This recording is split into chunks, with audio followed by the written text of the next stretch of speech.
Chapter 226. All shapes combined. Humph, seems like you've come prepared. Qin Ziru had completely set aside his initial thoughts, standing with his hands behind his back as he watched Tao Yu in front of him.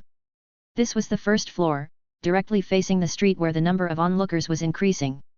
Deciding on the spot, Qin Ziru turned to a middle-aged coach beside him and said, "Coach Wang Qiang, you go test his mettle first." On hearing this, a sinister smile appeared on the face of the middle-aged coach. "Sending me in first, Coach Qin must think highly of him."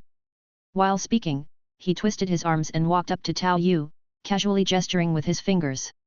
"Come on, let's see how strong a mid-level partner who's always been on a knife edge really is." After speaking, he shifted his center of gravity downward, stretched one leg forward, and assumed a crane-shaped posture with his hands. The crane stance anticipated the opponent's moves, highly variable and easily switched to other forms. Indeed, it was the best starting position against an unknown enemy. After assuming his stance, he still did not forget to talk some trash. "If the restrictions were lifted and any weapon could be used, I might really have a headache if you were to brandish a gun, but as for a competition on the stage, a mid-level partner is just so-so." Upon hearing this, Tao Yu also assumed the same starting position as the other. "Then let's just compare this. I'll only use the crane form, and if you can force me to use another, I'll admit defeat." Seeing Tao Yu skillfully assume the crane stance, oozing with a certain charm, everyone present was stunned. And it was the front desk lady who quickly spoke up. "Instructor Qin, he had already claimed earlier to be a direct disciple of the myriad streams style." "Humph, a direct disciple." Qin Ziru snorted coldly, his anger flaring even more. To use the myriad stream style to challenge his own dojo was an insult. The upstairs disciples could no longer hide their excitement, some even began jumping out of the windows, and the stairway was crowded, never imagining such excitement to witness. "What nerve!" Wang Qiang, after hearing Tao Yu's words and the front desk lady's comment, felt equally annoyed at being underestimated. If it were a battle to the death, he would still be wary of a mid-level partner for his diverse experience and multiple methods. However, in a duel of martial skills, he had already defeated numerous mid-level partners. Having mastered the 24 forms and integrated them thoroughly, he was undeniably a powerhouse in this regard. Immediately, he kicked off an attack with a powerful leg thrust. It clearly started as the crane form, but as he twisted in the air, he switched to the eagle form, aiming his talons at Tao Yu's mask. "Let's see who you really are." However, what he faced was merely a slight shift by Tao Yu, followed by a light tap with his fingers that instantly dispersed Wang Qiang's concentrated force. After landing, he flopped onto the ground, sliding 3 or 4 meters forward, unable to get up for a while. "I cede to you." With just one strike, Tao Yu had neatly solved Wang Qiang, who was considered strong among the coaches. His move elicited a burst of exclamations. "One strike? Was that also the crane form?" Good heavens, practicing the crane form has always been about anticipation, but this is the first time I've seen it in actual combat. Truly measured, the gap is too big. So cool, I want to learn that. Tao Yu's strike not only caused the disciples to exclaim, but the coaches and Qin Ziru all changed their expressions. Especially Qin Ziru, who looked extremely ugly and serious. Even if it had been him, he couldn't have achieved such a clean and swift victory. The opponent's strength in the myriad stream style was even greater than his own. How could this be? Glancing sideways, he gestured subtly with his eyes to another coach, who quickly understood and squeezed upstairs. Then, Qin Ziru turned back to Tao Yu and said, "It seems there's indeed a chance you're a direct disciple. Have you learned the myriad streams breathing technique?" "Indeed, that's why I needed the techniques from your dojo, to find the path to achieving Gangqi." "Humph. An outsider from beyond the city will always be an outsider. I've said it before, we should take back his breathing technique." Qin Ziru looked displeased. "How can you speak like that? In terms of seniority, he's your martial uncle." Tao Yu gestured towards Qin Ziru, ignoring the action of calling for someone. Qin Ziru, although already knowing that he was not the opponent's match, had no choice but to enter the fray himself. At the very least, he wanted to hold out with dignity until the teacher arrived. Tao Yu, however, still only assumed the crane stance. The crane stance emphasizes preemption. If his legacy comes from beyond the city, then he's definitely not as familiar with the other forms. I'll mainly use versatility to drag this out, so it won't look too bad. With his plan in mind, Qin Ziru powered forward in leopard form, rushing directly at Tao Yu.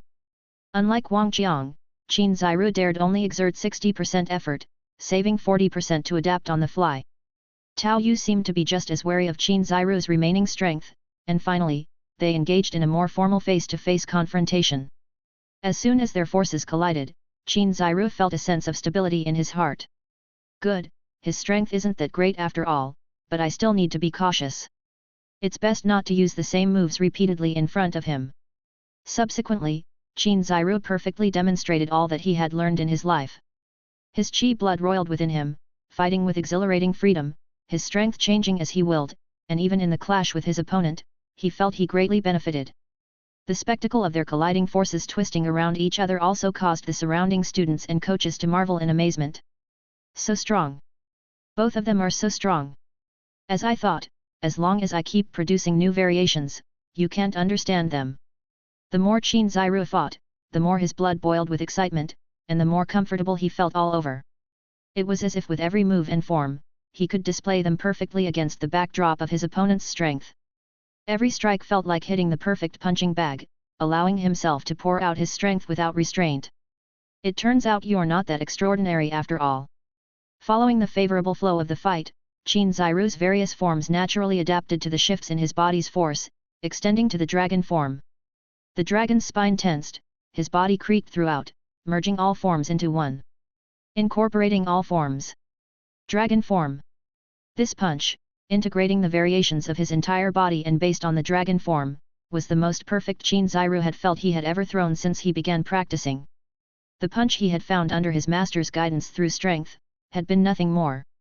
This punch, which gathers all I have learned in my lifetime, can you catch it? But the next moment, in front of his peak exhilarating punch, there appeared an extra palm that casually caught his punch in its grasp. That punch, which condensed all his body's strength, released without stirring any ripple, as if a clay ox had entered the sea. His lifetime's learning, concentrated in that one punch, seemed to have hit nothing at all. So this is the so-called incorporating all forms. Indeed, very miraculous, integrating other forms on the basis of the dragon form, no wonder. Tao Yu pinched his opponent's fist and fell into contemplation spurred by his previous gains. The opponent had only fighting techniques and no practice methods, making it truly difficult to deduce everything completely. But Tao Yu's stance skill had undergone a second deification. This was originally the prerequisite for the myriad forms. The related myriad forms all had at least one deification, with proficiency levels at LV4 and LV5. With a higher understanding, combined with deliberate guidance on his own doubts, he had mostly figured out a lot after the set. Originally, Tao Yu's own strength cultivation had already reached a quite outstanding level, just that he had always been unable to find the right method or breakthrough. Now he had just validated it on his opponent. Tao Yu's dragon spine moved slightly, and suddenly his body made cracking noises throughout. He had not learned the other forms, but through the guidance from Qin Ziru's side, he understood the process of integration. With skills from the original myriad forms having undergone one or two deifications, along with high proficiency, Tao Yu forcefully grasped the essence of this ability by eliminating other impurities. After all, the ultimate purpose of learning the forms was to integrate them. The skill orb of incorporating all forms began to surface, while Tao Yu comfortably integrated this transformation throughout his body. The strength in his hand grew slightly stronger, immediately causing Qin Ziru, who had been confused, to scream in pain. He clutched his grabbed wrist with his other hand and knelt down in front of Tao Yu. "Oh, my apologies, I wasn't paying attention, your physique seems a bit weak." Tao Yu released his hand and then twisted his body, which made a series of crackling noises. The purpose of fully learning the 32 forms was also to integrate one's body's strength. This was something his qi blood into elixir could already achieve. This time, through Qin Ziru, Tao Yu had simply found a way to refine gang qi. Using his own body as a furnace, with qi blood as the fuel, to foster strength and refine gang qi. He raised a finger, and a thread of blood-red light emerged in front of it. About half an inch long. Unstable in its presence. Qi blood into gang. Although the skill incorporating all forms had not experienced a first deification through Yuan Force, nor the myriad streams breathing technique a second deification, Tao Yu naturally produced his first strand of gang qi. Impressive indeed, this time, we have lost. Sir, if you wish to establish a dojo, please feel free to do so. An old-sounding voice came, and a man with graying hair who seemed to be just over 50 years old, came down from the stairway. The students nearby naturally cleared a path for him. Tao Yu also looked up at him.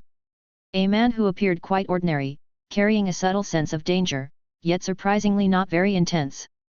With Tao Yu's current level of understanding in the path of Qi blood, he could see that there was a sense of decline in the man's vitality. Although he might have been going downhill with age, it was probably more due to that injury mentioned in the records from years ago. It seemed he had indeed never fully recovered his Yuan Qi. I yield. Thank you for the lesson this time. If there has been any offense, please forgive us. Having obtained what he wanted, Tao Yu had no reason to go back and complete the 32 forms.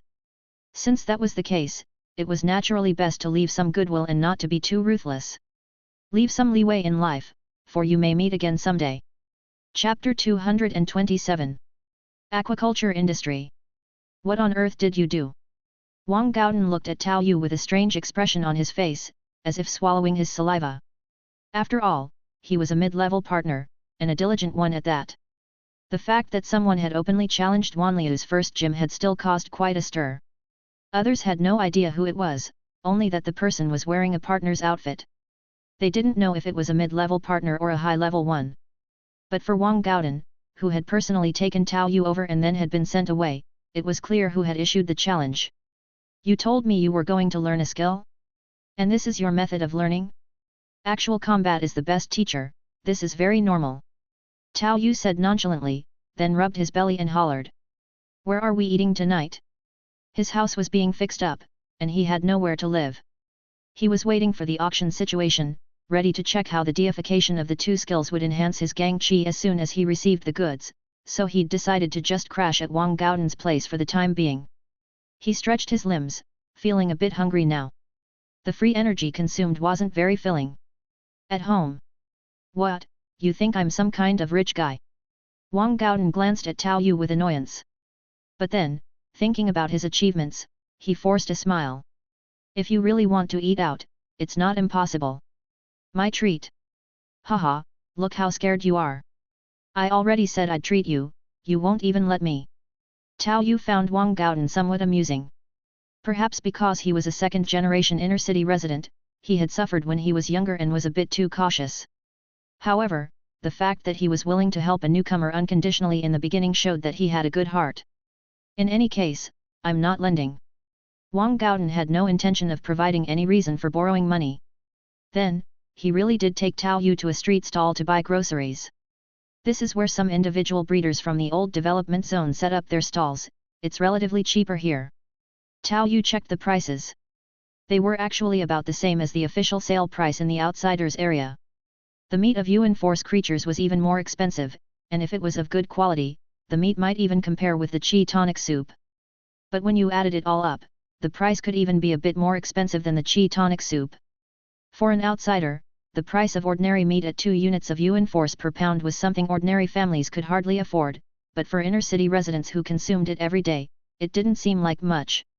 But even for a mid-level partner like Wang Gaodan, who mainly bought food to prepare at home, it was clear that inner-city residents also had their own burdens. Tao Yu certainly knew how to make himself at home. He quickly followed Wang Gaodan to the apartment building he rented, a tall structure that looked somewhat like a pigeon coop, optimizing the use of space to the extreme. For us pioneers, who knows when tomorrow and accidents will come. Saving money to buy a house isn't as good as renting. It's better to use the money to improve strength first. Even as a mid-level partner, Wang Gaodan had no desire to save money for a house. Instead of buying a house, he preferred to invest in himself. Actually, he could afford to live in a better place and lead a better life, he could even afford the constant partying. His income as a mid-level partner was indeed quite good. But unlike those mid-level partners who had hit a plateau and had no ambitions, only indulging in pleasures, he still had goals and the motivation to improve. He was still saving money. Tao Yu also observed the apartment building from the side. Despite being densely populated like a pigeon coop, the building was well covered with surveillance, likely making it a fairly secure place. Tao Yu thought it wasn't bad, and the occupancy rate seemed very high. The hallway had a strong sense of daily life. Following Wang Gaodan into his home, Tao Yu found it was a small 2-bedroom, 1 living room suite. 3,000 a month for rent, and that's with a discount for my mid-level partner's face. My dad is still in the abyss, the old development zone, and his monthly earnings are about just enough to cover the rent and some daily expenses. Tao Yu already knew that Wang Gaodan's father was a B-level talent outsider, who had fought tooth and nail to squeeze into the inner city, and had managed to change the environment for Wang Gaodan. Now, their family was down to just the two of them. Now that Wang Gaodan had become a mid-level partner, it could be said that their family had finally seen the light at the end of the tunnel. On a good day, Wang Gaodan's earnings could top what his father made in a month. However, with increased income came the anxiety to become stronger. Wang Gaodan said he wanted to save money to upgrade his equipment. When his current strength had reached its limit, he hoped he could break through to become a senior partner with the help of new gear. An A-level talent certainly had this potential. Even for those upper-class families, it wasn't impossible for someone with B-level talent to become a senior partner by stacking up the right resources. But for Wang Gaodan, crossing this threshold was going to take everything he had, and success was still not guaranteed. You have already found the way to make your qi blood become gang qi, the hardest threshold for becoming a senior partner has been crossed. Now, you just need to build up a little more, but I'm not there yet. Wang Gaodan entered the kitchen with the ingredients, where his four mechanical arms skillfully began to work. He was able to talk to Tao Yu at the same time. The kitchen knife danced in the air, the ingredients were processed at lightning speed in a visually pleasing way. This guy had some real talent. I know, breaking through the ceiling barrier is difficult, just like how outsiders struggle to enter the inner city. With so many styles in the myriad flowing sect, there are that many man-made limitations. Naturally, there are also those involving alien implants and mechanical augmentations. Perhaps it's relatively easier to find a way for augmentations at the mid-level partner tier, but for top-tier senior partners, you may not even find a temple door, so to speak, even if you have the money. Especially in the case of Wang Gaodan, who lacks accumulation, has no background, and only has his father left in his family. If he really saves up a large sum of money for augmentation, they may let him die on the operating table and profitably pocket a big sum, right? The traps in the inner city are everywhere. You just save your money. Once you have enough, I'll go with you. Tao Yu laughed heartily and patted his shoulder. Then I'll take your auspicious words. Today, you'll taste my cooking skills. I specially bought a cooking chip for this. Wang Gaodan also grinned. The other party had already found the path to continue improving. If he kept at it methodically, sooner or later he would become a senior partner. With his support, I could also have a chance to overcome this threshold. That evening, Tao Yu even stayed over at Wang Gaodan's place. After all, his father hadn't returned, and a 3,000 a month house was quite comfortable.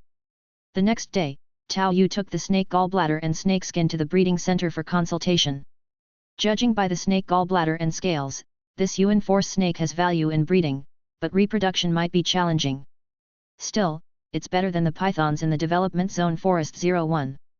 A growth and harvesting cycle of 3 to 5 years is appropriate. The livestock industry in the old development zone is quite developed. All sorts of Yuan Force creatures are being bred, and there are many related studies. Actually, the new development zone is not just about aliens, they also took some samples of the pythons for simple tests. However, the conclusion was that these pythons needed at least 20 years to mature before being harvestable, and they also had the drawback of difficult reproduction, making breeding them not worth the effort.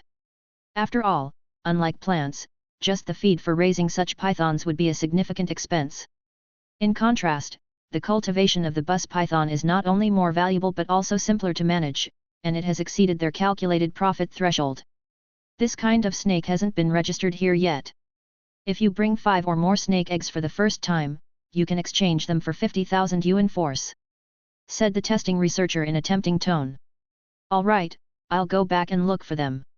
Tao Yu was not concerned about the researcher's eagerness, the value was still bearable. Actually, the main point was that the breeding industry in the old development zone was already well developed. Adding a new species was the most that could be done. Otherwise, looking at the long-term perspective, the price could be much more than 50,000.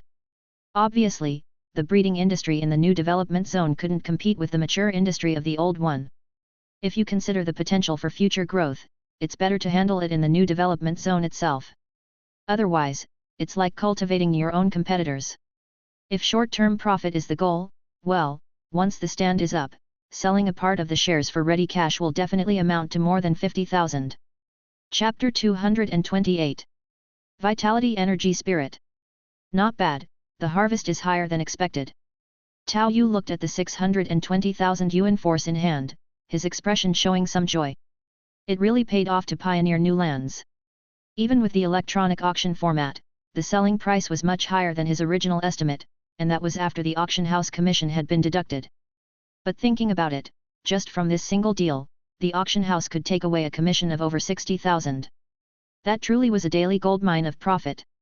Even if they didn't have goods like his every day, considering other, cheaper items, they probably managed an average daily income of over 50,000.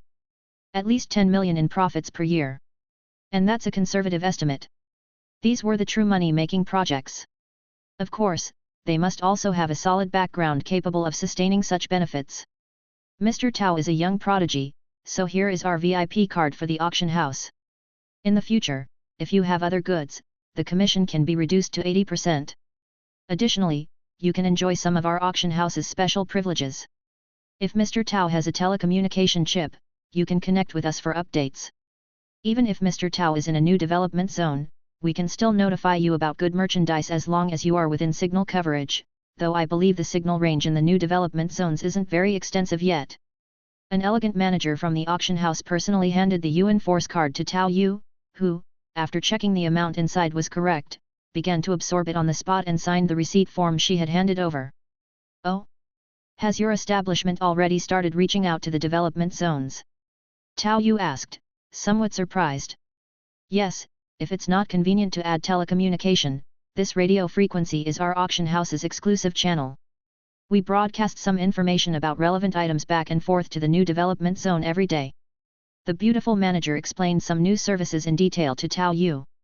Although it was his first transaction, the fact that the auction house had made tens of thousands of Yuan Force from it. And especially since it came from the new development zone and he was so young. The potential for investment and engagement was absolutely worth it. Moreover, our young master has already arrived in the development zone and is looking for elite young prodigies. I think Mr. Tao could definitely give it a try. The young master is from the Klein family of Floating City. The manager's words made Tao Yu pause, but it wasn't that surprising to him. The development zone was already on the right track, and while the investment still outweighed the output, profit was only a matter of time. Anyone could see that future, so it was normal for new players to enter the game once things had stabilized. However, he could be certain that the Klein family must be allies or subordinates of the Sons, or at the very least, they had been given permission to get involved. Thank you, I'll consider it. Tao Yu nodded, absorbed the Yuan Force completely, and took the VIP card before leaving the auction house in the respectful escort of the manager. Now that other people from floating cities have started to enter the fray, it's likely the number will gradually increase. Plus, I remember Shiking mentioning that those from the floating city who value their own feathers would choose to come here, and teleportation devices are probably already being considered. Tao Yu became somewhat lost in thought, realizing that nearly 3 months had passed and indeed, the base had drastically changed. However, Starshine City only had one set of transport devices in the old development zone. To get new ones, one had to traverse the grey fog to the state capital and apply. They probably had to bring the parts back and then assemble them in the new development zone. It's difficult to directly leverage family resources in the new development zone. It was almost entirely up to the Sun's siblings to decide life or death. If it wasn't certain that they could connect with the old development zone in the future, the big players were unlikely to take risks easily. They might not say it would open immediately, but it was probably already decided. Good thing I traveled far. Otherwise, there might be some complications at the base in the near future. Tao Yu contemplated, then headed to the mission hall again to choose deification for his skill while also preparing to check for messages from Jack and Panda. With Sun Shiking watching over things, there shouldn't be big problems, but it was still worth exchanging messages. The matter of the martial arts school was left to the young rich kids, while farming was something he could team up with Panda and the others to handle. He would provide the initial setup, and they would be responsible for day-to-day maintenance and sales. Myriad shapes combined LV1, based on a dragon form, integrating various other shapes to form one's own crucible, capable of refining Qi blood into vigor. With the aid of breathing technique, can refine blood into Gang Qi, and with level upgrades, enhance the body's maximum potential. The first deification consumes 3000 Yuan Force. Deification.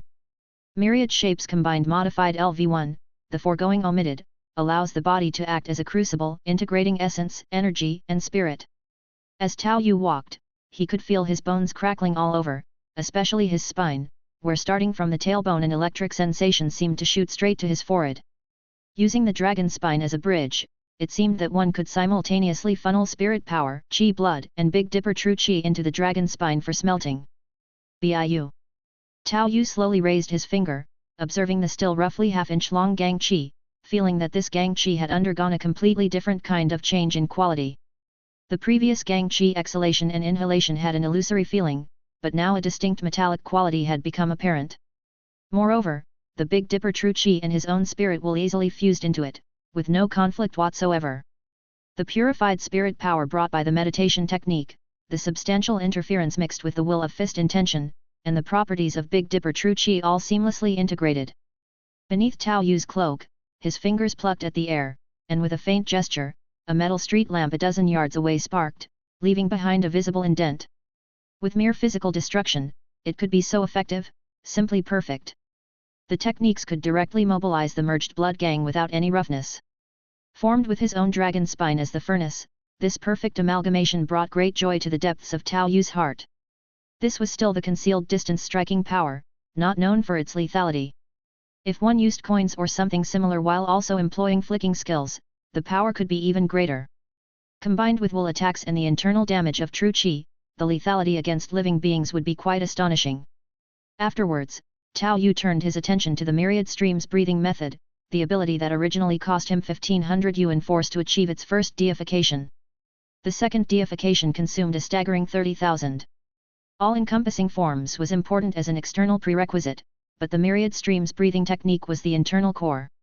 The first deification granted the ability to stack strength and temper the bone marrow, and in terms of practicality, it wasn't any less than the second deification of the basic breathing method that could enhance the body's inner faculties. This time all-encompassing forms made it so easy for the dragon spine to become the furnace, merging essence, qi, and spirit as one, and this gradual strengthening of the bone marrow over time also played a crucial role. Otherwise, even if such an effect could be achieved, it wouldn't be possible to complete the smelting of the entire body. With this, as Tao Yu spent 300,000 Yuan Force, his face changed slightly for an instant before he faded into a shadow and vanished, arriving at a deserted, dark alley. One could see blood-colored steam continuously rising from beneath the cloak. Next moment, the ordinarily defensive partner's cloak was torn to pieces in an instant, along with some of his common clothes. Tao Yu himself appeared to be enveloped by a column of blood-colored steam. The key was the blood-colored steam covering Tao Yu like flames, wherein metallic luster occasionally flashed through. After a while, following several violent breaths from Tao Yu, the blood-colored steam gradually dissipated and extinguished like smoke. Using qi to control gang. This was the most significant change brought about by the second deification of the myriad streams breathing method. Because gang qi was too forceful, even with the dragon spine combined with essence, qi, and spirit, it could easily damage the meridians. Short-term execution of techniques might be feasible, but long-term cultivation of inner strength in this manner was not possible. Normal cultivation was still the separate matter of Big Dipper true qi and the mental strength from meditation technique. Aside from the already existent comprehensive benefits on qi blood, muscle power, gang qi, and physical constitution, the second deification of the myriad streams breathing technique now allowed for the readily available use of merged blood gang in combat. Under the coverage of that blood-colored steam, with every move, gang qi could be refined at any time to damage the enemy. With this, using martial arts techniques, I can actually produce special effects. Tao Yu imagined the scene of unleashing the descending dragon's palm and producing little dragons, and even though a red blood dragon might not be very auspicious, it sure looked cool. Furthermore, the deification of the descending dragon's palm itself granted him strong control through his mental power, with abundant reserves. It seemed that in the future, he could truly make a sky full of little dragons dance, and even retract them after defeating his opponents, significantly enhancing his stamina. Besides this feature, the overall enhancement brought by the second deification of the breathing technique also bolstered his recovery capabilities, supplementing his stamina, especially since the newly acquired gang qi could benefit from a golden window of opportunity for enhancement. Chapter 229. Encounter. Thank goodness I have a spare set, otherwise I might have become a pervert again. Tao Yu took out the cloak from the shadows and covered Wino's body with it, concealing himself. He headed towards the task hall somewhat speechlessly, this time wrapping himself up tightly in the cloak. Aside from the power belt around his waist, he had taken off the inner scale armor and thrown it into the shadows. He didn't consider going to find Wang Gaodan, the task hall was close by, and it was time for quick, decisive action. Fortunately, the status of a mid-level partner still carried weight, and he didn't encounter any trouble on his way. On his way, Tao Yu saw two gangs clashing in an alley and was fearful someone would rush out and grab his clothes. Thankfully, as he passed by, they ceased fire, watching him leave before resuming their fight. This discouraged Tao Yu from the idea of robbing them of their clothes. He didn't even dare to use his light foot skills, afraid the cloak might flutter too much. Walking down the street in nothing but a cloak, he felt a peculiar sense of thrill. Those exhibitionist perverts must enjoy this feeling, he thought to himself. And so, Tao Yu arrived at the task hall and found Miss Mag. Miss Mag, I need to buy 2 more suits.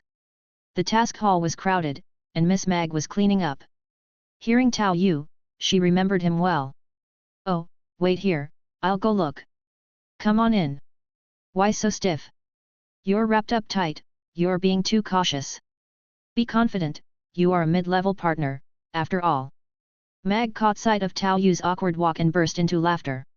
She remembered this young partner as cautious, known as 8-armed Vatra, but he looked downright comical now. I remember there were matching shirts and pants, right? I didn't buy them last time, I'll take 2 sets of those as well. Tao Yu didn't retort but simply added his request. Initially, he thought those items lacked defensive power and weren't practical, something he would hardly wear. But now, he thought they were actually quite desirable. Did you come just for these 2 suits? What, are you embarrassed to meet some big shot? There's really no need to be so nervous. As Mag continued to rummage through the storage, she began to take out both the cloak and the clothes. That'll be 1,000 Yuan Force. Mag, somewhat speechless, waited as Tao Yu, with his rather sleek arm, stretched it out from inside the cloak to hand over his Yuan Force card. She looked at him with a whir of mechanical sound in her eyes for a moment. Then she spoke earnestly. Some shortcuts aren't worth taking. Hearing this, Tao Yu could only give a dry laugh. Think what you will, I'm indeed living off my wife. However, at that moment, Tao Yu's watch vibrated again, causing his expression to stiffen. He quickly grabbed his clothes, wrapped himself up tightly, and swiftly drifted away. The 9 shadows spiral technique left behind a series of afterimages, startling Mag who was about to tease him. What skill was that? So fast. After changing into his clothes in the alleyway, Tao Yu finally breathed a sigh of relief. Even though he was still going commando under the suit of shirt and trousers, at least he could now move freely.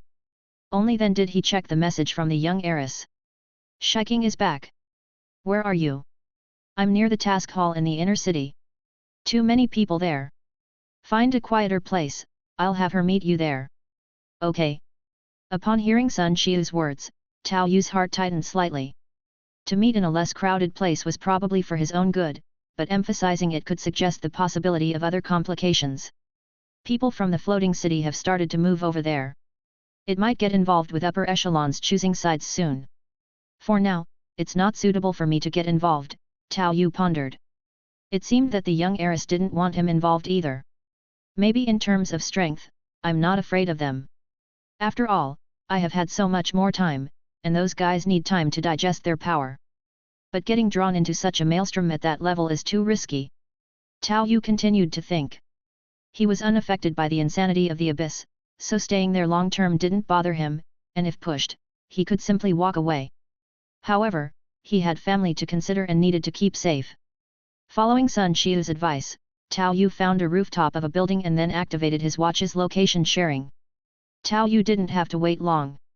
A transparent light shadow had already flashed across the sky in a blink of an eye. There was no breaking through the air, no buzzing sound. If it weren't for Tao Yu's keen vision, he might not have been able to see it clearly. Soon after, Sun Shiking, still in a semi-transparent state, appeared in front of Tao Yu like flowing water receding.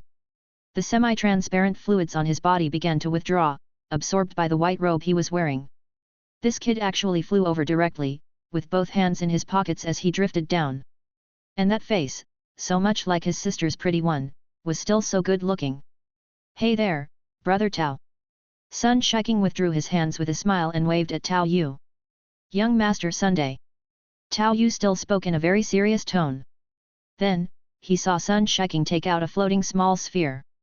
The next moment, the sphere rotated with a fan-shaped twirl, and Tao Yu felt as though there was an extra layer of separation from the outside world. Being endowed with innate time control, Tao Yu was very sensitive to space-time matters, so he could tell this must be a kind of local barriers shielding method. Perhaps its defensive strength was weak and could be easily broken, but the degree of secrecy for conversations inside was still extremely high.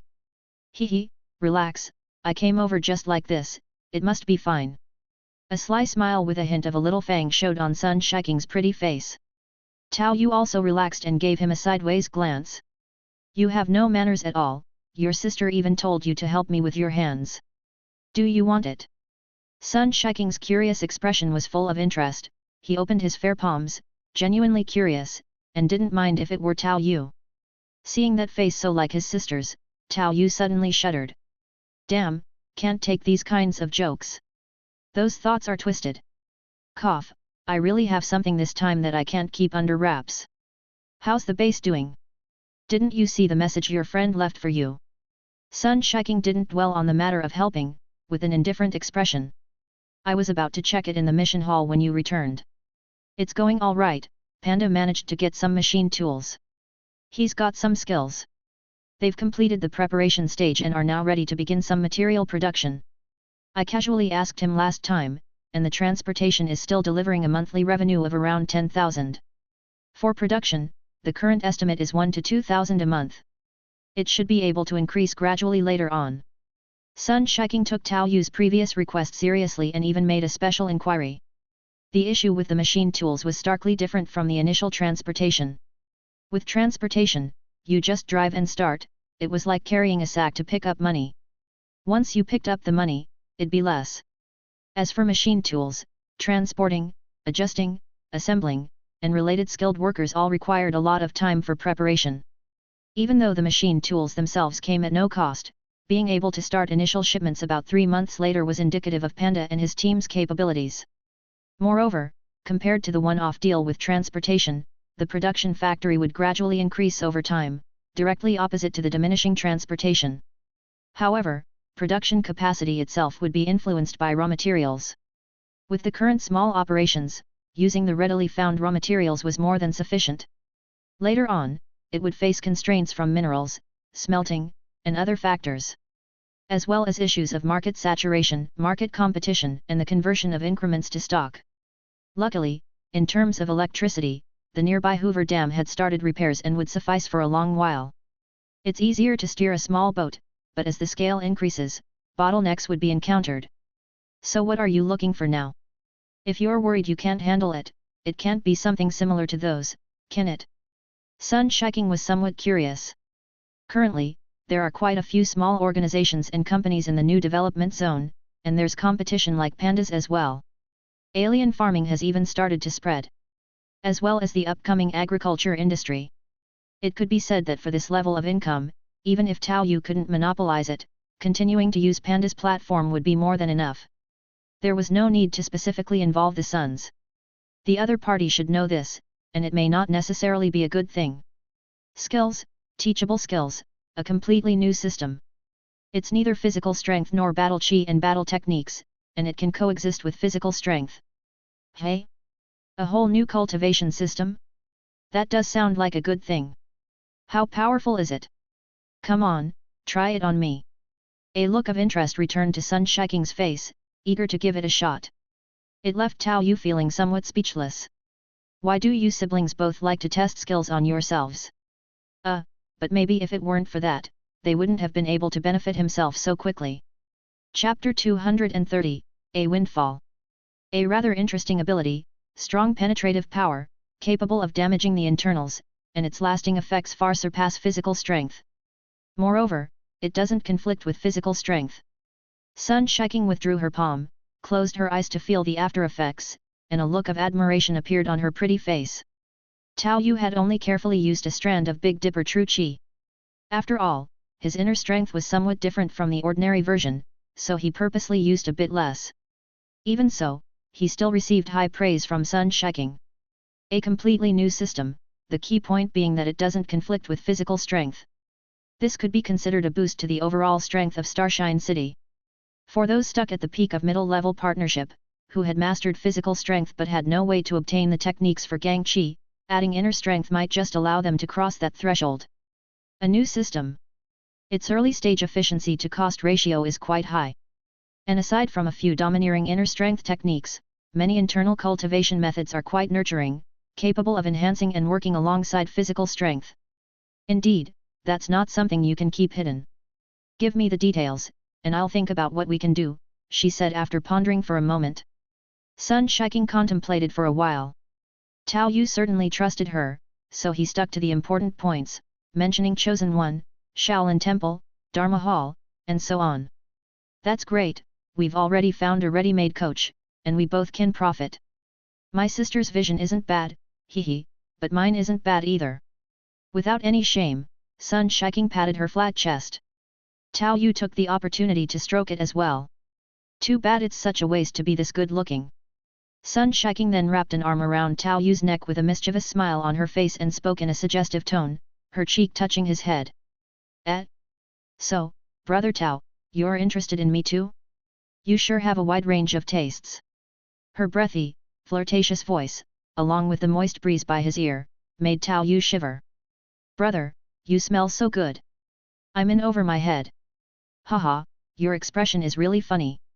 I'm going to take a picture to show it to sister. Sun Shiking released Tao Yu, bursting with joy as she adjusted the image on the virtual frame she was holding. Tao Yu also saw the expression that would socially kill him and was rather speechless. However, he felt that Sun Shiking was a bit odd, as if she didn't mind their contact at all, but he couldn't quite pinpoint what the issue was. It felt like she lacked a concept of gender, and was mostly just playful. It would be normal for a child, but now it seemed a bit ambiguous. What about my reward? How can I get it safely? Tao Yu couldn't help but ask curiously about the matter of money. The little rich girl had said that her support was limited, so he had to work hard and earn his own money, but this time it was genuinely something he had achieved on his own. How about giving you 10% of the future profits? Sun Shiking roughly estimated and suggested. Only 10%. 10% is just for the beginning, it will decrease later on. If you want more, that's fine, but there will be additional risks. Sun Shiking seemed indifferent to the issue of distribution, tilting her head to see what Tao Yu thought. Then 10% it is, Tao Yu quickly conceded, aware that while the little rich girl could provide him cover, she couldn't do it around the clock. There's no such thing as being prepared against a thief every day, so it's better to be cautious. You're really faint-hearted, but at least now I won't have to worry too much about your safety. Sun Shiking thought for a moment, pulled out a card from her bosom, and tapped it in her hand, seemingly contemplating how much to give. This is your reward for the early stages of the mission, which won't affect the subsequent shares. Tao Yu's eyes lit up just a little at this. Do you have any skills you want? How much Yuan Force would you need?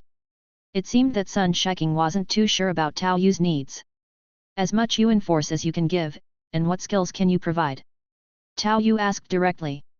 With your credit this time, it wouldn't be a problem to give you 1 million in one go. The division of profits will just be rather slow, we need to plan a bit, no rush. Sun Shiking roughly assessed, then added that offering more would draw too much attention. It wasn't that the items weren't worth that price, but that was all one could take for now. With the company's dominance and nature, if one isn't strong enough, it'd be seen as if Tao Yu just prematurely found something that would have belonged to the company sooner or later. It was a good thing that the little rich girl and her friends were currently in charge of the new development zone. And the skills? How about letting you learn all the abilities from the 10,000 stream series for free? Sun Shiking asked, noticing that Tao Yu had learned several high contamination absorption skills and not considering those ready-made absorption skills. I've already learned those. Anything else? Are there any other mental strengthening skills or the magic you mentioned before? Tao Yu didn't want those absorption type skills as rewards. He couldn't take that risk, nor did he need to. But he believed there must be suitable ones among the teachable skills. There are a few. We've exchanged some magic skills with other cities, but they require a good talent for mathematics and have a longer learning period. At the mention of mathematics, Tao Yu nearly blacked out. Having crossed to another world, and now they want me to learn math? Did I come here to learn math? No, no, no, I feel dizzy. Can we talk about something else? There are quite a few mental enhancement skills that depend on talent. Let me look for you. Maybe next time we meet, I can teach you one. Sun Shiking rested her chin on her hand, mulling over it, seemingly prepared to learn a new skill herself and then teach it to Tao Yu. Thank you. Tao Yu didn't beat around the bush, as his abilities were already quite abundant. It's better to invest the Yuan Force to fully digest what he currently had. Coming back next time to find Sun Shiking for that promise wouldn't be a problem. Here, don't go too hard at the start, keep an eye on the cost-effectiveness. Sun Shiking handed Tao Yu the magnetic card, which made him feel even more attractive. Do I look good? Sun Shiking felt Tao Yu's gaze and winked at him. Good looking, just like your sister. Tao Yu looked at the magnetic card in his hand and sincerely said. Then, do you want to treat me like her and get cozy with me? Tao Yu was somewhat tempted by her words, but before he could respond, only Sun Shiking's teasing laughter remained. Brother-in-law, you'll get your legs broken by your sister if you keep this up. After saying so, he also waved at Tao Yu. Just go out and explore more for now. The new development zone already has 2 other floating city pioneers, and there will be more and more later. Once the situation is stable, don't reveal your relationship with my sister, okay? Alright, are they preparing to set up a teleportation device? It's been approved but still in line waiting for the batch. When the time comes, you'll have to go to the state capital to collect it. You can find out through contact that many cities have been developing new zones lately. Judging by the language and some habits, they're likely to be derivative worlds from a world that's being consumed. The information Sun Shiking had was indeed very advanced, possibly the most cutting-edge intelligence. This really startled Tao Yu. He hadn't expected new development zones to be emerging in other cities as well. You might run into pioneers from other cities in the future, so be decisive and don't get careless and lose your life. I know. Are there any pioneers from Floating City pursuing your sister? Tao Yu perked up and inquired about potential rivals. Haha, don't worry. There's a reason we chose you, rest assured. Although my sister has a special bloodline, she's quite devoted, said Sun Shiking with a giggle, making Tao Yu feel a tinge of guilt. Brother-in-law, that look on your face isn't because you've been sneaky, is it? Sun Shiking raised her pretty eyebrows teasingly, staring into Tao Yu's eyes. How could that be? Tao Yu felt a little guilty and didn't meet her gaze. Haha, sneaking around might not get your legs broken. Before Tao Yu could be stunned, Sun Shiking continued. But the next time you see my sister, you might really faint, you know. She's been very worried about you, controlling herself after such a long seclusion. You're a bit weak. Those words were a critical hit. Sun Shiking watched Tao Yu's expression, covering her mouth and laughing like a little fox with her eyes squinting, seeming to truly not mind these matters but simply wanting to see Tao Yu embarrassed. Men are all the same. With an air of wisdom beyond her years, Sun Shiking shook her head. Not just in Starshine City but in the whole world where talent was the currency. Due to physiological differences, women were somewhat better off, but men indeed tended to borrow quite a lot. You're no different. Tao Yu shot him an irritated glance. But Sun Shiking didn't confirm or deny it, avoiding a direct response. That's that, brother-in-law. You better work on improving yourself, okay? Whether you can come out in the open depends on this. If you're weak and your relationship with my sister is discovered, you might end up dead without knowing why.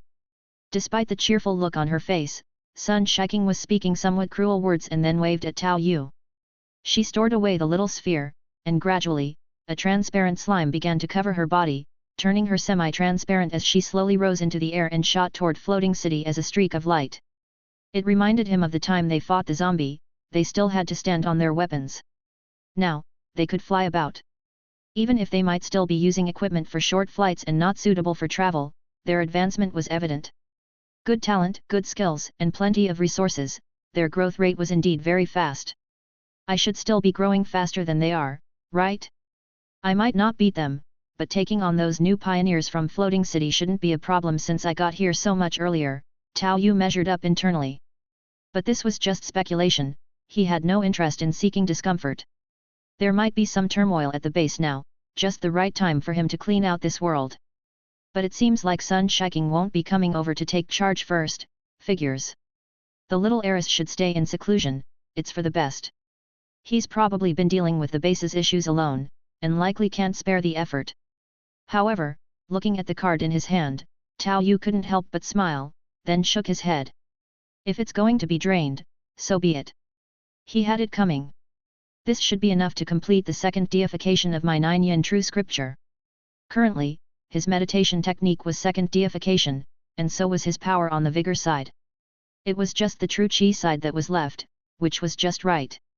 Even if I were to set up a martial arts school in preparation, it wouldn't happen so quickly.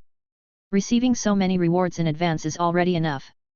But just as Tao Yu was preparing to undergo deification, Sun Shiking made a surprise return, leaving him stunned. I almost forgot. My sister said if you didn't ask for my help, she would take you back and help you personally. Before Tao Yu could react, Sun Shiking wrapped her arms around him, and that chilly, transparent matter started to spread over his body. Then, a robust spiritual fluctuation surfaced, lifting Tao Yu into the air alongside her. Tao Yu was both surprised and delighted. Has she resolved the issue already? Just about right. Can I watch by your side this time? No way. Hearing those words of potential mischief, Tao Yu directly refused. No matter how attractive you look, it's not happening, no negotiations. Chapter 231. Stabilizing the rear. Fake, it must be fake, impossible, I've trained for this, it's not supposed to be like this. Tao Yu had been sent back to the inner city by Sun Shiking, and by this time it was already evening. The flickering neon lights and the ghostly music on the streets hadn't managed to snap him back to reality. All he did was to mutter to himself. Since it was Sun Shiking who had snuck him in, he ended up spending 2 days hiding out in her room. No doubt, it was pleasurable. But it was truly a blow to his pride. After all, he could have insisted Cheng Lixiu to adopt all kinds of poses, but he had been thoroughly defeated in front of the rich girl. All that chi blood might as well have been, all that inner strength was brimming. It seemed utterly useless. The only change he felt was the sweetness that Sun Xiu described. And then the duration and frequency had doubled. Thank goodness for taming, able to forcibly go down together, otherwise it would have been utterly embarrassing. Supporting his waist, Tao Yu squeezed a couple of blobs of nutrient paste into his mouth, which somewhat soothed him. Brother Tao is really wild, said Wang Gaodan, who had tuned in through the wireless communication, looking at Tao Yu with a meaningful expression and then sniffing the air. Bro, you smell nicer. Beat it. Tao Yu rebuked him with a somewhat pale face. Hehe, I've found out about the stuff you asked me to look into. The nutrient paste is quoted at 10,000, and the bullets are also 10,000, with a fairly good reputation. Good. Tao Yu nodded his head. He had sought out Wang Gaodan mainly to stock up on a large amount of nutrient paste and AT-200 bullets to use as consumables. It would be convenient for his chi blood practice later on, and also for some special circumstances. Actually, it would have been best to return to the monster world for better practice after coming back. Even if he couldn't get a full discount, the consumption would definitely save a lot. But right now, the trip back and forth was just too far, so Tao Yu was set on stocking up directly.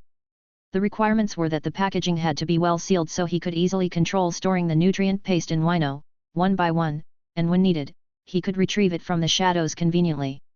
And he also required a higher energy density to save space. I'm heading back now, thanks for everything these past few days. Tao Yu waved to Wang Gaodan, showing his appreciation for his willing company. Although he had been to the inner city before, it wasn't a place one could familiarize oneself with after a single visit. Without the old hand Wang Gaodan by his side, who knows how much time he would have wasted. I'm still waiting for you to make it big and give me a hand. Wang Gaodan genuinely didn't mind his efforts during this time. To him, having the opportunity to get close to Tao Yu before he fully rose to power was also his own chance. It gave him more motivation to make money because it could ensure he had a very good chance of not getting screwed over. Otherwise, saving money was always a nerve-wracking affair. Tao Yu didn't say anything else about painting a rosier picture, after all, he would definitely help when the time came. Even if other opportunities came up midway, he wouldn't mind introducing Wang Gaodan to them. Their current arrangement was quite pleasant. I'm preparing to return to the abyss again, but I won't be coming back to base for a short while. You take on more responsibility. Lately, the abyss has seen new big shots from the floating city, so be extra careful not to offend them. In the mission hall, Tao Yu first listened to some of Panda and Jack's messages, then responded to them accordingly. Overall, there weren't any issues. Neither of them was hot-headed and naturally knew how to handle certain matters. And that newcomer from the floating city also needed to be paid homage to. The development zone was the sun's turf and, bluntly put, if Sun Qiu and Sun Shiking were displeased, no matter how many offsprings of the floating city came, they would all meet their demise. But usually, they wouldn't want to keep fighting and killing either.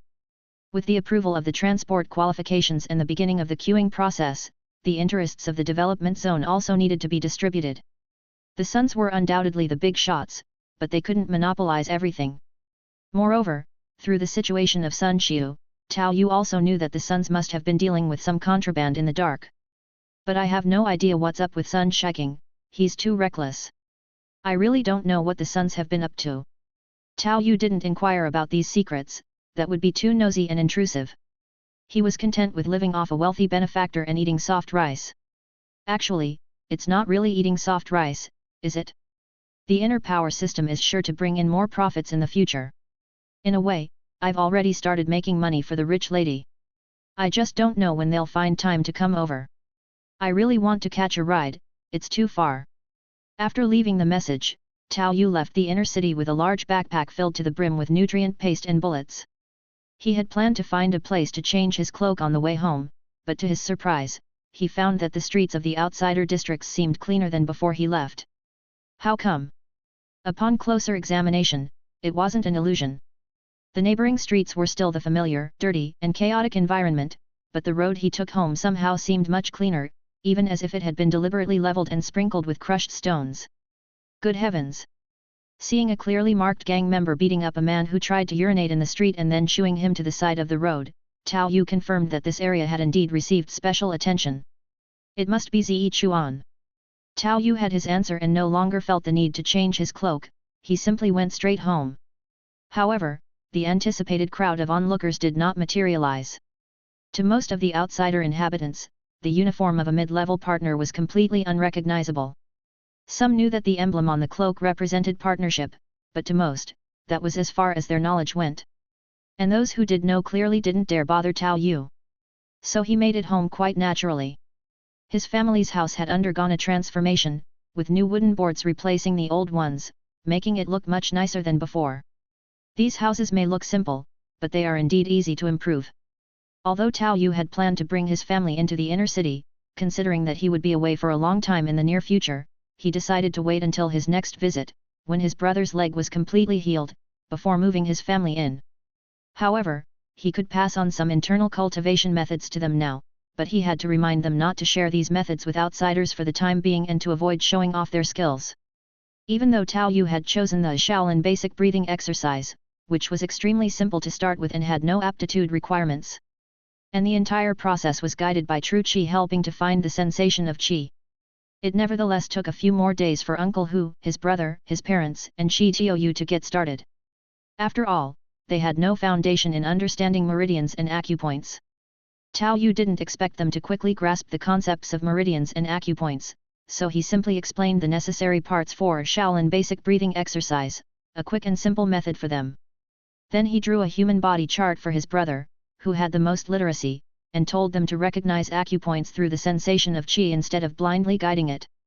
When he would return the next time and they had practiced enough to develop some basic understanding, he could then pass on the muscle-changing and bone-forging scripture. Once their aptitude improved, they could begin the gradual and progressive enhancement. Passing on the teachings of the Nine Yin true scripture directly would be incomprehensible to them. Just take it step by step. You don't have to be so nervous. The basic breathing exercise, to be frank, is hard for you to show any noticeable differences. Tao Yu said, seeing his father suddenly tense, unable to help but comfort him with a laugh. Tao Long, you're being too cautious. This skill is decent, but it's more about internal rather than external performance. You being so tense is actually inappropriate. Tao Hu comforted Tao Long but also felt his own emotions. It was happening so fast. How long had it been? And he had found a whole new system. Tao Hu, with his discerning eye, could make a valued judgment. A system like this with strong potential, broad enhancements, and minimal side effects was extremely valuable. Especially one that could be taught to others. Fortunately, Tao Yu explained briefly that he had already offered the system to someone powerful. All they needed to do was avoid showing off their abilities before it was publicly taught. After setting up his family, Tao Yu returned to his room with a bag full of supplies, getting ready for his journey. Now, at least with the divine sculpture, I am unmatched, and even including the heavenly dragon, no one is my match. Tao Yu felt 3/4 of his meridians empty as he turned his attention to his newly upgraded second deification skill. Northern Dipper, abridged version, the master of Northern Dipper dies, capturing a stream of Northern Dipper's star power transforming into the intent of death, compatible with fist intention, liquefying true qi into true yuan. The surging liquid true yuan flowed within his body, his true qi condensed, ultimately freeing up 2/3 of space, but Tao Yu actually felt that all of his abilities related to inner strength had improved. Most importantly, his output efficiency ceiling had increased. Since true qi could suppress inner strength, the equal amount of true yuan represented a qualitative leap over true qi. He was truly embarking on cultivation. Chapter 232, Return. Ah! Cheng Lixiu got a fright when she saw the figure suddenly appear out of nowhere in the room, only after she realized it was Tao Yu did she let out a sigh of relief. Then, she patted her chest and stammered. I noticed your room hasn't been cleaned in days, so I came to tidy up. Tao Yu glanced at her, smiled, and said nothing to burst her bubble. This female hero was always sticking to her role-playing, and Tao Yu had no intention of calling her out on it. I've returned late by several days, those kids haven't caused any trouble, have they? Zhang Hao had already entered Shaolin, and with the blessing of a chosen one, the monastery had confined him to commence his monastic life. Although it had been made clear that, as a chosen one, he could improve by slaying Yuan Force creatures. The foundation Zhang Hao had was simply too weak. He still needed to transform the inner strength in his body. Once all of it was converted into Shaolin's true qi, he would be accompanied by a senior monk from the bitter generation of Shaolin heading north to hunt titans, so there was no need to worry about him anymore. As for the students of the training corps, they were provisionally managed by Cheng Lixiu, who distributed Shaolin's food to the refugees. Having already learned some spoken language in Xiangyang, they muddled through along the way. Now, their broken language combined with gestures was becoming more and more proficient. After all, they were only 15 or 16-year-old kids, so they were quick learners. Before Tao Yu left, they felt quite a sense of achievement about these matters. Plus, Cheng Lixiu seemed to have the natural ability to command respect among these young ones. Even the most unruly few were duly subdued, not daring to meet her eyes directly, so there were no incidents during this period. However, it seemed Cheng Lixiu thought of something as she stroked her hair and said. Though, a Shaolin monk recently mentioned that the Yellow River has entered its dry season, and some titans have already crossed it from the north. They seem to require no rest and do not tire. At this point, Cheng Lixiu herself felt worried. Having previously witnessed the terror of the intelligent titans, despite being effortlessly handled by Tao Yu due to his advanced martial arts skill. To ordinary people and even martial artists, titans were like a nightmarish specter. What's the situation with the grassland armies now? Any news? Tao Yu inquired. It seems they've scattered, but they said that the group which came to Shaolin for food might be heading for Zongnan Mountain. Hearing this, Tao Yu also fell into deep thought. The grassland armies of this era were undoubtedly a bug. Even facing such creatures as the titans, they had managed to hold their ground on the grasslands for a while, and it seemed they had retreated in separate directions. Some may have headed west, some went south. Having always been unable to do much against Xiangyang, they were on the retreat from the start. With their forces dispersing, they were bound to be firmly contained within the central plains. And now, with some titans already crossing the Yellow River, the space for their movement would inevitably be further compressed. At our current pace of titan hunting, we likely can't keep up with the speed at which they are coming. Tao Yu pondered, realizing that to solve the problem once and for all, he would need to rely on Eren, trying to ensure that Eren would advance by slaying titans. However, Tao Yu, who had only watched 2 seasons of the anime and some commentaries, was somewhat clueless about how to awaken Eren's founding titan power. It seemed in the show that titans could suddenly summon smaller titans to help during their battles. Maybe all Eren needed to do was keep slaying titans to improve, right? If it's a different world, perhaps he needs to kill even more? But Tao Yu soon stopped pondering this matter and decided to try it out without further speculation, realizing that overthinking would not reveal the unknowns. Since we've entered the dry season, more of them are bound to appear. Let's go, we're heading to Zhongnan Mountain. Tao Yu immediately made the decision for their next destination. At Zhongnan Mountain, in addition to the pre-celestial skill and the Jade Maiden Sutra, Tao Yu was also very interested in something called the Celestial Pole Big Dipper Formation. With the treasure-laden old master, pharmacist Huang, providing knowledge on Kim and Dunjia, Tao Yu had already checked out some of his remaining materials, which were still somewhat abstruse and he had yet to grasp. The Celestial Pole Big Dipper Formation, on the other hand, could be practiced by a group of 7 for a combination attack, as well as a more powerful version comprising 98 people for mass combat. Such coordinated attack techniques were very valuable. Furthermore, since a main force from the grasslands had gone to Zhongnan Mountain, it was possible for him to find Dalba or Dharma King Jinlun there. They were both practitioners of the Dragon Elephant Prujna skill, which could save Tao Yu a lot of time. This operation was set to be far more efficient. Traveling really takes too much time. When can I get one of those hoverbikes like the rich kids have? Tao Yu pondered, yet the price of such a gadget was still too steep for him now. He needed to find a way to digest all the gains from this world first. There was also the great shift of Kyunkan waiting for him. He hoped it could solve the issue with the 9 Yang divine skill. Ah, Kunlun Mountains, that distance is truly... Tao Yu rubbed his head with some headache. It reminded him of the story of the 6 major sects besieging the Bright Summit in his past life. While not as exaggerated, the current state of the roads meant that even with horses, the journey would take at least a month. Fang Law is upraising around Suzhou and Hangzhou, yet the Ming cult is in that god-forsaken place, true love indeed. Fortunately, Tao Yu had prepared a large amount of nutrient paste. He could maintain his cultivation during the journey and not waste time. But now, heading to Zhongnan Mountain was relatively closer, and it was conveniently on the way to Kunlun Mountains. Giddy up! 50 riders dashed through the pipeline, the refugees nearby densely scattering to both sides, not daring to hinder the sharp advance.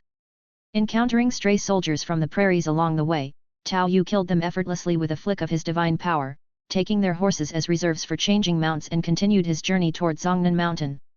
Young Master Tao, we've been encountering those prairie barbarians more frequently lately. There might be a large army stationed up ahead, should we be more cautious? Cheng Lixu rode beside Tao Yu, voicing her concerns. She looked even more radiant now. Tao Yu had reciprocated kindness, he taught her the muscle-changing and bone-forging scripture and the Big Dipper. However, Cheng Lixu had yet to grasp the Big Dipper, even with a foundation in inner strength cultivation, she found this Taoist divine skill difficult. Tao Yu wasn't as erudite as Huang Yaoshi, so some explanations might not be so comprehensive. But given time, she would inevitably learn it. Cheng Lixu was a chosen one, and Tao Yu didn't want to waste her potential. After much consideration, the 9 Yin True Scripture seemed the most suitable for her in this period. The Jade Maiden Sutra would have also been a good match for females, but it definitely wasn't suitable for Cheng Lixu, who could easily become possessed and experience chi deviation. No worries, I've brought some extra bullets this time. They won't last until I run out of them. This time, besides stuffing Wino with nutrient paste, Tao Yu's backpack and the remaining space on Wino were packed with bullets and spare firearms. With 2 AT-200s and thousands of rounds, even the bravest of the current prairie armies wouldn't be able to withstand such casualties without falling apart. The second western expedition of the prairies, reaching the Danube River, consisted of only 150,000 warriors. Now, scattered and fleeing in parts after the onslaught of the Titans, it was difficult for their numbers to exceed 10,000. In that case, we'll rely on young Master Tao. Cheng Lixu was still very polite. However, the trainees from the training corps behind them were becoming increasingly obedient. All around 15 or 16 years old, Tao Yu had casually taught Aaron, who could transform into a Titan, the Shaolin basic breath control and had him slowly pass it on to others. Brimming with the excitement of learning such magical inner strength for the first time, they all maintained high spirits. They would even dare to charge and slash at the Titans in front of them. Tao Yu raised his eyebrows when he saw the refugees frantically fleeing towards them. He also spotted what was causing the refugees to run. A Titan, about 12 meters tall with eerie speed, chased the crowd from behind. It could grab a rider with a single reach, then stuff the catch into its mouth. There was a small group of prairie people on horseback ahead of the Titan, leading it towards the refugee crowd as if mad. It seemed they were trying to use them to divert attention so they could escape by the power of their horses. Chapter 233, Collision. This is really... Tao Yu was seeing a titan from the north for the first time on the road. The smarted ones before were all transformed from humans. He didn't expect that the first one he'd see would be an aberrant. However, it's to be expected. Aberrants are fast, and in terms of both survival ability and threat, they are not something ordinary titans can compare with. Given that the grassland army is up ahead, there really is no need to be so flustered over one or two ordinary titans. Seeing that those horses were about to continue charging into the crowd, Tao Yu spurred his horse, leaped into the air, and with a trail of afterimages, drifted towards the front.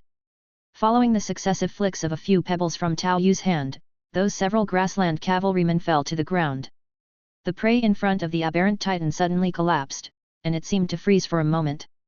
But it still stretched out its hand and picked up the person closest to it, opening its mouth as if wanting to stuff the person inside. However, the next moment, a soaring dragon's chant was already filling the ears of everyone nearby. A tens of feet long blood dragon soared into the sky. The blood dragon, with bared fangs and brandished claws, fiercely majestic, bore down on the titan, greatly diminutive in size yet not the least bit intimidated as it confronted the giant head-on. Accompanied by a roar of rage, it struck the titan's head directly. Bang! The titan's head, hit by the blood-colored dragon, burst open like a watermelon, with its neck exploding in tandem, and then it collapsed on the ground. After piercing through the titan's head, the long dragon had diminished greatly in size, but a shadowy afterimage still lingered. In the air, as if controlled, the dragon twisted and turned before charging back towards Tao Yu and finally merged into a mist of blood around him and was retracted back into his body. Phew, the consumption for that special effect is a bit high, but then it has a lot to do with the titan's thick skin and flesh. If I were fighting humans, the consumption would definitely not be this much. Tao Yu slowly exhaled. The flashy palm strike he had executed was the first test in actual combat of the blood gang infused with a unification of body, energy, and spirit, combined with the effects of the dragon's chant. Stay connected through Empire. After converting his true Qi into true Yuan, even though his cultivation of Qi was the last to be developed, the qualitative change brought about by the second deification of the million-unit Yuan Force still allowed his blood gang dominated by true Yuan to be incredibly outstanding. And it was truly exceptional. Moreover, due to the dragon's chant being deified, the energy was inexhaustible, and after hitting the target, he continued to control and rotate it, retrieving the excess gang Qi so as not to waste. He had become strong enough to smash a titan from afar with brute force. Unfortunately, he was ultimately more adept in fighting human phantoms since dealing with large creatures like titans relied entirely on overwhelming strength, but when it came to expense and cost effectiveness, it was far from being as efficient as fighting humans. Tao Yu leapt over and arrived in front of the evaporating titan corpse, sensing the Yuan force converging towards a segment of the spine. Although it was only a small section, given the titan's size, it seemed quite substantial when Tao Yu extracted it. Such heavy contamination. Tao Yu raised an eyebrow. However, he himself didn't mind such things, and given that ordinary titan substance was unlikely to sell for much, he absorbed it himself, seeking to understand the situation. Pure titan, this allows oneself to transform into a pure titan for an extended period. Before devouring a smarta titan, one cannot regain sanity. One's lifelong drive is to devour smarta titans, which may cause conflicts of lineage. It was almost a complete skill, but Tao Yu, after grasping its details, used his mental immunity to discard this information immediately. Indeed, it was a skill with side effects. The Yuan force was over 100, which, if one were to consider the absorption of Yuan force alone, was quite high among the conventional Yuan force creatures. Meanwhile, the refugees nearby went crazy at the sight of Tao Yu's spectacular attack, especially when the special effect was a blood dragon. Seeing the fallen titan, they immediately fell to their knees and kept kowtowing without cease. We beseech the immortal to save us. Please have mercy, immortal. Immortal, oh immortal. Seeing these people, Tao Yu could not help but sigh and, glancing at the horses left behind by the fallen grassland soldiers, as well as their current situation of having one person with two mounts, casually said, "You folks can take those horses. I'm no immortal, just an ordinary martial artist." Having said that, he paid them no more attention and, utilizing the light body technique, gracefully returned to his mount. Master Tao is truly exceptional with his divine skill. This, is this what Yuan Force is? Cheng Lixu's voice trembled slightly as she spoke, her eyes swirling with emotion, but she maintained her poised demeanor in front of others. The youngsters from the training corps behind her all had eyes shining bright. Can we become as powerful as what we're learning someday? This is just too strong, too cool. Don't space out, let's go. Tao Yu pulled on the reins and abruptly spurred his horse into a rapid gallop toward the front. Cheng Lixu and the people of the training corps quickly followed behind him, and the refugees no longer cared whether Tao Yu was an immortal or not. They looked at the few well-trained horses that hadn't left yet with a strange gaze, and slowly, some began to approach them. Zhongnan Mountain is located in the middle section of the Qinling Mountains and is not the name of a single peak. As one of the two main Taoist schools, the Chuanzhen sect found a mutually beneficial relationship with Zhongnan Mountain. However, compared to its heyday under the leadership of Wang Chongyang, the number one under heaven, the current Chuanzhen sect showed signs of decline. The 7 masters of Chuanzhen could stand up to the 5 greats with the celestial pole Big Dipper formation, but that was about it. A few months earlier, a group of riffraff had attacked Chongyang Palace. Hao Datung, one of the 7 masters, had been embarrassingly defeated by Huo Du. This was quite a loss of face. Fortunately, at that time, Guo Jing had just sent Yang Guo there, which had helped the Chuanzhen sect out of a tight spot. Otherwise, they truly would have been humiliated. Thanks to the connection between Chu Chuji and Genghis Khan, along with Zhongnan Mountain's formidable terrain, Wang Chongyang had intended it as a strategic location for raising an army, as it was easy to defend but hard to attack. Therefore, the Chuanzhen sect still had considerable influence in this region. Nevertheless, at the foot of Zhongnan Mountain, a vast expanse of steppe tents was now pitched, and nearly 10,000 steppe troops had encircled the necessary pass leading up the mountain, evidently intent on setting up a long-term encampment. At this moment, the camp had clearly suffered some impacts, with exaggerated damage in some areas. Besides the bodies of a few pitiable steppe soldiers, there were also the bodies of 3 titans, which were emitting steam as they melted. Some steppe people, still with terror on their faces, were busy repairing the camp and dealing with the scene. Sharp stakes made of huge logs had been erected high up, forming a kind of large cavalry blockade. Moreover, in their equipment, there were some weapons that had been obviously hastily cobbled together to counter these suddenly emerged demons. General Boyan, the Rapid Titan has been successfully lured away. There are many refugees over there, enough to delay it, reported a scout inside the tent to the steppe general, who was sitting in the chief seat with a worried expression. Although Huo Du was known as the Little Prince of the Steppe was filled with countless tribes, and a little prince from a small tribe didn't count for much in front of this military commander, General Boyan. Ah, this must be a punishment sent down by eternal heaven. Titans feed on humans but not other creatures, which is utterly inconceivable. What's more, they don't seem to digest what they eat. Why is that? Thinking about the reports detailed from below, the concern on General Boyan's face deepened. The warriors of eternal heaven were not afraid of combat, but they felt powerless against these irrational enemies. Especially those rapid titans, whose threat far exceeded that of the ordinary titans. Except when trapped, they were practically impossible to deal with. How is your master doing now? When Boyan thought of King Golden Wheel, who could kill titans with his bare hands, even he felt a tinge of fear. Previously, he hadn't found these martial artists to be anything special. Faced with the endless hail of arrows, they always had a moment of exhaustion and actually played a limited role on the front line of battle. Their main function was to guard against assassination. But against those titans who were immune to arrows, they demonstrated unparalleled combat prowess. Especially King Golden Wheel, who clearly stood in a class of his own among the top fighters. Others like Xiao Xiangzi and Yin Kexi made a lot of noise, but after realizing that the titans were immune to poison, they fled in terror, not daring to confront them. It was, on the contrary, King Golden Wheel who brought down titans with just a few rotations of his weapon and finally severed the titans' heads with his Jinlun. However, he was momentarily careless and was slapped by a rapid titan, sustaining some injuries. Just some superficial wounds, nothing serious. Huo Du replied, bowing. But just then, a scout came in from outside. General, there are about 50 riders approaching from the direction where the rapid titan was lured away. What? They didn't lure the titan back here, did they? General Boyan's expression changed to one of shock, and he rose abruptly, slamming his hand on the table. No sign of it yet. Chapter 234, comes with sound system. Upon reaching the site of the military camp ahead, Tao Yu estimated it was about 2 arrows shot away and halted his horse. Behind him, Cheng Lixiu and the members of the training corps also stopped in their tracks. They all looked at the large camp ahead, their faces showing a weighty seriousness. On their journey, they had witnessed numerous atrocities committed by the grassland barbarians. Burning, killing, and looting. Each member of the survey corps had been arranged to have a taste of bloodshed. By now, they had adapted to the chaos of the era. But now, seeing the grassland people's headquarters, their military camp. Thinking about what they had done along the way, these half-grown youths all felt a tightening in their hearts. What's there to fear?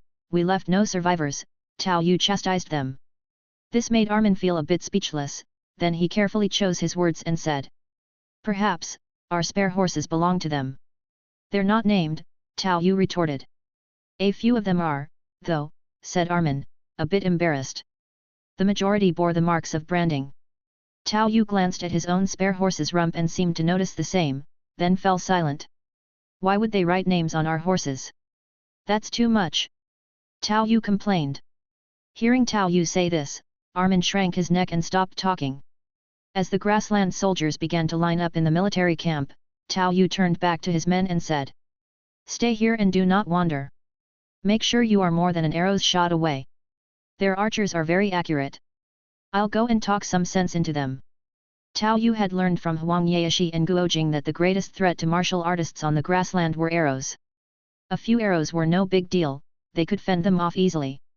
But a relentless barrage of arrows from the sky, even a top expert of the 5 greats level would be exhausted and perish. Defending against arrows drained more inner strength than bullets did. Explore more adventures at Empire. Yet for Tao Yu himself, with so much Yuan Force as his backup, his confidence was bolstered, unafraid of failure. Rows of grassland soldiers emerged, and shortly after, a figure that resembled a junior officer made his way to Tao Yu. Looking at Tao Yu's typical southern appearance, he started berating him. How audacious! To collide with the tents, are you seeking death? One could tell from his tone that they were accustomed to throwing their weight around. Even powerful places like Shaolin would submit and offer provisions after they arrived. Although Tao Yu had led 50 cavalries here, compared to their formation, it was still hardly worth mentioning. If it weren't for the fact that they approached from the direction where the fast Titan had been lured away, they wouldn't have even bothered to question them. They would have either chased them away or simply shot them dead. I was actually planning to reason with you, Tao Yu said, rubbing his temples with a hint of a headache. If you can't understand reason, I have some proficiency in fist and foot. Tao Yu slowly exhaled a breath. Seeking death.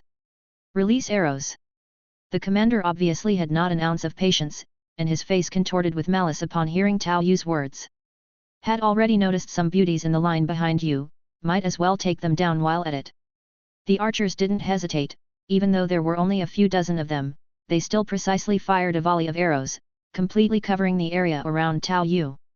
Facing these attacks, Tao Yu simply chuckled and leapt into the air, executing a seeing the dragon in the field to intercept the arrows nearby and protect the steed beneath him. After landing, his feet tapped lightly, leaving behind after images. Bad news. It's a master. Shoot the signal arrows. A messenger immediately fired the signal arrows, which shot into the sky with a piercing explosion. However, the moment the signal arrows were fired, Tao Yu was already upon them, raising his hand and sending 4 blood-red dragons pouring out from his palm with a move called Shocking 100 Miles. Accompanied by the dragon's chant, every person in the whole unit was startled to the point of vacancy, and as the horses panicked, all without exception fell from their mounts, which scattered and fled. These 4 blood-red dragons roamed, not directly colliding with them, mostly just grazing. But it was just such a casual graze that made the newly landed soldiers spurt blood and get blasted away upon touch, injured on contact, dead upon collision. Indeed, as long as I control my strength not to consume too much, it is still bearable, but I still need to quickly find a way to cultivate the 9 Yang divine skill. Tao Yu felt the consumption after the blood dragon's attack, but he was very satisfied. Compared to blowing up the heads of titans, this was just a slight touch to ordinary people, completely acceptable. The 4 blood-red dragons circled back, passing by Tao Yu's side where he restored and slapped them away again. The soldiers who had just emerged from the camp due to the signal arrows fell like wheat at the sound. The long handles wielded by the few resisting soldiers snapped upon colliding with the blood dragons, sending them tumbling away with the men. With the flick of the dragon's tail and the touch of the dragon's body, as long as they didn't explode, the consumption was completely within Tao Yu's acceptable range. As the Big Dipper True Yuan continued to operate, the vague power of the Big Dipper stars also kept on strengthening him, combined with the traveling energy of the basic breathing method and the earthly power of stance skill, it seemed that he could fill the gaps to a certain extent. Haha, bring it on. Tao Yu directly stuffed 4 tubes of nutrient paste into his mouth. Without the slightest hesitation, he began to let loose. Each clap of his palms sent out another blood-red dragon, each dragon's return was filled with blood gang and sent out again by him. Gradually, more and more blood dragons surrounded him, constantly roaming within 5 feet of Tao Yu. Eventually, 18 converged. The sky filled with the dragon's chant, one after another, with built-in sound effects. This caused a massive impact on the military camp's soldiers, delivering a devastating blow to their morale. Tao Yu plunged into the various squads like a tiger among sheep, blood dragons closely following him. Contact meant collapse. The influence of fist intention mixed with sound skill seemed even greater in group combats, making Tao Yu seem invincible. Might not have killed that many, but the entire camp felt chaos, no one daring to approach, just running away. How is this possible? Xiao Xiangzi rushed over to support after hearing the commotion, and upon witnessing the scene of the blood dragons dancing, he almost thought he was seeing things. The dragon's chant filling his ears further terrified him. How could we still fight? This isn't human at all. Run!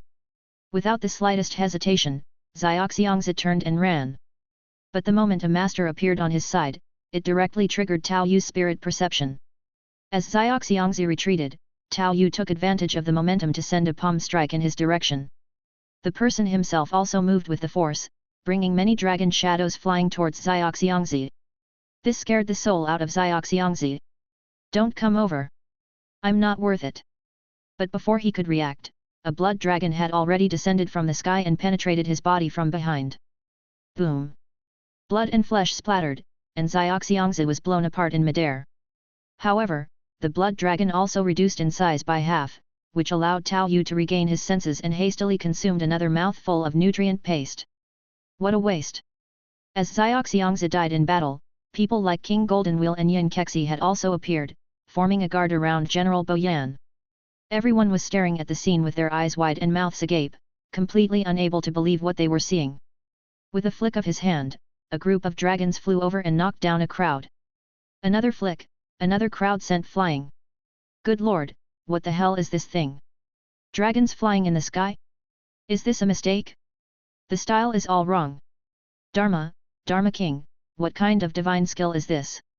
Boyan asked with a twisted face, maintaining a certain composure, which already showed his strong psychological quality. This old monk does not know, watch out, he's coming. General, order the archers to attack from a distance, I will stall him. King Golden Wheel was indeed a brave man. When it was time for action, he stepped up. However, he deliberately slowed down his approach. Allowing another fool, Nimixing, wielding a snake-shaped iron whip, to rush to the front. But before he got within 5 yards of Tao Yu, he was instantly knocked back and left spewing blood by a blood dragon's tail whip. Nice move. Just after clearing the crowd around him, Tao Yu saw Nimixing being struck down and King Golden Wheel landing in front of him. His eyes lit up slightly, a master. With a casual palm strike from afar, 5 of the nearest blood-red dragons, under his control, twisted towards King Golden Wheel from different angles, making King Golden Wheel's face turn green. Why do I have 5? After Tao Yu casually launched his attack, he realized it was imprudent. He still needed King Golden Wheel's Vajra body divine skill. Instantly, he turned his palm into a claw, and with an attractive force, 2 blood dragons twirled back to him, leaving only 3 continuing their collision course. Ha! Seeing no way to avoid it, King Golden Wheel had no choice but to face it head-on. Using his Golden Wheel as a shield, he bet all his power on the Vajra body divine skill, while his feet moved with lightness skills to retreat and be ready to dissipate the force at any moment. Even before the dragons arrived, the force of their approach made his face shudder uncontrollably, and he looked ghastly. Boom! The moment the blood dragon struck, King Golden Wheel's vision first went dark as if his head had been struck by a huge hammer. He couldn't concentrate his inner strength, and his stance fell apart. In the next instant, the blood dragon shattered all his inner strength without effort, and his golden wheel emitted a piercing screech noise. Puh!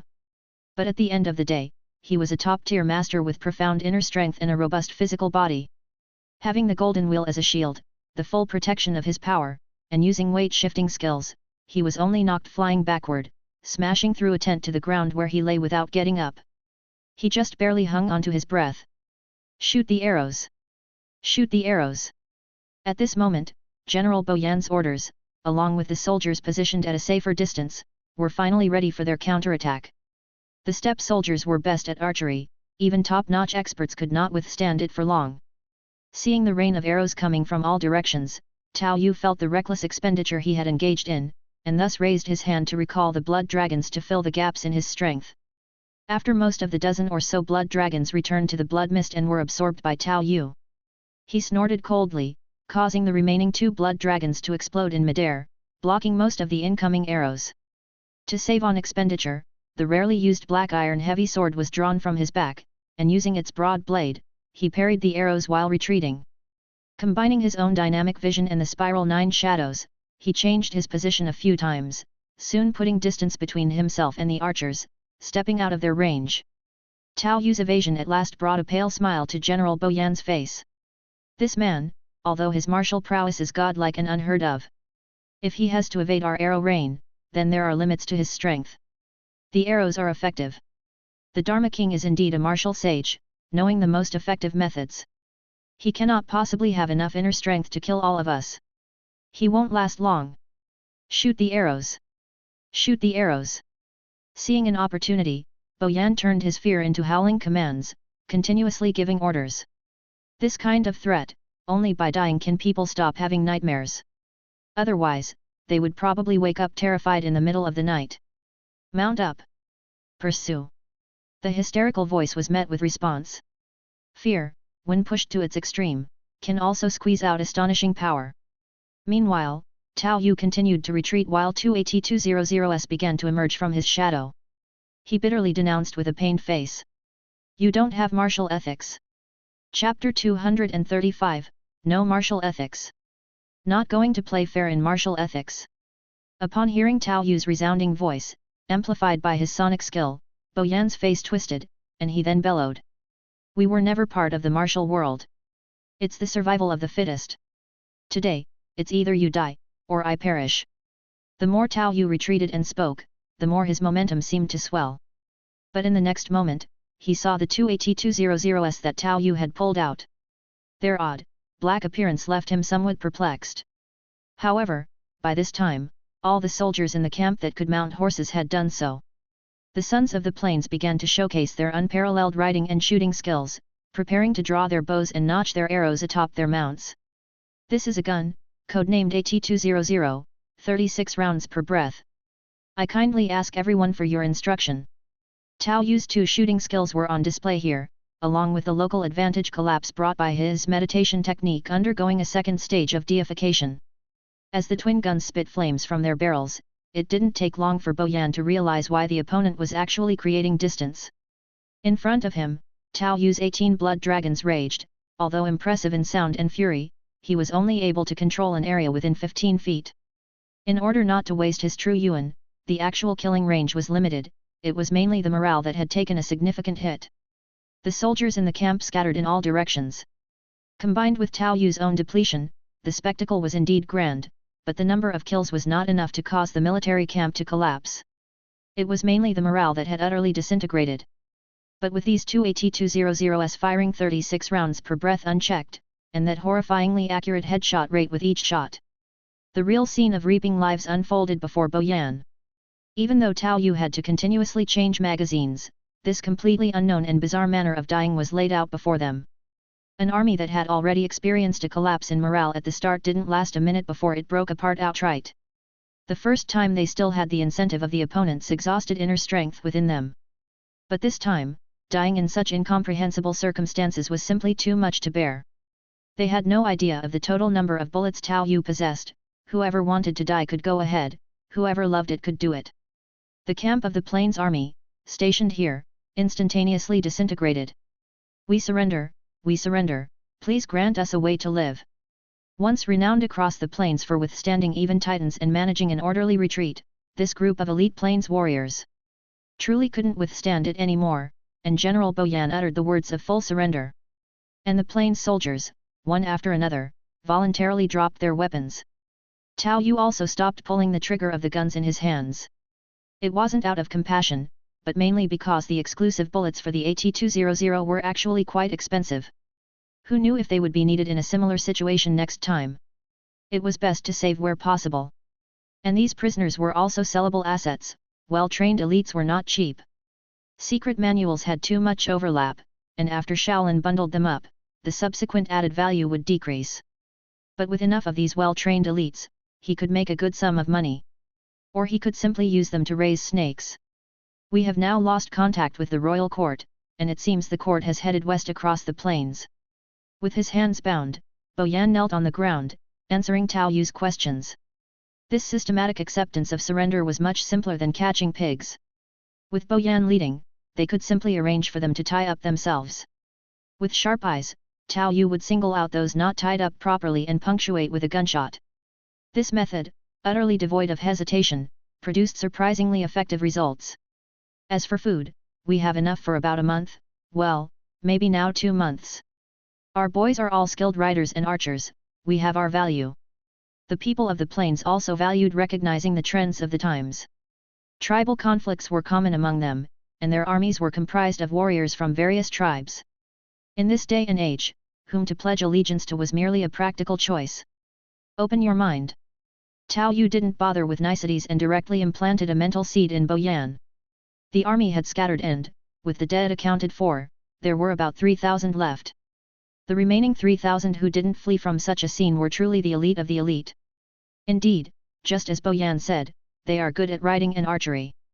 Then let's keep them for now, in the end, there won't be a loss. The second deification taming, although it doesn't guarantee 100% obedience, with Boyan's current performance, some control is still somewhat effective. Anyway, there's no loss either way, so it's fine to try it out. They even brought their own provisions. After Tao Yu implanted a spiritual seed in him and he experienced the agonizing pain from the depths of his soul, terror filled Boyan's face. In his eyes, Tao Yu was a demon come to life. However, originally, their transition from being good at riding and archery to singing and dancing was quite smooth. After deciding to surrender, plus this spiritual control, it wasn't something they couldn't accept. Moreover, the people of the plains admire the strong. Although Tao Yu relied on the intimidating display of the AT-200 behind him, his spectacular, unrivaled prowess in mowing down soldiers in the camp left a deep impression on them. Compared to his gunmanship, Tao Yu didn't actually kill more with his bare hands, but that celestial god-descending effect is unforgettable for them. Even for the ordinary soldiers of the plains, surrendering and submitting to Tao Yu isn't something unacceptable. So, what is your purpose in stationing yourselves on Zhongnan Mountain? Do you wish to beg alms from the Chuanzhen sect? Tao Yu leaned back in Boyan's own fur-covered large chair, feet resting casually on the table, and spoke nonchalantly. With Cheng Lixu standing solemnly beside him with a sword as if guarding him, the scene was quite impressive. Not entirely. The Yellow River has now entered its dry season, the Titans are crossing south, and we too must find a way out. Unable to take Xiangyang or head south of the Yangtze River's natural barrier, we thus seek a defensible location. Actually, Zhongnan Mountain is not bad. Boyan answered honestly. They were just looking for a place to save their lives.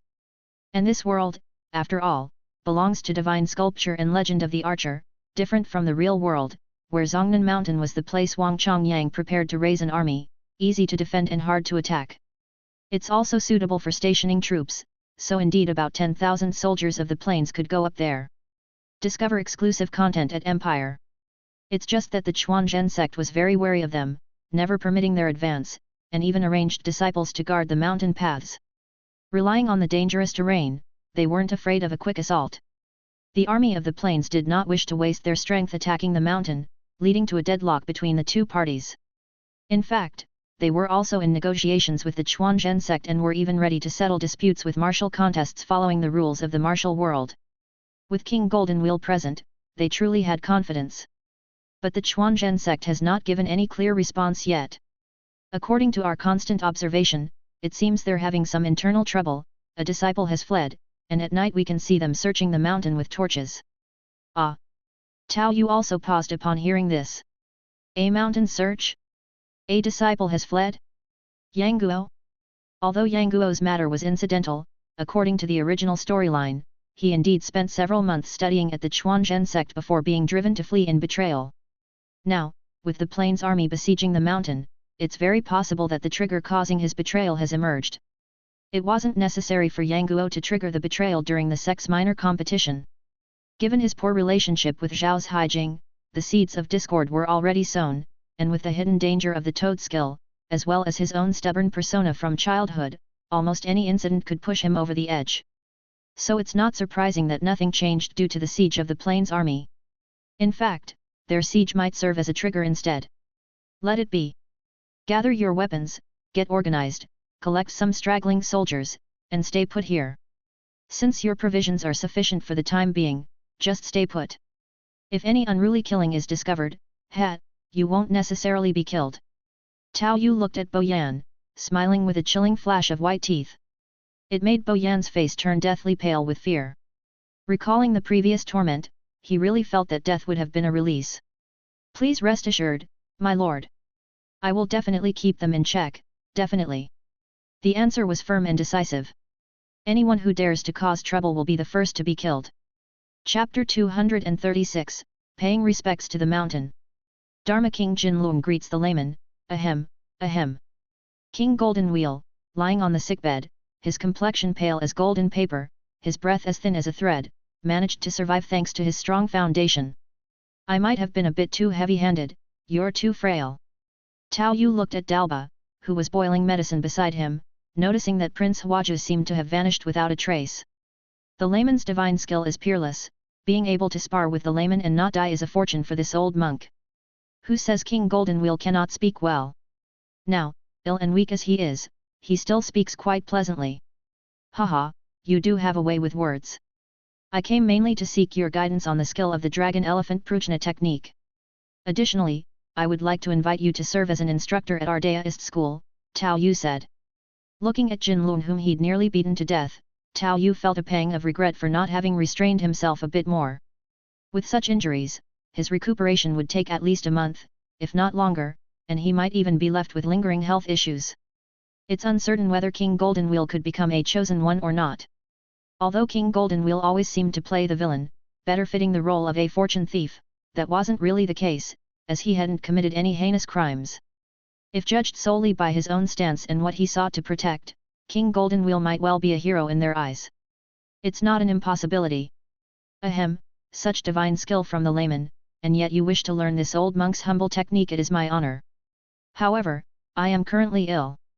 This is my disciple Dalba, he too has some achievement in the Dragon Elephant Prujna technique. King Golden Wheel said. In times of adversity, true colors are revealed. Huaju was fond of flattering and fawning, while Dalba was simple and honest, yet, when it counted, only Dalba was willing to stay behind and care for him as Huaju had long since fled. King Golden Wheel also wished to give his disciple a helping hand. With such unheard of divine skills at hand, why wouldn't one seize the opportunity to hold onto those coattails? Previously he had swept across the plains, but now with the titans rampant, even he felt uncertain about the future. Well, this is much easier than I thought, my initial guess wasn't wrong after all, Tao Yu remarked as he looked at the Dragon Elephant Prujna technique now in his possession. Due to his robust true Yuan, strong Qi blood, and physical body, it hardly took Tao Yu half an hour to get started with the Dragon Elephant Prujna technique. This was indeed a technique even those with poor aptitude could easily begin practicing. In an environment where meridians and acupoints were complicated, and where advanced internal forces like the Nine Yin True Scripture also required knowledge of Taoist teachings, Tao Yu had previously struggled to find a Shaolin basic breath control technique. It was just barely considered a skill with relatively low prerequisites for aptitude. Although the basic Shaolin breathing technique could potentially be upgraded to the 72 ultimate arts, its inherent potential was quite limited and not as convenient as the Dragon Elephant Prujna technique. Ordinary pioneers would master one technique thoroughly, rather than spreading their Yuan Force and effort too thinly. Reviewing the deification requirements, 1000 Yuan Force wasn't a small amount, but it was still considerably less compared to the Northern Dipper. Tao Yu completed the deification immediately. Dragon Elephant Prujna technique, improved each level increases the upper limit of one's physique, inner strength and spirit. Unremarkable and plain, with no unique features. But it was precisely this straightforward and unadorned ability that caused Tao Yu's eyes to light up slightly. Haha, not bad at all, it even boosts the spirit. My current system is becoming quite intricate, and each aspect should not be overcultivated. Therefore, such foundation-enhancing abilities are the most suitable, he said. Just as the 9-yang divine skill had been in his grasp for a while, he hadn't attempted it yet due to unresolved conflicts. If the great shift of Kyunkan could not solve the issue, then he might have no choice but to temporarily set it aside with regret. However, the dragon-elephant prajna technique was entirely different, requiring no specific internal force, compatible with any type, strengthening the physique, expanding the meridians, nurturing the spirit. Plain and simple, yet transforming complexity to simplicity. This even put the dragon-elephant prajna Kong on Tao Yu's list for a second deification. Actually, Yuan Force can really undergo a second deification now. Tao Yu looked at his current Yuan Force of over 200,000 and hesitated for a moment. As his strength increased, his consumption of Yuan Force for acceleration was getting bigger and bigger. If after deification he only had tens of thousands of Yuan Force left, he might not last until he reached Bright Summit. Let's hold off for now. The company also hasn't distributed Yuan Force dividends for a few months. Next time, I'll have Sun Shiking bring me some, and then figure out a way to sell off these steppe people.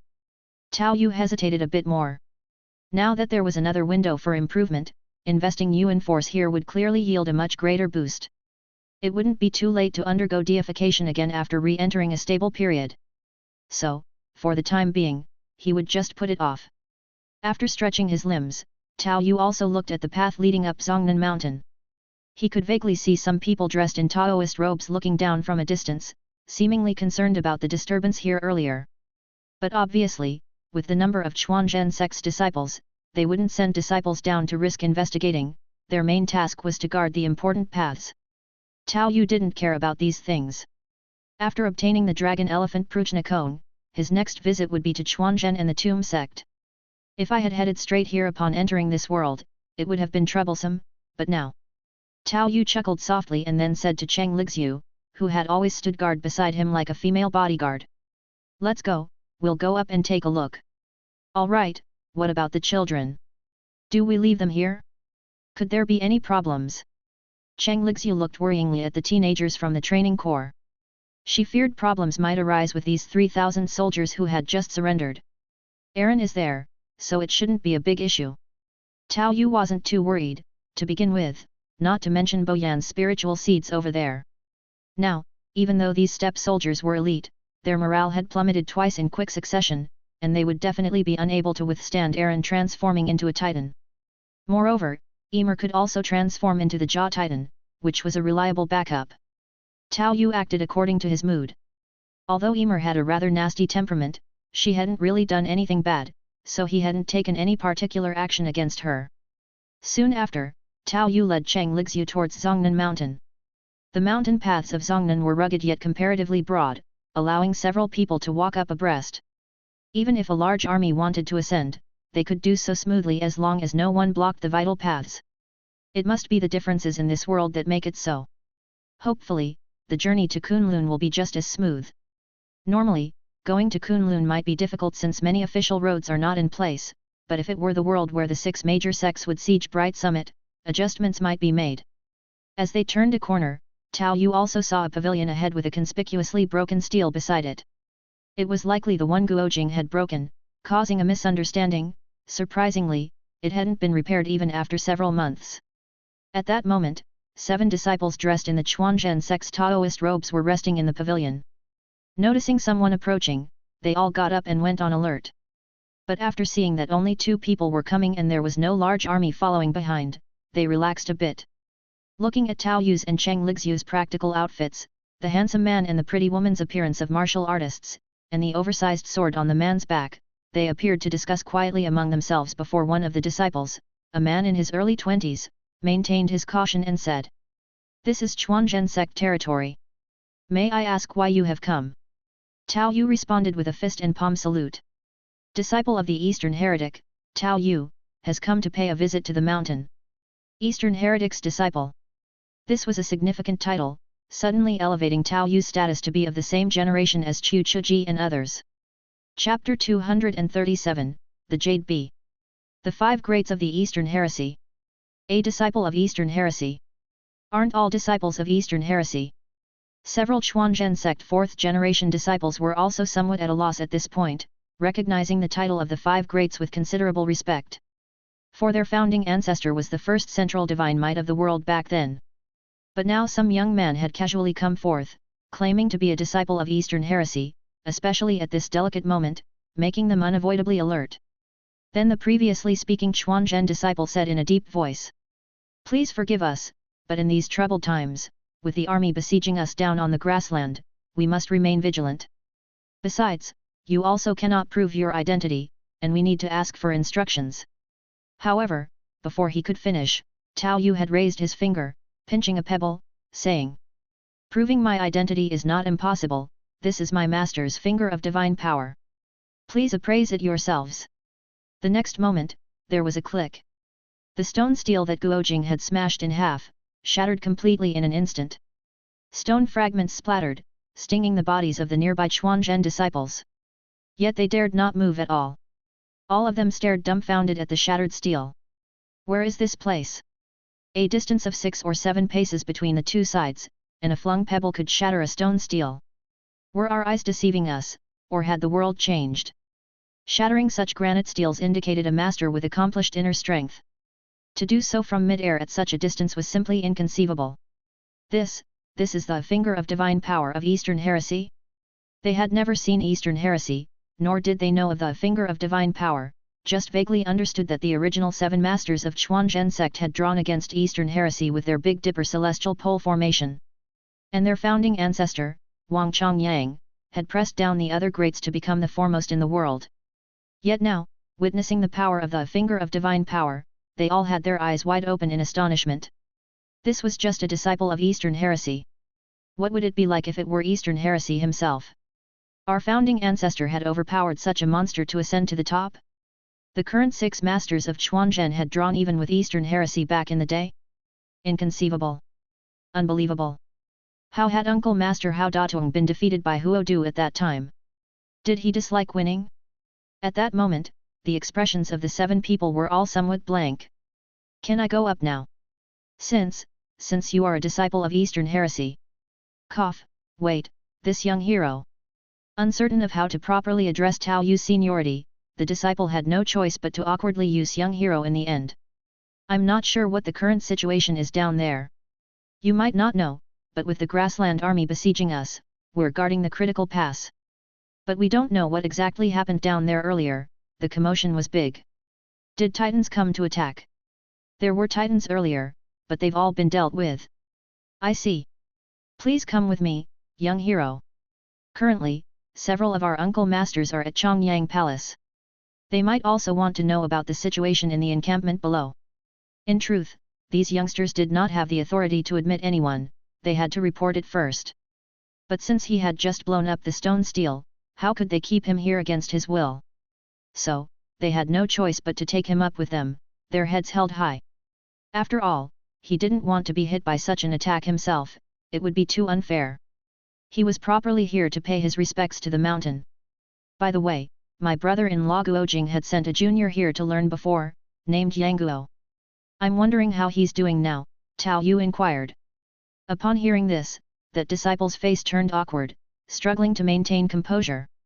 Later he thought, the daughter of pharmacist Huang was Guojing's wife, so it was normal for the other party to call Guojing brother-in-law. It was completely reasonable for him to come and check in passing. But thinking about some of the events that had happened recently, his face still showed an awkward expression as he said, "That, Yang Guo has always been taught by Uncle Master Zhao's Haijing.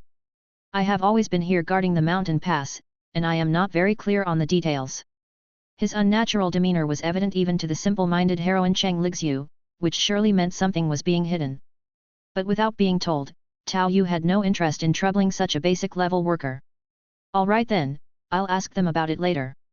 He had already confirmed that his previous estimate was probably correct, the disciple who had fled was indeed Yang Guo. However, just as he was following the path up the mountain, at a point ahead where the trail clearly narrowed and became extremely tight and treacherous, several Chuanzhen disciples suddenly appeared. Compared to the mere 7 defenders encountered earlier, there were as many as 28 here.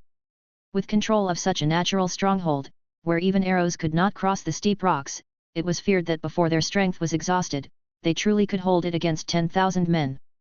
And in contrast to the 7 lower-ranked disciples below, there was also a third-generation disciple stationed here. Seeing the disciple who had previously been on lookout duty suddenly bringing a man and a woman up, he asked in a low voice from atop a huge rock. "Qing Feng, what's going on? Why have you neglected your post and brought people up the mountain without authorization?" Reporting back to Uncle Master Kui, this young hero is a disciple of Eastern Heretic and has proven his identity with the divine flicking finger technique. Moreover, they have learned that the military camp below has been attacked by the Titans, so this disciple took the liberty of bringing them here, replied Qing Feng. Indeed, Qing Feng was quite ingenious, though he spoke the truth, he avoided potential conflicts as much as possible, choosing the best possible solution that would allow them to pass. Otherwise, he feared Uncle Master could be beaten to death.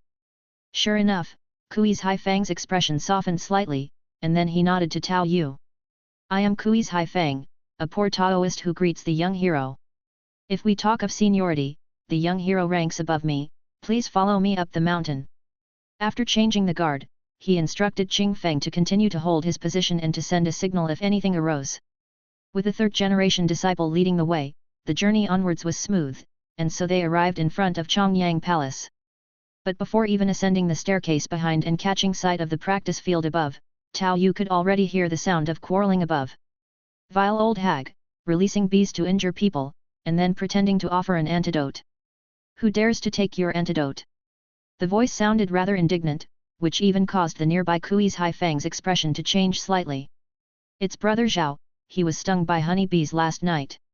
After speaking, he quickly ascended a few steps to the practice field, and Tao Yu also moved forward with a bit of curiosity, only to see that the entire practice field was already surrounded by Chuanzhen disciples, with an old woman and a young boy encircled inside. The old woman had a remarkably ugly appearance, but the young boy was quite handsome, albeit with a hint of defiance in the corners of his eyes. Confronting them directly were 2 men who, judging by their attire, seemed to be third-generation Chuanzhen disciples. One of them had a face swollen like a pig's head, affecting his speech, and was the one who had been indignant earlier. The other seemed composed and stood with a sword at his side, without uttering a word. "Brother Zhao, Brother Yin, what's going on? How did they come back?" Kui's Haifang set down the 2 he accompanied and quickly asked, then looked at Granny Sun with a wary gaze.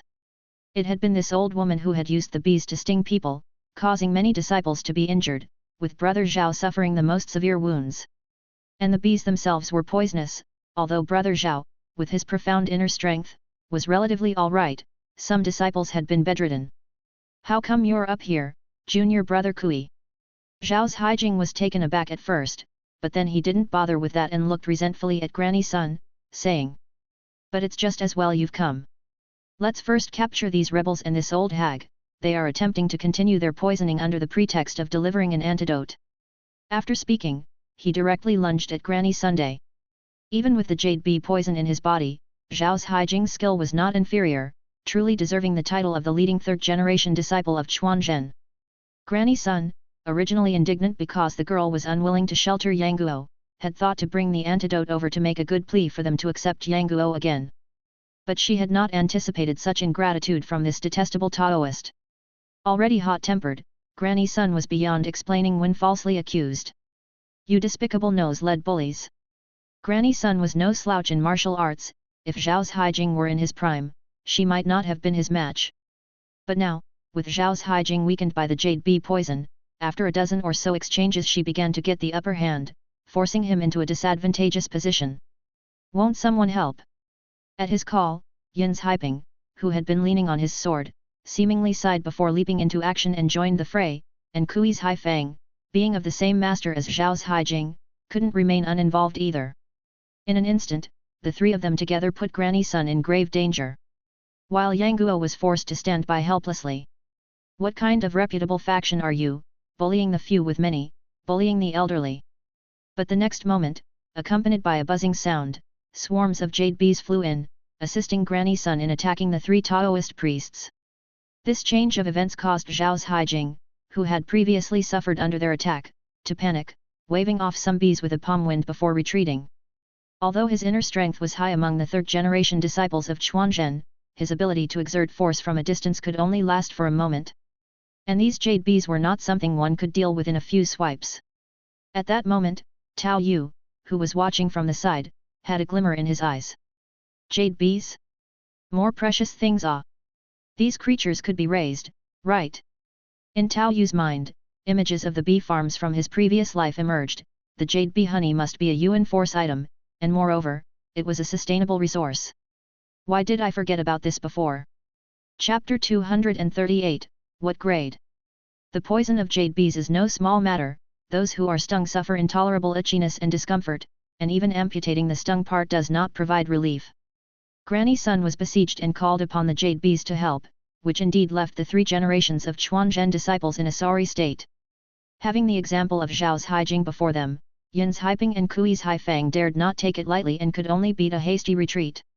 However, at that moment, suddenly a figure descended from above, wielding a torch and driving the bees away with their inner strength.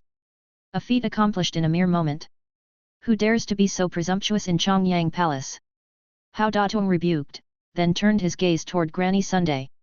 Granny Sun's temper also flared up at this point. She had come to deliver the antidote but was wrongly accused, and immediately began to mock. Humph, quite the bluster. Uncle Master, it was this old crone who let the bees hurt people, and then there's that little beast Yang, completely betraying and dishonoring his master. Zhao's Haijing may nominally still be Yang legitimate master, but now he looked at Yang with eyes full of spite. When Guo Jing came before, he had given Zhao a good lesson, instilling in him a grudge that had led him to only teach Yang theoretical knowledge. However, the original plot actually relied on Zhao's Haijing's actions, which was what allowed Yang to study successfully in the Chongyang Palace, later strengthening the Jade Maiden Sutra and learning the basics of the 9 Yin True Scripture. It was at this time that Tao Yu found the most appropriate moment to intervene. Oh? Yang? Is he the nephew of my sworn brother? What has happened to him? Tao Yu's voice was gentle, his appearance handsome, and combined with his spirited robe, along with the temperament he gained from practicing the Northern Dipper, he even exuded an ethereal aura, unaffected even by the giant sword on his back. With just a few words, he captivated the attention of many on the scene, causing everyone to silently exclaim, "What a handsome man!" Even the young handsome man whose life had gone astray upon meeting Yang Guo was astonished by Tao Yu's handsomeness. But he also heard what Tao Yu had said. "My sworn brother's nephew? Who are you?" "Oh, I am a disciple of the Eastern Heretic. I am heading north to investigate the Titan disaster and just passed by your sect to visit my brother-in-law, Guo Jing's nephew." Tao Yu smiled nonchalantly, taking the initiative to clarify his purpose. This statement directly made Hao Datong freeze, completely at a loss for words. But it was still Zhao's Haijing who, despite the pain on his face, endured and spoke up, looking down at the younger Tao Yu. "So, you are a disciple of the Eastern Heretic.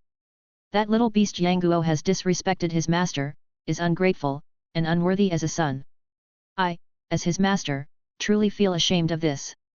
Zhao's Haijing spoke with emphasis, seemingly ready to ruin Yang Guo with his words.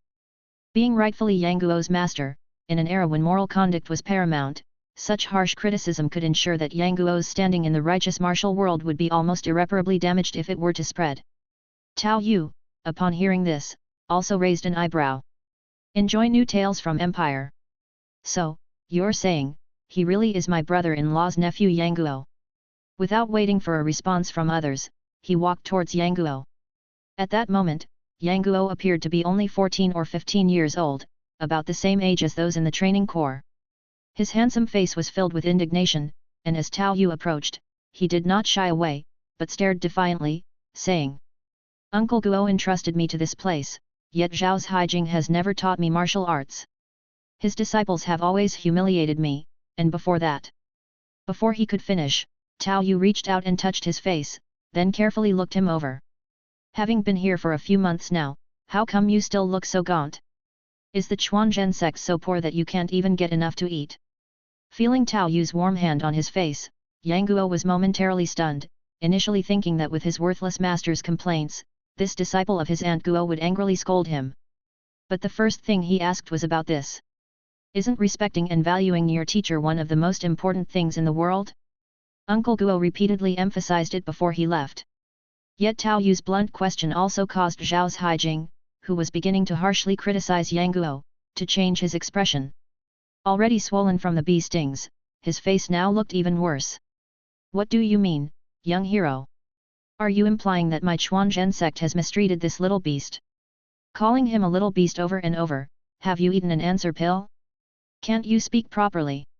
Tao Yu looked at Zhao's Haijing, his face full of wonder. You. Uncle Guo entrusted his nephew to Zhongnan Mountain out of respect for you, thinking you were something special. And you really think you are still Wang Chongyang? Look at the great job you've done. Tao Yu stepped in front of Yang Guo and rebuked the many disciples of Chuanzhen. A 14 or 15-year-old lad, who has only been learning martial arts from you for a few months, how could he possibly dishonor his teacher and eradicate his ancestry? Such accusations you can make, nothing but trash, truly a disgrace to Wang Chongyang. Behind him, Yang Guo had already become somewhat befuddled as Tao Yu's words were becoming unclear to hear, and Tao Yu's retreating figure loomed ever larger in his eyes, like a pillar holding up the heavens, causing his eyes to moisten. Since childhood, he and his mother relied only on each other, and after her death, his life had been full of hardships. It was not easy to find Uncle Guo, who treated him kindly, but Auntie Guo seemed to hold some opinions against him. In the end, he could only helplessly be sent to Zhongnan Mountain. Actually, Yang Guo, who grew up in the back streets, understood all this. Uncle Guo was not his father, and to have done so much was already beyond duty and kindness. But he never expected that the so-called Taoist priest of Zhongnan Mountain would be so petty-minded. Even though he always held his breath and swallowed his voice, it was all meaningless, and instead, it helped to inflate the other's arrogance. Yang Guo, who had never felt much warmth in his life except from his mother, had only sensed kindness from Uncle Guo and Granny Sun, but now there was one more addition. Well said, these hypocritical long-nosed fools, I've long been unable to stand them too. Granny Sun too felt as if a mass of anger had been expelled from her chest. However, seeing the unfriendly eyes of those long-nosed fools and the flushed face of Hao Datung, she knew that this matter would not end amicably. The young man had cursed too harshly, completely trampling on the dignity of the Chuanzhen sect underfoot. Although she agreed with what he said, it was very likely to provoke collective retaliation. Humph, let's leave first, and ignore them. After saying that, Granny Sun tried to pull Tao Yu and leave. But at this time, Hao Datung had already commented faintly. Our Chongyang Palace is not a place where just anyone can come and go as they wish. The ancient Tomb sect and Chuanzhen have an agreement, but this does not justify your unruly behavior here. Having said that, he also looked towards Tao Yu and said coldly. And you young brat, who claims to be the disciple of the Eastern heretic, whether you are real or fake, I will capture you first. It's just right to bring you to the Martial World Assembly to see Guojing and see what he has to say. Seeing that Hao Datung was clearly angered, Yang Guo's expression changed as he said urgently. What, you want to bully the few with the many? He was quick-witted, knowing that if the group of Chuanzhen disciples ganged up, it would be difficult to escape unharmed, so he took the initiative to taunt. At the same time, he also reached out to pull at Tao Yu's clothes, seemingly indicating that Tao Yu should not escalate the conflict further. Why is this brother fiercer than me? However, Tao Yu didn't take any of it to heart and patted his head while saying with a laugh. Haha, quite the clever little devil, not much different from my younger brother. Don't worry, with these few bits, even if they all come at once, they can come. It's just a matter of taking care of them conveniently. Tao Yu appeared unconcerned and then said to Cheng Lixu. You take them back a bit, lest blood splatter on you. It doesn't seem right to kill them all. Cheng Lixu weighed her words. Having seen Tao Yu barge into the nomadic military camps, she knew it wouldn't be difficult for him to fight his way through here. Don't worry, I won't kill. I have to leave some face for Wang Chongyang, just teach them a lesson. Tao Yu rubbed his wrists and beckoned to the Chuanzhen disciples whose faces were gradually turning red from their words. Come at me together, it's better to call the others too, let me see if the celestial pole Big Dipper formation is really capable of matching the 5 greats. Insolence from the youth. Hao Datung roared and charged forward, reaching out towards Tao Yu. You are at most a disciple of the 5 greats, and so am I. But soon, Hao Datung, who had aggressively approached, changed his expression as his hand stopped 3 feet away from Tao Yu, unable to advance any further. An invisible wall of air blocked his palm, freezing Hao Datung in mid-air, his complexion turning red. Pressing down on the invisible wall in front of him not only failed to push it down but instead left him suspended in the air. Ah! Tao Yu seemed to have just noticed him, giving him a casual glance. Whatever your level, you are not fit to be compared with me. The recoil from the deification's Vajra indestructibility divine skill pushed Hao Datuong back, spurting blood without Tao Yu having to make a move. This scene, incomprehensible to the other Chuanzhen disciples, appeared in their eyes. In their view, Hao Datuong made a grand gesture but stopped at a distance of 3 feet from the opponent, weirdly pressing his hand on empty space, then his complexion turned red, and the next moment, he was sent flying backward while spewing blood, without a clue as to what had just happened. Humph! Who dares to act wildly in Chongyang Palace? Accompanied by a voice, several figures floated in, with one of them quickly moving forward to support the bleeding Hao Datuong, glaring angrily at Tao Yu and the others in the center of the arena. It was the remaining 5 of the Chuanzhen 6, with the one glaring being none other than Chu Chuji, the strongest martial artist among the Chuanzhen 6. Chapter 239. Celestial Pole Big Dipper Array. Be careful. Th3. Hao Datuong's face turned red as if he wanted to say something, but as he barely uttered a few words, he spewed a mouthful of blood onto Chu Chuji's body. This made Chu Chuji hastily press several points on Hao Datuong's body to stabilize his lungs and heart to prevent him from choking on his blood. While Hao Datuong was so anxious he couldn't speak, Chu Chuji also said to comfort him. Junior brother, rest assured, we will avenge this for you. Although Hao Datuong was the least powerful among the 6 disciples of Chuanzhen, the fact that he had been injured meant that the attacker was no ordinary opponent. Seeing Tao Yu's young and handsome face instantly filled Chu Chuji with dislike. The students he had taught, such as Yang Kong, as well as Huo Du who had recently come to challenge them, had all been handsome men, and none were good people. Master Uncle, this man claims to be a disciple of the Eastern Heretic, avenging that unfilial scum Yang Guo. I don't know by what sorcery he had injured Master Uncle earlier. Zhao's Haijing then hurriedly stepped forward to speak to Chu Chuji. On hearing that he was a disciple of the Eastern Heretic, Chu Chuji became even more enraged. In the past, the 7 disciples of Chuanzhen had quite a grudge with the Eastern Heretic and had even battled using the Celestial Pole Big Dipper formation. Although they had resolved the misunderstanding later on, it would be impossible to say there were no hard feelings after the fight. But the Eastern Heretic was too strong, they did not dare to show any outward resentment. Earlier, he also repeatedly insulted our founder and shamed our Chuanzhen sect. Zhao's Haijing saw Chu Chuji's face turn steely and kept fanning the flames. Not strong enough to see the details, Tao Yu didn't even bother to color his gang qi, Chu Chuji couldn't even discern the air wall of Tao Yu's indestructible Vajra divine skill. A 3-foot air wall. That was too far-fetched, so in his view, Tao Yu must have used some cover technique to injure Hao Datuong. Like some sort of divine finger snap. As the foremost of the 3rd-generation disciples, if Zhao's Haijing thought so, the others naturally found it even more unfathomable. Only Yang Guo, seeing Chu Chuji's face darken, brazenly took advantage of his youth to taunt. What's the matter? Having run off one, you send another? The mighty Chuanzhen sect, are you staging a relay fight? He and Granny Sun also could not understand what had happened earlier and could only try to come up with their own methods. Humph, I knew it. You and your father are cut from the same cloth.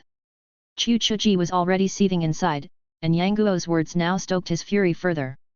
Yang Kong had once made him lose a great deal of face in the past. Shut your mouth. I will not allow you to speak of my father like that.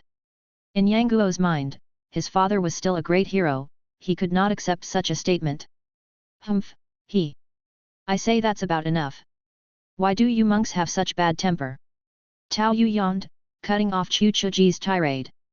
And you, However, before he could finish, Tao Yu lightly flicked his finger and pushed off the ground with force. In an instant, the granite floor of the training ground cracked immensely. The terrifying cracks nearly spread to Chu Chuji's feet in a blink of an eye, making him swallow hard. What kind of strength was this? Impossible. This was granite. Even weapons would break upon it. Only now did he start to grasp the severity of the situation and somewhat understand the words Hao Datuong had failed to finish. Looking back at Hao Datuong, indeed, his face was full of urgency, but since Chu Chuji had sealed his acupoints, he couldn't speak. At this moment, Ma Yu, the leader of the 7 disciples of Chuanzhen, took over for the hot-tempered Chu Chuji and said, Young hero, your prowess is indeed extraordinary, but our Chuanzhen sect cannot be insulted lightly. I have long been eager to experience the celestial pole Big Dipper formation. Do not disappoint me. Tao Yu had not jumped out to slaughter his way through because he wanted to experience it for himself. If he raised his energy too high, he was afraid they wouldn't dare to make a move. Now, however, it seemed just perfect. Initially, because of Yang Guo's taunts, Ma Yu was reluctant to gang up on Tao Yu, but now that Tao Yu had invited it, it was much easier to proceed. Zhao's Haijing by his side also hurriedly spoke up. Elder, there's no need for any chivalrous benevolence in dealing with this kind of demonic heresy. Yin's Haiping and I will temporarily take the lead. Good, I await your honored instruction. Seeing Tao Yu's stomp, Ma Yu knew that the young man's martial prowess had far surpassed his own. He was likely on par with the 5 great masters at most. Without the celestial pole Big Dipper formation, there would be no chance. Ma Yu leaped up, along with the 4 remaining junior brothers excluding Hao Datung, as well as Zhao's Haijing and Yin's Haiping, the most outstanding among the 3rd generation of disciples, and they immediately encircled Tao Yu. At this moment, Cheng Lixiu also gently pulled Yang Guo and Granny Sun back, whispering. Let's not get in the way. It's okay, he just wants to have some fun. Have fun, just for fun. Granny Sun was still a bit dazed looking at the terrible cracks beneath Tao Yu's feet, struggling to comprehend. Having such powerful skills at such a young age was indeed extraordinary and unconceivable. Yang Guo's eyes gleamed even brighter. He had already seen Uncle Guo beating up that snotty-nosed brat once, now this older brother was about to beat up these old guys. They had only just retreated when the celestial pole Big Dipper formation on the other side took the initiative to attack. Tao Yu, who had begun constantly shifting his position to observe from within the encirclement, also revealed a slight look of surprise on his face. To think there are traces of the 9 yin true scripture, interesting. So that was it. No wonder it's called the celestial pole Big Dipper formation. This contained mysteries related to the spiritual practice of the Northern Dipper itself, surely something Wang Chongyang created after referencing the 9 yin true scripture. This formation is destined for me. Tao Yu moved swiftly, leaving a trail of afterimages amidst their attacks, his hands clasped behind his back without retaliating. Instead, he continuously probed the variations of the celestial pole Big Dipper formation. It's truly remarkable that you several minnows could band together to pose a challenge to a master of the level of the 5 greats. Tao Yu also sensed Wang Congyang's good intentions, his painstaking effort lest the Chuanzhen sect might end with him. But what a pity! Once Tao Yu saw repeating patterns emerging without any new tricks, he also sighed. The one setting up the formation is inadequate, no matter how exquisite the formation, it's meaningless. Tao Yu stopped moving about, standing still without dodging, drawing in the changes of the Big Dipper's energy, which made all 7 of them involuntarily launch a combined attack towards him. This strike represented the pinnacle of the celestial pole Big Dipper formation, seemingly merging all their inner strength into one unified force. Even the 5 greats would have to avoid its edge. But Tao Yu didn't move or dodge, just standing there, his hands gently coming together, and a blood-colored steam violently erupted from him. Everyone's ears seemed to be filled with a dragon's chant. This is bad. The thought had just crossed Ma Yu's mind when the inner strength in his hand had already collided with the protective blood gang activated by the indestructible Vajra divine skill. He felt his inner strength disappearing as if into a bottomless ocean, causing not the slightest ripple, wholly devoured. But in the next moment, a rebounding force, far more terrifying than his own attack, emerged, promptly sending Ma Yu and the others, who had cultivated the innate skill, flying backward. As Chu Chuji, who was in mid-air vomiting blood, finally understood what Brother Hao had wanted to say before. A 3-foot gang chi. And it even had a color. How terrifyingly monstrous. Boom. Before Chu Chuji could have any more thoughts, he was already flung several meters away, crashing heavily onto the ground, his body crackling like fireworks. He felt pain all throughout his meridians. His Danshan and sea of chi seemed to be leaking, releasing their energy, while the meridians in his body were mercilessly ravaged by that terrible breath, utterly unable to prevent even the slightest damage. This ordeal made Chu Chuji's face twist in bitterness, showing a look of misery. Decades of hard cultivation, all for naught. His life's cultivation, ruined. Chapter 240. The Little Dragon Girl. Master. Elder Martial Uncle. Ancestral Martial Uncle. All 7 members of the Chuanzhen sect including Zhao's Haijing and Yin's Haiping were sprayed with blood and sent flying backward, a scene too horrifying for onlookers. They had been unable to discern the cause of Hao Datong's fall, deeming it a possible sneak attack with some spatial separation technique. But now, with the celestial pole Big Dipper formation's combined ultimate strike reflecting off Tao Yu's Vajra indestructibility divine skill, they truly felt their entire worldview was being upturned, as if the sky was collapsing. In truth, there were still many disciples of the Chuanzhen sect present who had witnessed the anticipated celestial pole Big Dipper formation unleash its peak collaborative strike.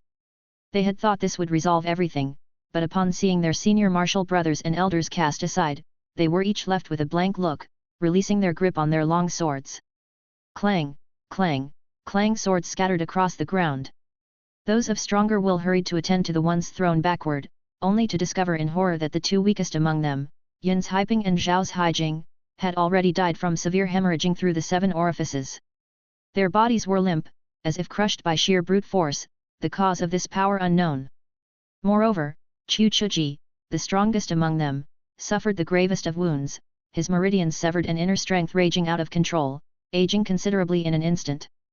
The others, like Ma Yu and Wang Chuiai, could barely rise to their feet and were sitting cross-legged, trying to suppress their injuries. Ma Yu, as the leader of the Chuanzhen sect, looking at the tragic state of his junior brothers and sisters, as well as the corpses of Yun's Haiping and Zhao's Haijing, showed a hint of sorrow on his face. Unlimited heaven's honors, we have lost. Your divine skill is unparalleled, even our master reborn could not match your edge.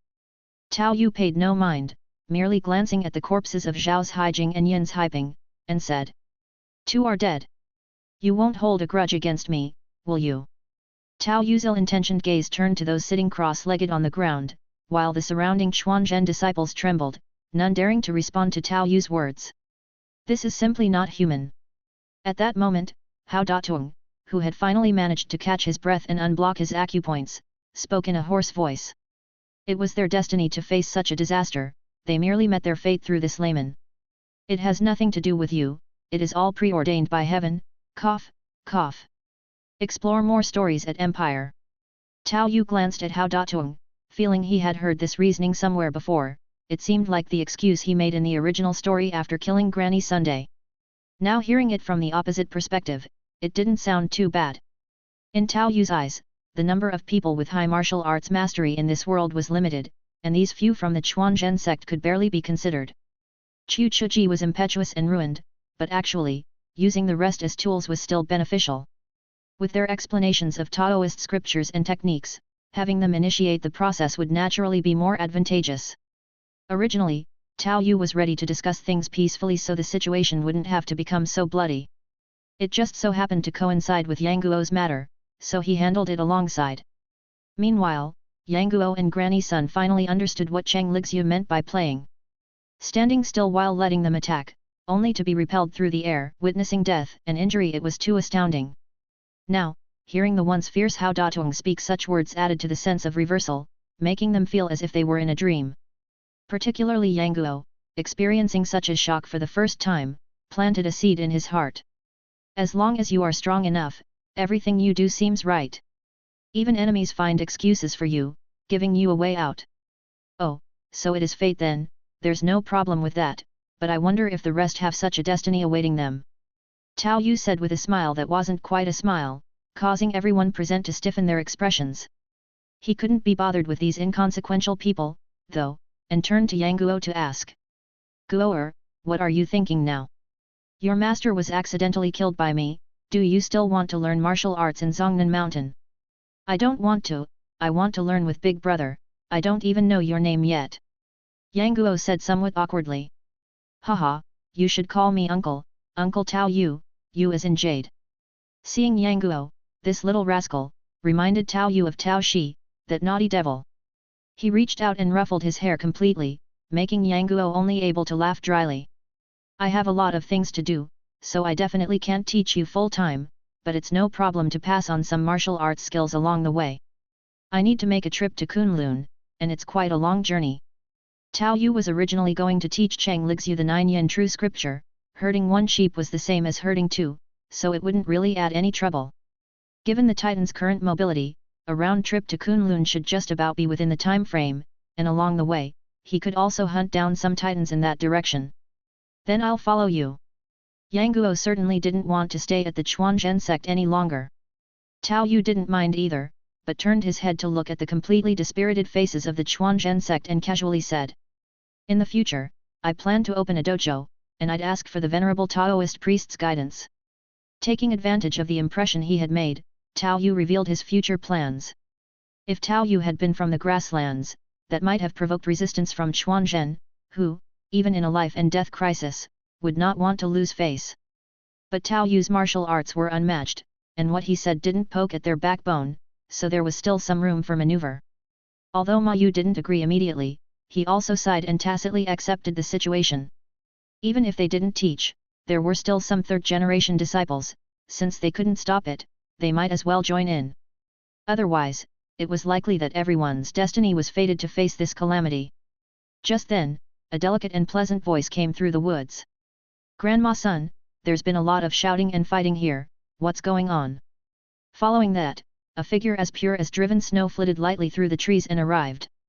The girl was dressed in a thin white robe, as if amidst clouds and mist, appearing to be about 16 or 17, with beautiful features that were out of this world. Her skin was pale, lacking color but utterly stunning. Without a doubt, it had to be the Dragon Maiden. Even though Tao Yu had been inured by the affluence of the little rich girl, maintaining strong resistance, aside from the unexpected incident with Cheng Lixiu, he had been very steady till now. But upon seeing this girl, Tao Yu still felt a touch of amazement.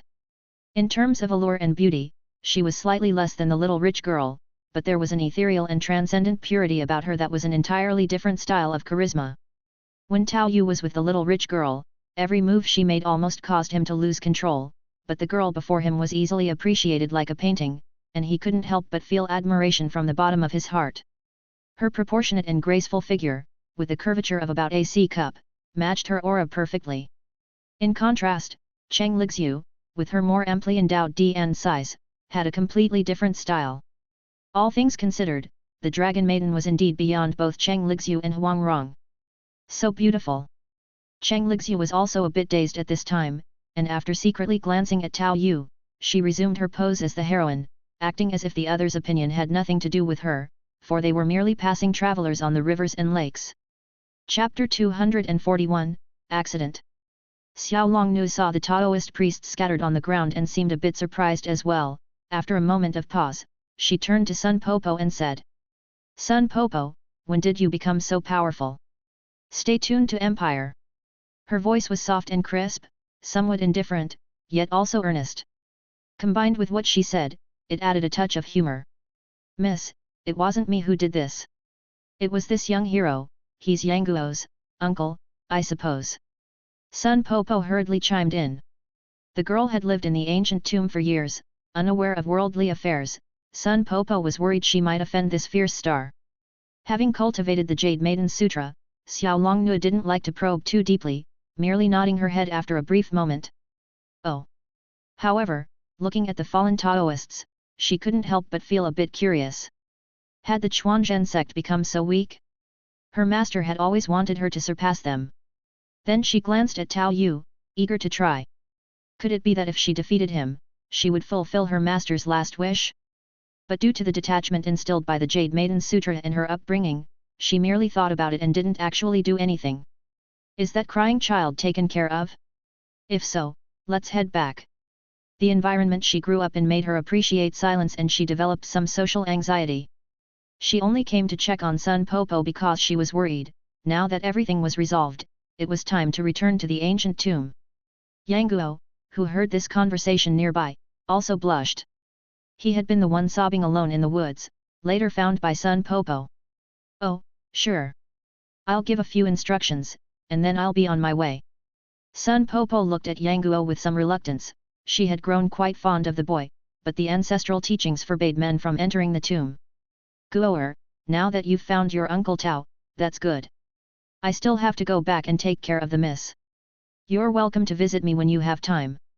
A kind smile appeared on Sun Popo's face, while Yang Guo felt a strong sense of reluctance. Besides his mother and Uncle Guo, Sun Popo and Uncle Tao had been kind to him throughout his life, and he cherished this affection.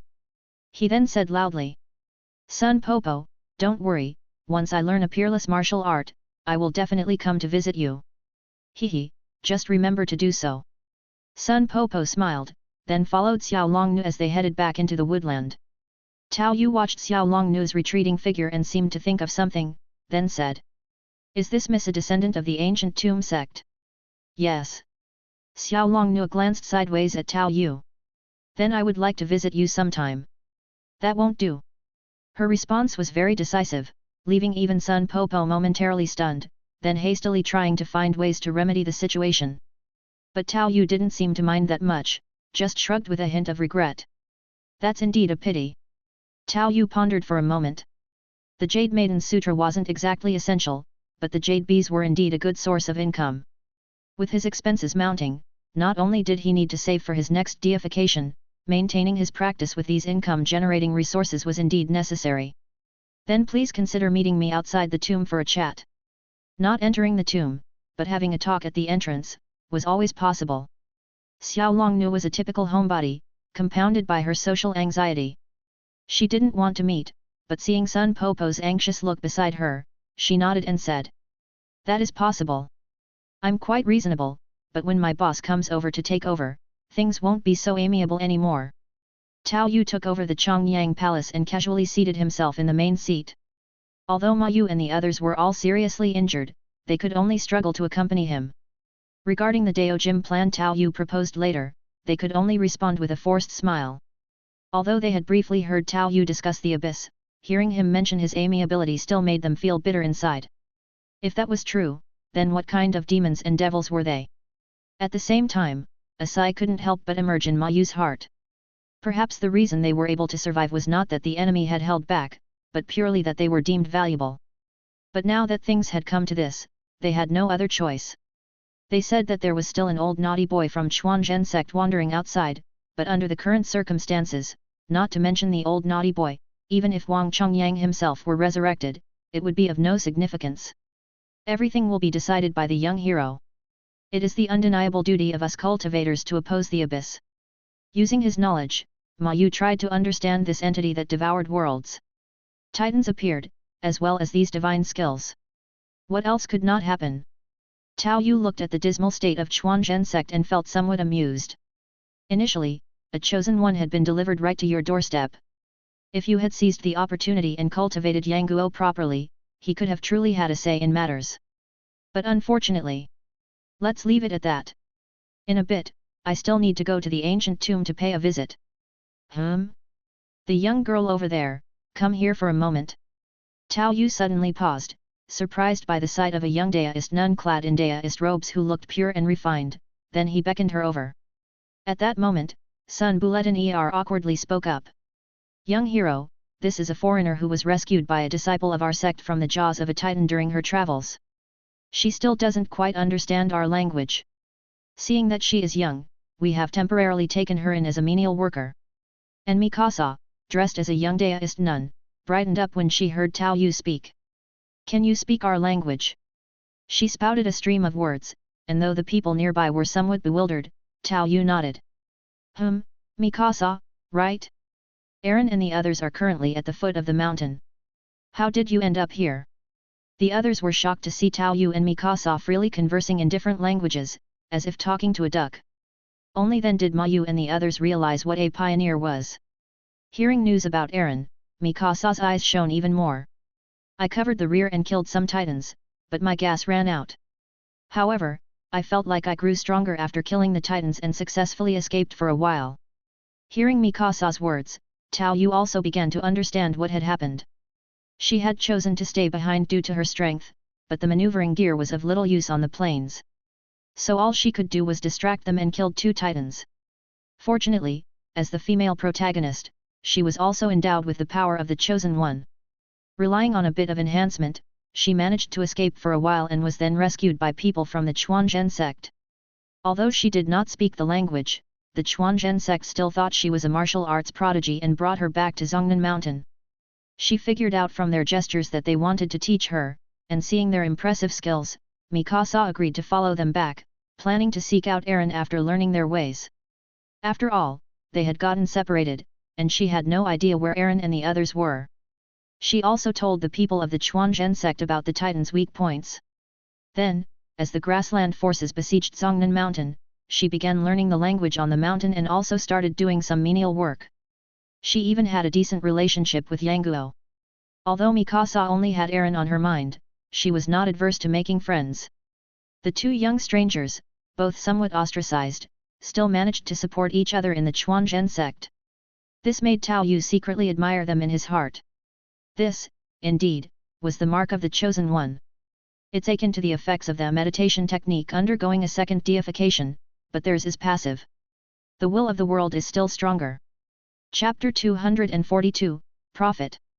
Innate skill truly lives up to its reputation. As Tao Yu thumbed through the innate skill and the celestial pole Big Dipper formation that Chuanzhen sect had procured, he too felt that he had benefited immensely. Innate skill is also the purest Taoist technique, and to some extent, it shares the same origin with the Nine Yin true scripture. However, it follows a completely different path. Although it's not an absolute requirement, to achieve great success one should ideally maintain one's innate yang before reaching major accomplishments. As it was impossible to cultivate both the innate skill and the Nine Yin true scripture at the same time, and their effects were comparable, Tao Yu had no regrets. After all, one can use the stones from other hills to polish one's own jade, both being Taoist classics. They allowed Tao Yu to come up with some new ideas and insights. Skills like writing and taming techniques fully demonstrate that, as long as one gets hold of better knowledge and skills, one can solidify them with the will of the world and then strengthen them with Yuan Force. Tao Yu pondered as he glanced through the innate skill. That meant, assuming he would later combine multiple techniques and knowledge to create a stronger and more suitable method of his own, it could also be materialized. Previously, Tao Yu had been merely seeking survival. Yet after his inner strength had improved to its current level, he now dared to pursue goals that used to be unthinkable. However, it's still too far off for me, my accumulation is far from enough. This isn't something that can be rushed with Yuan Force acceleration. Tao Yu closed the innate skill. After all, it was a top-notch technique that could supplement the scripture depository later on. Since the initial investments were all down the hatch, he should certainly do something about it. Moreover, there was bound to be an income for him amid everything here. Although the share might seem low, it was quite frightening for an individual cut. Miss Rich and Sun Shiking have always been using the resources of their families. In theory, the projects they do together belong to the family name, while I act as an individual. Getting a share from the new development zone is fine, but the real money lies in absorbing the old pioneers from the inner city area later on. However, I expect that once people learn it, they will start to compete. That's probably unavoidable. Tao Yu thought of first path of 10,000 streams and similar dojos. The only advantage right now is that I have the first batch of qualified instructors. This gives me a monopoly for a time, allowing me to set higher prices before I have to compete with rivals who might undercut and create a race to the bottom. I think Miss Rich and the others will consider this, too. It's not my place to worry about it as a mere shareholder who receives dividends. Afterwards, Tao Yu looked at the celestial pole Big Dipper formation with an intrigued expression. This thing indeed has an intricate connection with the Northern Dipper. Although Tao Yu has not yet mastered Kimandungia, he has taken the time to gain some understanding of it. Armed with some fundamentals from studying the Nine Yin true scripture, and although it was still a challenge to comprehend, he now generally grasped the concept. Even though it is a formation, it might not be impossible to use it on my own. Looking at the star positions within the celestial pole Big Dipper formation, Tao Yu murmured to himself. An initial method of using it for himself began to form in his mind. If faced with a formidable enemy, I could take positions with deifications spinning 9 shadows, maneuver dynamically, and combine inherent time control and shadow leap to temporarily unleash the might of the celestial pole Big Dipper formation by myself. However, such a consumption is probably immense, making it impractical for daily use. Kimandungia and celestial pole Big Dipper formation, both mastered. Seeing that the deification cost for both is 1,000, Tao Yu did not hesitate to complete the deification. Kimandungia modified. When deciphering enemy formations that utilize the forces of nature, one tends to more easily discern the connections, and when setting up formations, inspiration often strikes to harmonize with heaven and earth. Celestial pole Big Dipper formation modified, can gather the strength of 7 within the formation to face the enemy, and can draw a trace of Big Dipper's starlight to enhance the recovery abilities of the one forming the formation. Without a doubt, both skills are quite practical. Especially the celestial pole Big Dipper formation, I was contemplating using Yuan Force for recovery while fighting in the most extreme situations. It's like increasing my limit when facing a dead end. Now that it can enhance recovery, any extra savings are good, no matter how small the bonus. Guoer, in the martial world, internal strength is the foundation. I have here 3 top-notch internal cultivation methods. If you wish to learn, I can teach them to you," said Tao Yu as he beckoned Yang Guo. Now was when Yang Guo needed love the most, showing him a bit of kindness and genuine care would make him open up wholeheartedly. Tao Yu's image as a savior had already imprinted deeply on Yang Guo's mind. Now, passing on a top-level divine skill truly thrilled him. He glanced at Tao Yu from the corner of his eyes, and seeing that Tao Yu was also looking at him, he quickly lowered his head again. "You brat, weren't you brave enough to defy those snotty-nosed monks outside Chongyang Palace? Why suddenly shy now?" Tao Yu couldn't help but chuckle. "I'll leave it all to Uncle Tao." Yang Guo even lowered his own status, amusing Tao Yu. In his hands, Tao Yu actually had 4 divine skills: innate skill, 9 yin true scripture, muscle transforming classic, and 9 yang divine skill. However, the 9 yang divine skill was too difficult to master completely. Failure could result in death from dispersing all true qi like Reverend Juiwen, so it was actually the riskiest. Therefore, Tao Yu did not offer it as a choice. As for the other 3, it was up to Yang Guo's preference. "Then let's go with the 9 yin true scripture, I'm also practicing this." "Alright, I want to learn this one." Yang Guo suddenly seemed happy, and after a pause, Tao Yu said to him with a smile.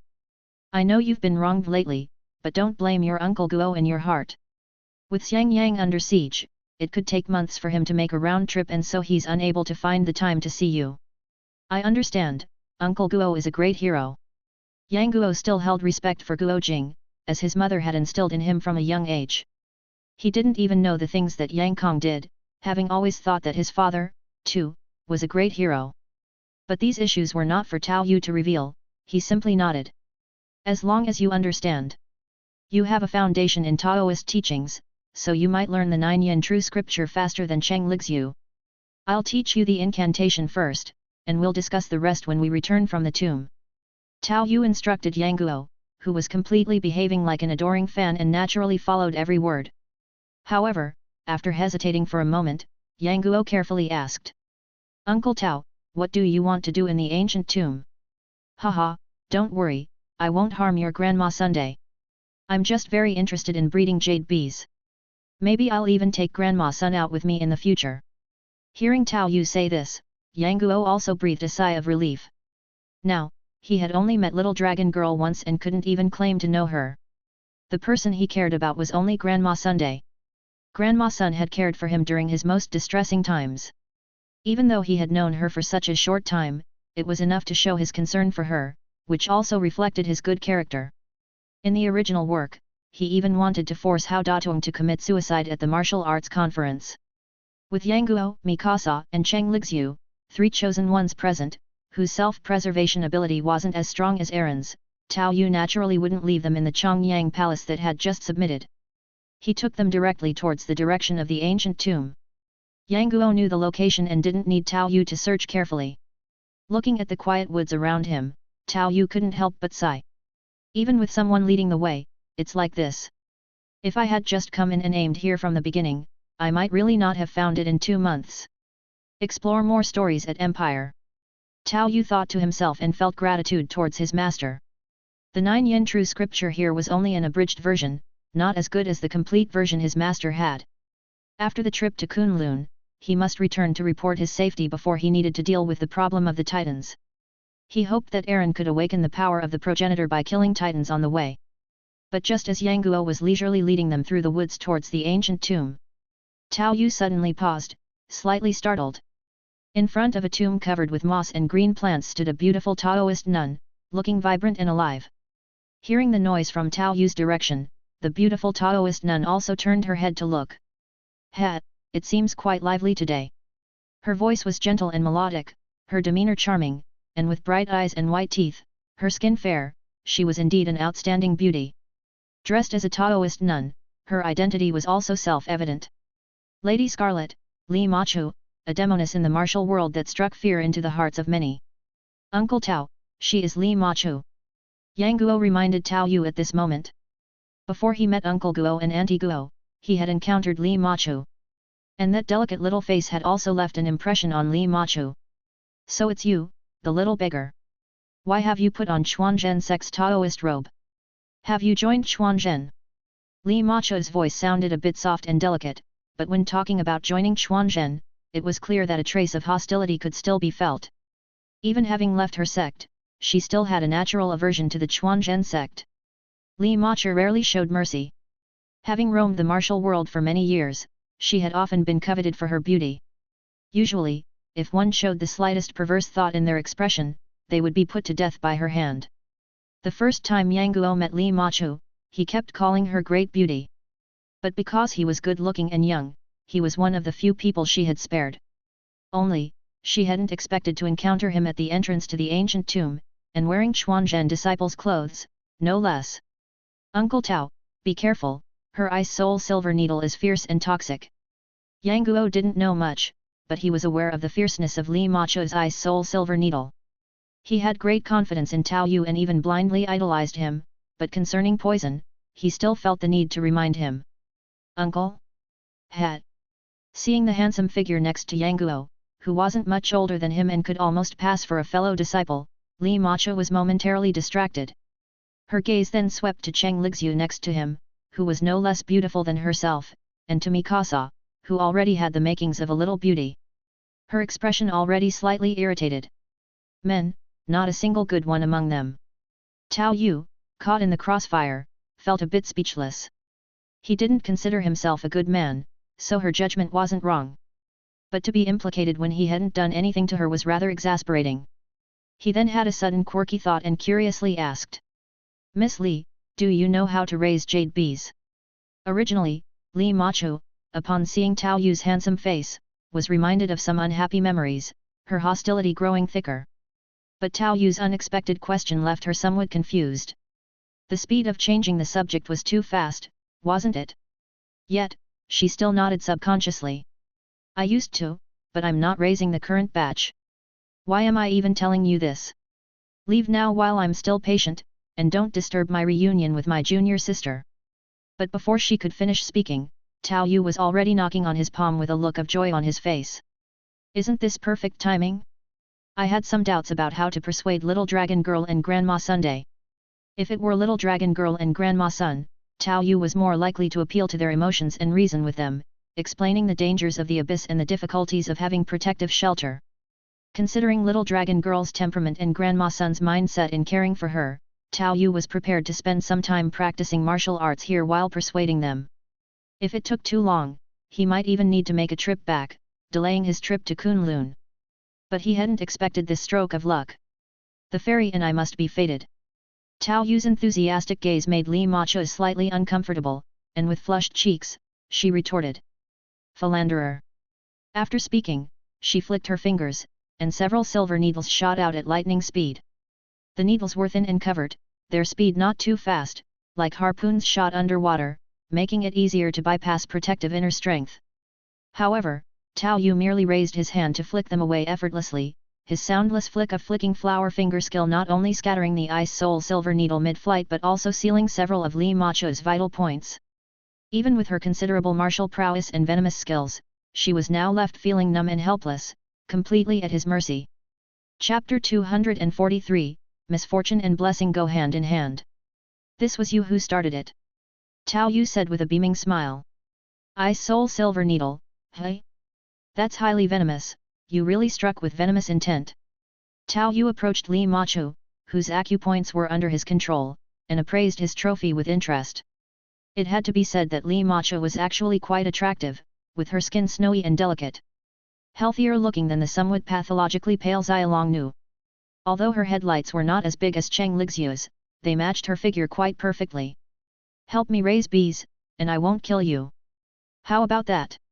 Tao Yu laid out his terms, a fair trade. Sparing a life in exchange for labor. And yet, Li Machu was still recovering from her shock. She had wandered the martial world for many years and had encountered many a master.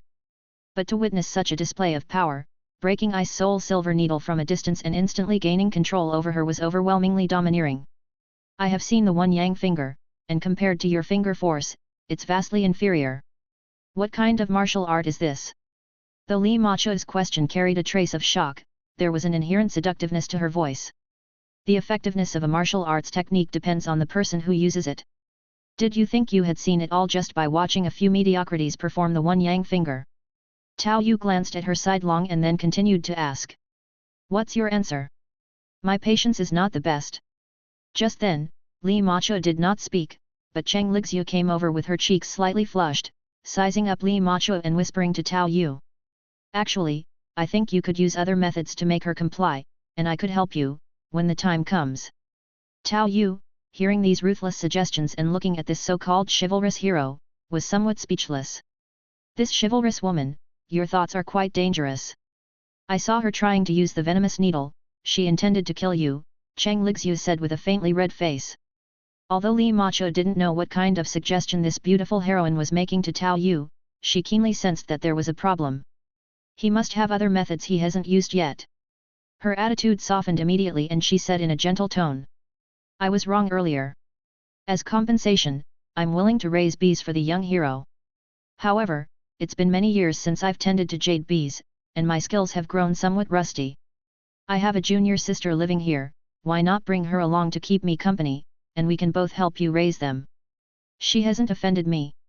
If you can convince her, that's fine, but if your skills are rusty, I might have them train you as well. Tao Yu, looking at the person who, when caught in the rain, intended to tear up the umbrella and drag her junior sister into the water, didn't know whether she was truly malicious or just coveting the Jade Maiden Sutra. If you do your job honestly, I could teach you a martial art more powerful than the Jade Maiden Sutra. Li Machu felt a shock, as if her thoughts had been seen through. But hearing that Tao Yu would let her stay and learn with her junior sister, her heart leaped with secretive joy. The ancient tomb was full of traps, and she knew that if she found the opportunity, she would be able to free herself from her current plight. So, relax your mind, then wait for me to release your acupoints. Tao Yu laid his hand on Li Machu's forehead, feeling a hint of softness at his fingertips. Li Machu felt a sinking feeling in her heart, knowing that the other party must be planning something. But in order to escape the situation, she had to relax her mood and clear her mind. Feeling the defenses in her mind weaken under his fingertips, Tao Yu showed a hint of a smile, then closed his eyes and suddenly reopened them. In an instant, Li Machu felt Tao Yu's eyes shine with an unusual brightness, as if they were emitting light. 9 Yin True Scriptures soul transfer combined with the taming technique were used simultaneously, planting a spiritual seed directly inside her body. Find adventures at Empire. On the spiritual seed, there were rules inscribed that were written in after the deification of soul transfer. These rules would still function according to set parameters, even if she were outside of the control range. What is this? Li Machu's acupoints were released, but she still held her head in slight pain and looked at Tao Yu with a questioning and uncertain expression. Just a method of control. Would you like to feel it? Li Machu did not answer, while next to her, Cheng Lixu's expression turned red, and her legs rubbed together as if lost in thought. Fortunately, the opposing mental seed planted by Tao Yu suppressed her, preventing any disgraceful behavior from showing. His mental seed had always suppressed Cheng Lixu's bodily reactions, but it was ineffective on himself, which sometimes could be somewhat embarrassing. Afterward, Tao Yu turned to look at the curious faces of Yang Guo and Mikasa, and after thinking for a moment, he directly applied a punitive measure to Li Machu. She let out a muffled grunt, clutching her head and fell to the ground. Her Taoist robe and hair were covered with fallen leaves, and she seemed to be in great discomfort, biting down on her silver teeth without screaming out in pain. Such willpower still filled Tao Yu with admiration.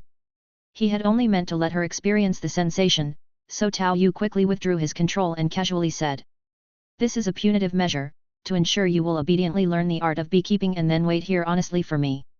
Li Machu, who had just got up with a pale face, couldn't help but reveal a touch of bitterness at Tao Yu's words. I had no idea that such martial arts existed in the world. If I had chosen to resist just now, would you still have succeeded? It would be difficult, and probably then Miss Cheng would have had to help. Li Machu glanced at Cheng Lixu, whose face was flushed, feeling that this did not bode well, and that perhaps things were fine as they were. All right, from now on I will rely on the landlord's care. Li Machu bowed slightly to Tao Yu. That, about expressing apologies you should. Cheng Lixu began to whisper a reminder next to her, but Tao Yu covered her mouth and she began to muffle. Sister. The little dragon girl, seeing her long unseen senior sister and noting her face unchanged, felt a certain joy in her heart. The little dragon girl, having lived in the ancient tomb from a young age and unaware of worldly affairs, considered her senior sister to be one of the few people she had been in contact with most. Regrettably, because of her master's last wishes, the little dragon girl had to turn her senior sister away. In truth, as for the Jade Maiden Sutra and the like, she had little interest herself. Practicing martial arts was more out of habit and following her master's last wishes and arrangements. Junior sister, I'm going to trouble you these next few days. Seeing her sister still so ethereal, Li Macho couldn't help but sigh silently. Realizing she would be subject to others for the rest of her life, she began to feel that the Jade Maiden Sutra was also just so, unable to help her escape her plight. Miss Long, the situation is roughly like this. Tao Yu gave a brief explanation to both the little dragon girl and Granny Sunday. The little dragon girl had already heard from Granny Sun that Tao Yu was highly skilled in martial arts, but the way Granny Sun described it had seemed too exaggerated. She had not expected to turn around and capture her senior sister, whose martial arts were still superior to her own, even though they should be about the same age. She had hoped to find an opportunity to defeat him and fulfill her master's wishes, but it seemed there was no chance now. So now I can assure you that Li Macho will no longer harm people, nor will she continue to covet the Jade Maiden Sutra. I earnestly request Miss Long and Granny Sun to help her familiarize herself with the beekeeping techniques. Of course, there will be compensation. According to the information I've found about Wang Kong Guiyang's legacy, he actually... Tao Yu briefly explained the 9 yen true scriptures that Wang Chongyang had carved in the ancient tomb, considering it a fair exchange. If Miss Long and Granny Sun are willing to come with us, that would be even better. Although things are a bit chaotic on our side, with your skills and the help of the friends I've asked for assistance, safety should be no concern. Just as Tao Yu finished speaking, Li Macho unexpectedly took the initiative to speak on Tao Yu's behalf. Junior sister, the reason I came this time is that a major event has occurred in the martial world recently. Titans have appeared in the north, and the abyss has appeared in the East Sea. The grand assembly of the martial world is imminent. Li Macho also shared her reason for coming. Due to the recent series of upheavals in the martial world, she felt insecure, which had led her to think of the Jade Maiden Sutra again. No matter what, in these chaotic times, increasing her own strength was the right path. The Jade Maiden Sutra was almost becoming her obsession. Little had she expected, her new master had found the 9 yen true scriptures, whose might seemed even greater than the Jade Maiden Sutra. She wondered whether this was a blessing or a curse. Chapter 244. Long Journey. Thousands of cavalry galloped across the plains, and ahead were 7 or 8 titans, each 10 meters tall, as well as several others that were 3 to 4 meters in height. Although the titans were still far apart from each other, their massive forms were still highly conspicuous. Yet these cavalrymen, faced with the titans ahead, did not hesitate in the slightest, charging forward like a torrential flood. Similarly, upon seeing the incoming cavalry, 2 12-meter titans suddenly accelerated, adopting a grotesque and bizarre posture as they ran quickly towards the cavalry. One of the titans charged on all fours, while the other swung its arms around effeminately. 2 aberrants, hey! Command the squad to enter hunting mode, I'll take care of the aberrants. Tao Yu said to Armin beside him. Although his speech was still not fluent, Armin began to wave the command flag, along with General Boyan and his personal guards swiftly relaying orders down the line. The thousands of cavalry instantly began to disperse in a well-coordinated maneuver. The peak of cold weapon warfare that the Plains Army Corps represented was fully showcased. Tao Yu, in complete harmony with his horse, directed his true Yuan into the horse's body to form a circuit and then suddenly accelerated, leaving a trail of dust as he left the team to rush towards the nearest aberrant. Roar! A lofty dragon's chant accompanied by a burst of blood soared into the sky. A technique, flying dragon in the sky, instantly blew the head and neck of a titan in the front, with blood and steam being cast wantonly. While aloft in midair, Tao Yu's fingers danced swiftly. With the appropriate shooting angle, the pebbles flicked from his hands traced arcs in the air, each marked by a tail flame of red light as they converged on the quadruped aberrant. Under the precise control of his mental power and the advantages of the meditation technique, the attacks enveloped the titan's neck in an instant. Pop pop pop! A series of soft explosions ensued, and the aberrant's head, as if sliced by a ring, fell to the ground, with the body continuing to charge forward a distance after collapsing. Tao Yu then casually absorbed the Yuan Force from these two aberrants before turning his gaze to the nearby plains cavalry squad. 8 hunting teams, 4 chosen ones. With tacit understanding now, the plains cavalry deftly maneuvered with rope ties while on horseback. Working with long weapons, they slashed at the bulky pure titans, tripping them over. Then they would close in to hack at the titans' hands before the chosen ones delivered the final stab to the back of the neck. Despite losing over 100 men along the way, the team was becoming more skilled. With Tao Yu standing firm like a towering pillar in their midst. When they overcame their fear of the titans, they realized that, when coordinated, titans were not so difficult to kill. The fast titans were a challenge, but the regular ones could just be seen as large, fierce beasts. With Tao Yu having killed 2 aberrants, sitting central, the split hunting teams successfully completed their titan hunts, and the chosen ones performed the final strikes. Chosen ones have their advantages, and pioneers have theirs. However, without the ability to gather production resources, the starting pace of chosen ones is actually even faster. Tao Yu mused as he watched Cheng Lixu return with a light step from her levitating lightness technique, a trace of contemplation on his face. Titans generally possess over 100 Yuan Force each. If one is a pioneer, the boost is limited. But with a chosen one's efficiency in utilizing Yuan Force, the effects in the early stages are quite significant. However, pioneers also have their perks, even though their use of Yuan Force is nowhere near that of a chosen one and they lack that sort of fortune's favor. Pioneers can accumulate production resources on their own and also convene Yuan Force. An alien head averages about 20, a titan 100, and if it's all through hunting, killing 10,000 titans to save up 1 million Yuan Force would be outrageous. Perhaps after pooling resources and setting up various farms and breeding operations, just like auction houses and similar tertiary industries, a single auction house, by relying on the commissions, could easily cover all of Tao Yu's current expenditures in just a couple of months. This is the difference. We've reached the border of Kunlun Mountains up ahead, reported a scout, causing Tao Yu to have a moment of realization. More than a month and a half had passed since he left Zhongnan Mountain. Because he took 3,000 surrendered plains soldiers with him, their journey had been slower. However, it was likely due to the major event of the 6 major factions besieging Bright Summit, which kept the official road to the western regions clear. With the food begged from Shaolin and their own supplies, plus the fact that Titans only ate humans and not livestock, these 3,000 elite troops traveled westward relatively unobstructed. Often, they would see herds of cattle and sheep that had been left to roam free after the Titans had driven away the people, leaving the supplies here quite abundant. They even frequently enjoyed hot pot and made dried meat. With ample provisions along the way, their dry rations were rarely touched. The Titans are heading this way, there's no need to wait for the dry season, and indeed, they'll arrive sooner than if they were to head down to the central plains. Tao Yu also had a rough timeline in mind. The Titans that had crossed the Yellow River would still need time to reach Xiangyang, and there would be enough time for him to make a round trip to the western regions. Aaron still hasn't mastered the founding Titan's power. What exactly is needed? Tao Yu had a bit of a headache. So far, Aaron had been killing Titans smoothly, and his inner strength cultivation was steadily improving, but it seemed that his Titan power had only slightly increased his stamina and durability, and he still couldn't use the hardening ability. Not to mention the founding Titan's power, he didn't even have a trace of it, leaving Tao Yu feeling somewhat awkward and at a loss regarding the later plot developments. He had thought that having found Aaron, who could resolve the source of the issue, all that was needed was to have him keep hunting Titans in an orderly manner. However, he now realized that things weren't that simple. There must be some step that he had overlooked. But with things as they were, Tao Yu had no choice but to keep pressing forward. If 1 Titan wasn't enough, then 10, if 10 weren't enough, then 100.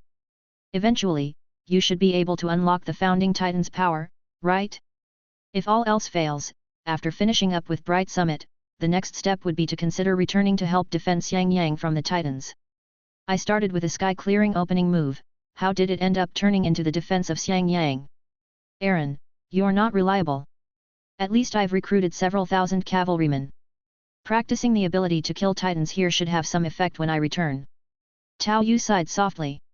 In this time, apart from successfully teaching Cheng Lixu and Yang Guo the basics of the 9 Yin True Scripture, Mikasa and Aaron, the 2 chosen ones, have also learned the 9 Yin True Scripture. Thanks to the continuous hunting of Titans, they have become more proficient at using some of the techniques from the 9 Yin True Scripture. The high quality of the cultivation method and the more efficient boost from the Yuan Force were factors. Although they couldn't compare to Tao Yu, they could be considered skilled fighters in the martial world, not much weaker than the average third-generation disciples of the Chuanzhen sect. Generally speaking, they could barely manage to exert force from a distance a few times, but mainly they were using their inner strength to circulate through their meridians, strengthening themselves. This is what it means to be the chosen one. For a strong warrior like Yin Tianzheng, a combatant who could strike from the air only about 30 times, their combined strength was almost equivalent to one Yin Tianzheng. Aside from Aaron not yet accessing the founding Titan's power, everything else could be considered to be going smoothly, perfectly even. However, Tao Yu didn't have time to tutor other members of the training corps. Aaron and the others could take care of that when they had the time. Tao Yu even started having the trainees of the training corps teach the Shaolin basic breathing techniques to the mid-level military officers among these grassland soldiers. This was the abyss, after all. These native inhabitants could be considered his direct lineage, and it would be a waste not to use them. With the help of Bo Yan, combined with the impression Tao Yu had made earlier with his display of prowess, and periodically using soul transfer in conjunction with motivational speeches, overall, the integration was considered successful. In fact, these grassland people admired strength, and they were quick to adapt due to their customs of following the victor since their past defeats. It's not realistic to keep them with me all the time, but when it's time to start the breeding program and I'm short-handed, each one of them will be valuable as dual-purpose workers. I won't need so many, and the surplus should fetch a good price. Tao Yu had already made plans for them in his mind. Natural horsemen and archers, they should be able to adapt quickly to firearms as well, and with the Shaolin basic breathing techniques to make do, they would be far more useful than your average pioneer from the outer towns. The kind of military discipline where orders must be followed without question is hard to come by among the pioneers. But as Tao Yu and his company pressed on, they suddenly saw fireworks flashing in the sky ahead, seemingly flares. "That's not our signal arrows," Armin quickly said by his side. It should be the Ming cults." Tao Yu pondered for a moment. The Kunlun region was home to the Kunlun sect as well, though they were miserably suppressed by the Ming cult, only starting to make a name for themselves recently. The Ming cult, specialists in rising in rebellion, had faced suppression from Huang Shang, the author of the Nine Yin True Scripture, during the uprising led by the sect hierarch Fang La. For the grasslands, the Ming cult had always been defiant. Located in the western regions, far from the emperor's reach, the undermanned grasslands hadn't managed this area much. Even during the time of the Yuan dynasty, the Ming cult was thriving and growing stronger, and now they were naturally in a flourishing state. Perhaps the failure of Fang La meant they were still recovering their vitality and had not come forth to cause trouble. Today, with 3,000 iron cavalry entering their own territory, it was normal that they would take notice. Chapter 245. Assassination. Reporting to Deputy Marshal Tao Yu, a contingent of prairie cavalry has entered Kunlun territory, roughly a few thousand strong, each soldier with 2 mounts, all elite. Disciples from the Five Elements banner saw them hunting titans on the plains. Atop Bright Summit, a flag-bearer of the imposing Five Elements banner hastened to the Great Hall to make his report to a distinguished-looking middle-aged man seated at the head of the room. It was troubling news for the Deputy Marshal, who commanded the Five Elements banner. Trouble seems to follow trouble. The titans originate from the prairies, but who knows what these Tatar savages are doing here? At his side, another man who seemed much younger, yet seemingly of no lesser status, also let out a light sigh. Ever since the sect hierarch went into seclusion and disappeared, the faith of our followers has been wavering, and now we've run into this calamity of the titans. The voice of the left emissary of Bright Summit weighed heavily upon the deputy marshal's heart. Ever since Ming cult suffered a great setback when they were defeated by the monstrous Huang Shang during the Fang La campaign, their vitality had been greatly drained. The achievements of many years vanished in an instant. But thankfully, the remote location of Bright Summit offered a safe haven far from the Emperor's reach, where they were spared from targeted eradication and could lick their wounds in peace. In fact, after years of self-cultivation and healing, Ming cult's strength had much recovered. The current sect hierarch was a prodigious talent, having mastered the great shift of Kyunkan to its 4th level, making him one of the strongest leaders in the cult's history. But during a recent period of seclusion, undertaken without any special instructions, the hierarch vanished, and no one knew what had transpired. The only ones permitted to enter the place of the hierarch's seclusion were the successive leaders of the cult. Despite their anxiety, there was no other course of action available to them. However, it was particularly untimely to now receive news of Titans wreaking havoc upon the prairies. Initially, they didn't pay much attention to the situation. Although the prairie people were rising in power, they had not caused any significant impact on Ming cult. Despite their sizable territory, the sparsely populated prairie folk rarely visited the vicinity, typically content to discipline the local strongmen before leaving. Since the western regions had submitted to their rule, they seldom interfered in these matters. But as time passed, they realized the rumors about the Titans were not unfounded. Like tireless forces of nature, several months later, these Titans had arrived in the lands of the western regions.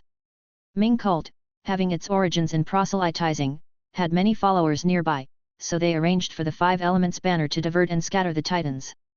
They gained more followers in the process and also learned more about the Titans, now managing to carry out reasonable exterminations. The expanse and low population of the western regions made the issue somewhat manageable. But just when there was some semblance of stability, and concerns were growing about more Titans reaching the western regions, they learned that a few thousand prairie cavalry had arrived. According to the refugees fleeing the prairies, the prairie armies have been crushed by the Titans, everyone is fleeing for their lives. Perhaps one of the elite contingents has chosen this area. So how should we respond? A charge from thousands of cavalrymen could lead to severe losses given our current strength. The strength of Ming cult was not to be underestimated. They were not a traditional martial arts sect, and the Five Elements banner had no shortage of manpower. They could face down these thousands of horsemen, but a head-on clash would inevitably come at a great cost to themselves. Previously, when the prairie forces were mighty, we avoided their sharp edges. But now they are nothing but homeless dogs. What's there to fear? However, with the Titans posing a great threat, it would indeed be wasteful to throw away the lives of our disciples against them. After pondering for a moment, the deputy marshal's eyes flashed fiercely as he spoke. True, the prairie soldiers are brave and peerless in mounted archery, but they lack experts in their camps. If we join forces to infiltrate and capture their generals in a decisive strike, we might just solve the problem. Hearing this, the left emissary of Bright Summit nodded in agreement. Indeed.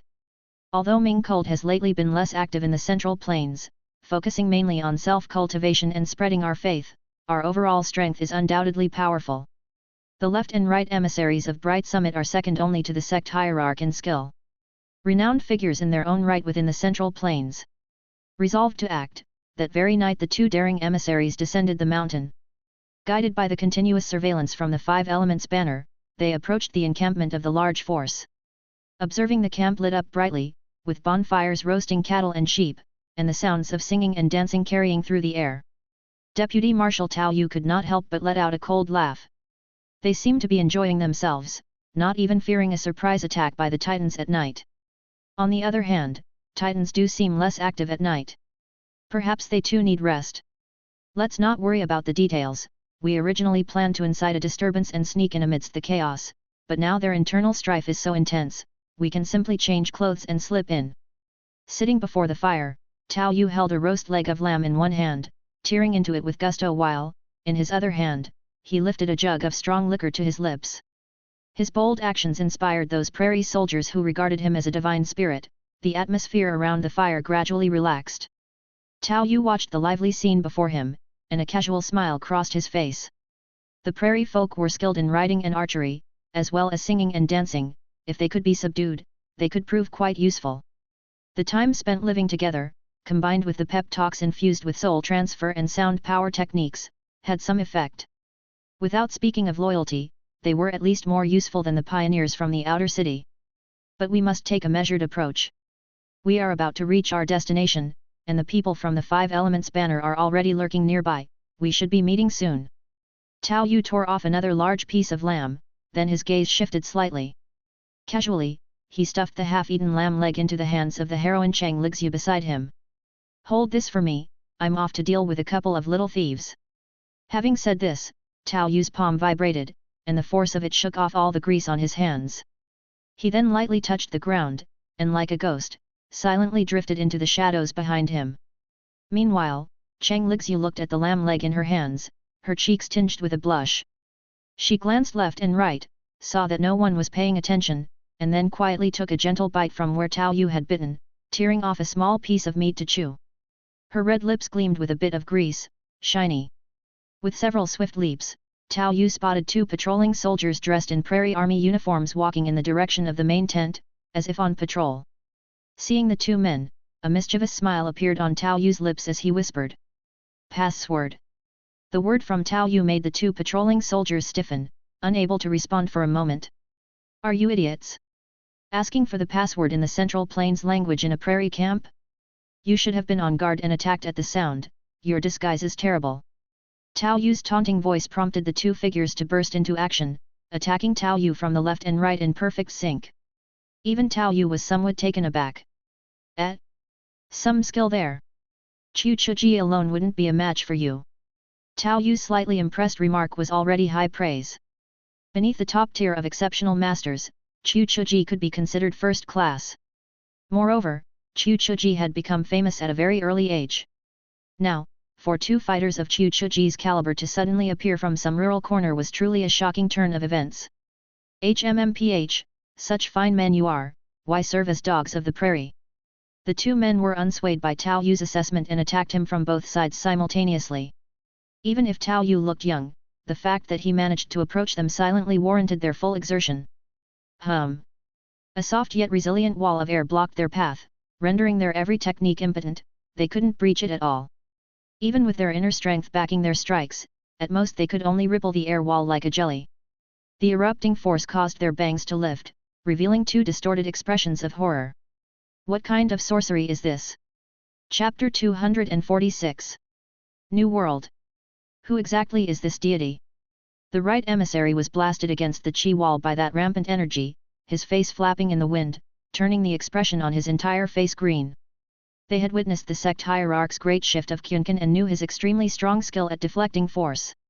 But the situation before them was completely different from deflecting force. It was a solid collision, and then it was blocked. Indeed, profound inner strength. Tao Yu felt the palm strikes of the 2 men, chuckled, flicked his fingers like plucking flowers, and in the next moment, sealed the acupoints on both of their bodies, without bouncing back the inner strength to injure them. The strength of you 2 suggests you are certainly not unknown figures. I wonder if you are from the Kunlun sect or perhaps experts from the Ming cult. The bright left and right emissaries, with their acupoints under control, felt their faces burn upon hearing the word experts from Tao Yu's mouth. In the end, it was the right emissary who spoke with some difficulty. In front of you, how dare we claim to be experts? Such prowess is unheard of, unseen before. He sighed and then said. I am humble, serving as the bright right emissary of the Ming cult. Bright left emissary. Their words caused Tao Yu to brighten his eyes and stroke his hands with a smile. Haha, how wonderful! This journey to the western regions was actually for your esteemed cult. Tao Yu was also frank, as the bright left and right emissaries were absolute high-level figures in the Ming cult, it was better to be straightforward. At Tao Yu's words, the 2 of them felt a sinking feeling, but then thinking of the environment of the grassland tents, the right emissary spoke with some difficulty. May I ask about you and that grassland? Oh, these are captives I subdued along the way. I've been short of hands recently, so I'm keeping them close for training. Tao Yu's words provided both relief and an inner acknowledgement of his brazenness to the 2 men. Listen, subdued captives. Kept close for training. This is the current unbeatable army of the plains, invincible in field battles. Even martial arts experts would have to flee for their lives. Had it been anyone else, even so-called experts from the Central Plains, they would have taken it as a joke. But having previously experienced Tao Yu's strength, they now took this claim very seriously. If it were him, it wouldn't be impossible. This is the living legend of the martial world. In that case, we too are relieved. The might of the grasslands is enormous, having a powerful figure like you is our good fortune. The right emissary started using we quite freely. Tao Yu didn't mind and sincerely said. I've come all this way because I'm interested in your great shift of Kyunkan, and if the sacred fire order isn't lost, I would like to have a look at it as well. If Tao Yu's martial arts were only slightly better than theirs, or even if he were only slightly better than their sect hierarch, such words would immediately provoke their angry glare. But Tao Yu was much stronger. Is there a mistake? They couldn't even break through the chi wall, it's not the same league. However, a powerhouse asking for the great shift of Kyunkan was actually somewhat adding prestige to their Ming cult. But since the great shift of Kyunkan and the sacred fire order were of extraordinary significance to the cult, they still sighed and said. This great shift of Kyunkan is a supreme secret of our cult, only descendants of the sect hierarch have the right to decide. The sacred fire order is the command token of our cult, how could it possibly be lost? Their words pleased Tao Yu, not lost? That's good. Getting some things for free is always good. The martial arts on the sacred fire order are unpredictably bizarre, not as upright as Zhang Wuji's other divine skills, but they can still be considered the peak of the unorthodox, and the sacred fire order itself might be an object of Yuan Force. I think rules can change, as the world has now fallen into the abyss. Tao Yu brought up his infallible abyss argument once again. In truth, if he only had the current state explanation of abyss to discuss the pros and cons, it would have some effect, but it would be limited. But combined with Tao Yu's own might, the impact was instantly magnified. It made the two emissaries listen calmly to Tao Yu's words, showing no sign of impatience. Originally, Tao Yu's strength, already surpassing their understanding, had greatly shaken them. Now they were given a reasonable excuse and a way out, which immediately made them waver. This. You can't decide on your own, how about taking me to talk with your sect hierarch? Tao Yu was audacious, truly unafraid to ascend Bright Summit alone. Although he had been accelerating his cultivation for 2 months on the road, he still had over 100,000 units of Yuan Force with him. With Yuan Force, as well as his own strength, Tao Yu was confident. Ah, our sect hierarch has gone missing. The right emissary said somewhat awkwardly at this moment. Tao Yu couldn't help but be startled. Another disappearance? Does your Ming cult produce missing sect hierarchs in abundance? What happened? Tao Yu asked with a hint of curiosity. Our 30th sect hierarch went to the forbidden area for closed-door cultivation, but he hasn't been seen for several months now. Such a thing has never happened before. Fu Yushi said grimly. It was not unheard of for someone to be in closed-door cultivation for several months, but they would usually inform others beforehand and make some arrangements, including provision for meals. But now, there was absolutely no news of him. Well, that's good timing. I'll go in and take a look. Since you can't stop me, and I'll be entering by force, you won't be violating your cult's rules. Said Tao Yu, giving them a face-saving pretext, which the two of them readily accepted. Indeed, it's perfect timing, and we thank this gentleman for his help. The terrain of Bright Summit was winding and treacherous, filled with natural defenses and a myriad of strange stones and dangerous spots that made it easy to defend and difficult to attack. The failed assassination attempt by the left and right envoys, only to be captured themselves, truly was a blow to the Ming cult's dignity. When they were leading Tao Yu up the mountain, there were still some minor complications. The 3 guardian Dharma kings and the 7 great wanderers were highly dissatisfied with the actions of the left and right envoys, fiercely criticizing them. After Tao Yu faced each of them down with a forceful challenge, they all followed behind him dutifully. Together, they arrived at the entrance to the forbidden area that only the sect hierarch was allowed to enter. This is the place, the sect hierarch has been inside for several months. Sighed Fu Yushi.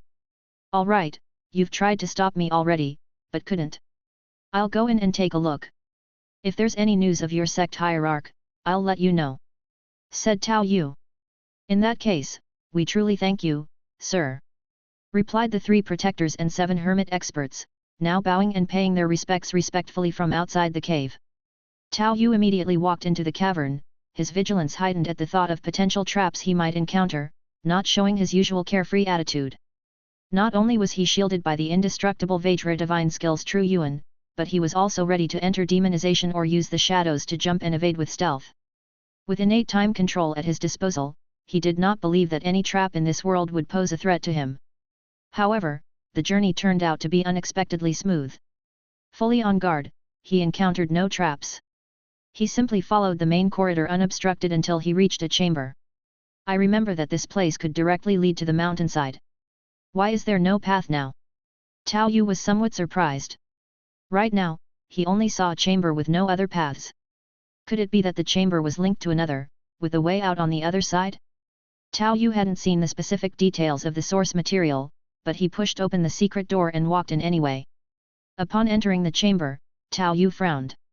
The outside was tolerable, with just a fermenting smell, but upon opening the chamber's secret door, there was a strong stench of decaying corpses. There were 2 bodies before him, one a mummified corpse that had been dead for who knows how many years. The other body, although also highly decomposed, didn't seem to have been dead for that long. This baffled Tao Yu. Wasn't there supposed to be just one person? Why were there two? Despite the heavy stench of death inside the chamber, Tao Yu still began to search around. Soon, he found 2 letters, 2 secret techniques, and 12 sacred fire orders. What struck Tao Yu as odd was that both letters were suicide notes, and the 2 secret techniques were both the same great shift of Kyunkan, even made of the same material. I have initially completed the 4th level of my divine skill. When the sky collapses and the earth sinks, the remains of another person appeared. According to the suicide note, it seems to be the 33rd sect hierarch of the future Ming cult. My emotions are turbulent, my blood churns uncontrollably, my true Yuan is about to dissipate, and my time is near. It's fate, it's the will of heaven. This was the suicide note of the 30th sect hierarch, and the mummified corpse beside it turned out to be the 33rd sect hierarch, Yang Dingtian.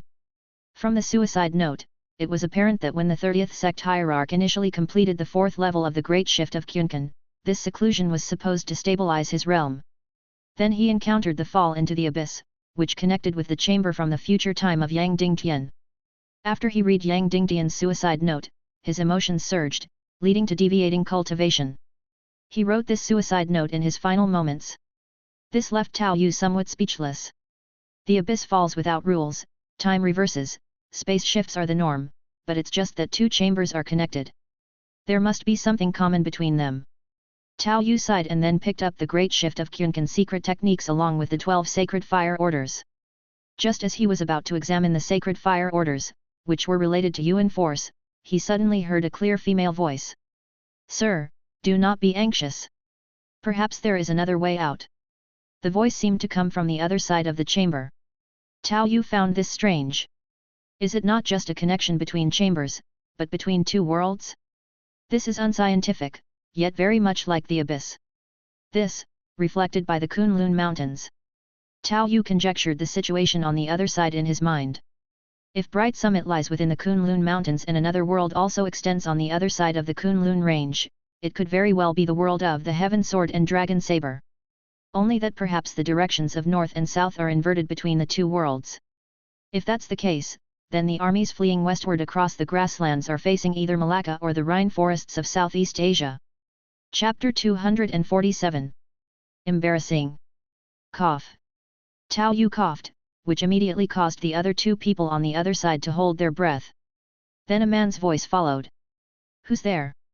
The voice was deep and forceful, and Tao Yu could feel the other person's extremely high level of inner strength. This place, this conversation, and this inner strength, it must undoubtedly be Zhang Wuji. "A traveler who has entered this place by mistake, please come in and take a look," Tao Yu said with a smile, pushing open another secret door in the direction of the voice. The stench of corpses surged out with the opening of the door, and combined with the dark environment, it really made Zhang Wuji and Xiao Zhao feel as if they had encountered some kind of unclean filthy thing. "Don't be afraid, it's just a place where people have died. You can come in and see for yourselves," Tao Yu said with another smile, sizing up the 2 people. The girl was dressed as a maid, with iron chains on her feet. Due to her young age and undeveloped figure, she looked even more petite, sweet, and cute. The man beside her, Zhang Wuji, had unexpectedly handsome features and did not possess the masculine aura that Tao Yu had subconsciously expected. Zhang Wuji, who had just achieved great success with the 9 Yang divine skill thanks to the mixed Yuan Qi bag, was also bold due to his skill and guarded Xiao Zhao while giving Tao Yu a cupped fist salute. "This brother, this place is a forbidden area of the Ming cult. You'll understand once you come in, how can you be so timid when you've achieved great success with the 9 Yang divine skill? Most poisons in the world are nothing for you to fear," Tao Yu said, shaking his head before turning and re-entering the place where the bodies of Yi Tian and the others lay.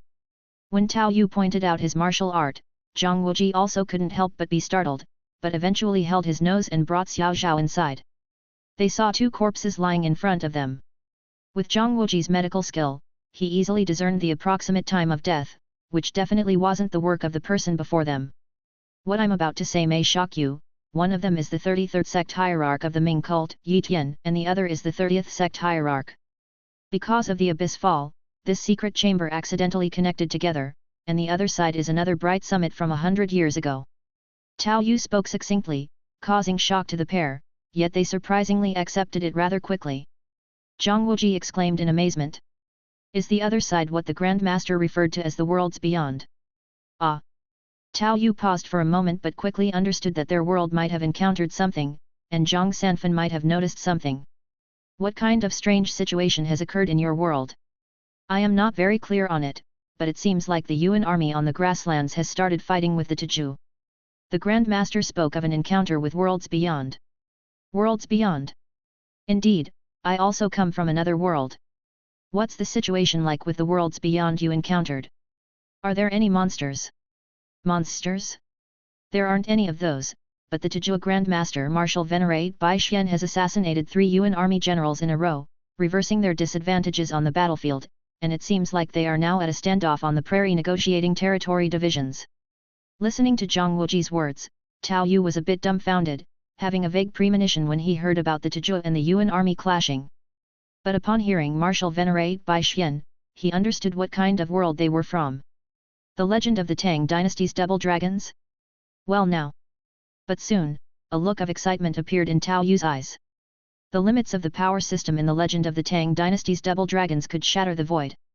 The divine power chart. Who? Suppressing the agitation in his heart, Tao Yu did not lose his composure. With the sacred fire order in hand, his confidence was indeed different. The shattered void of the Great Tang world wasn't about cultivation, it was merely a special phenomenon in a local area and did not show too outlandish combat strength.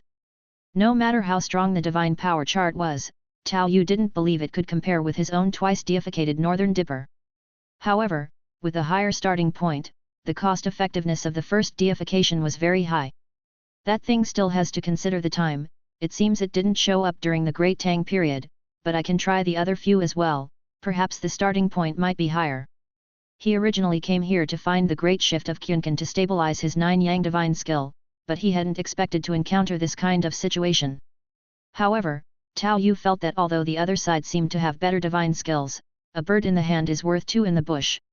Aside from the divine power chart, he didn't believe that the other skills could be much higher than the 9-yin manual and the 9-yang divine skill. Having a few divine skills is just about being able to deify once, which is comparable to doing it twice, that's all. In the world of the Great Tang, what's more prominent is the emergence of a kind of spiritual cultivation atmosphere. Apart from those few who can shatter the void, other martial arts experts are no better when facing an army, chased by hundreds of cavalry, they end up running everywhere in chaos. Then do you know where your great master is now? I also left the mountain a long time ago, but rumors in the martial world say that the great master has gone north to the grasslands, wanting to have a look at the worlds beyond.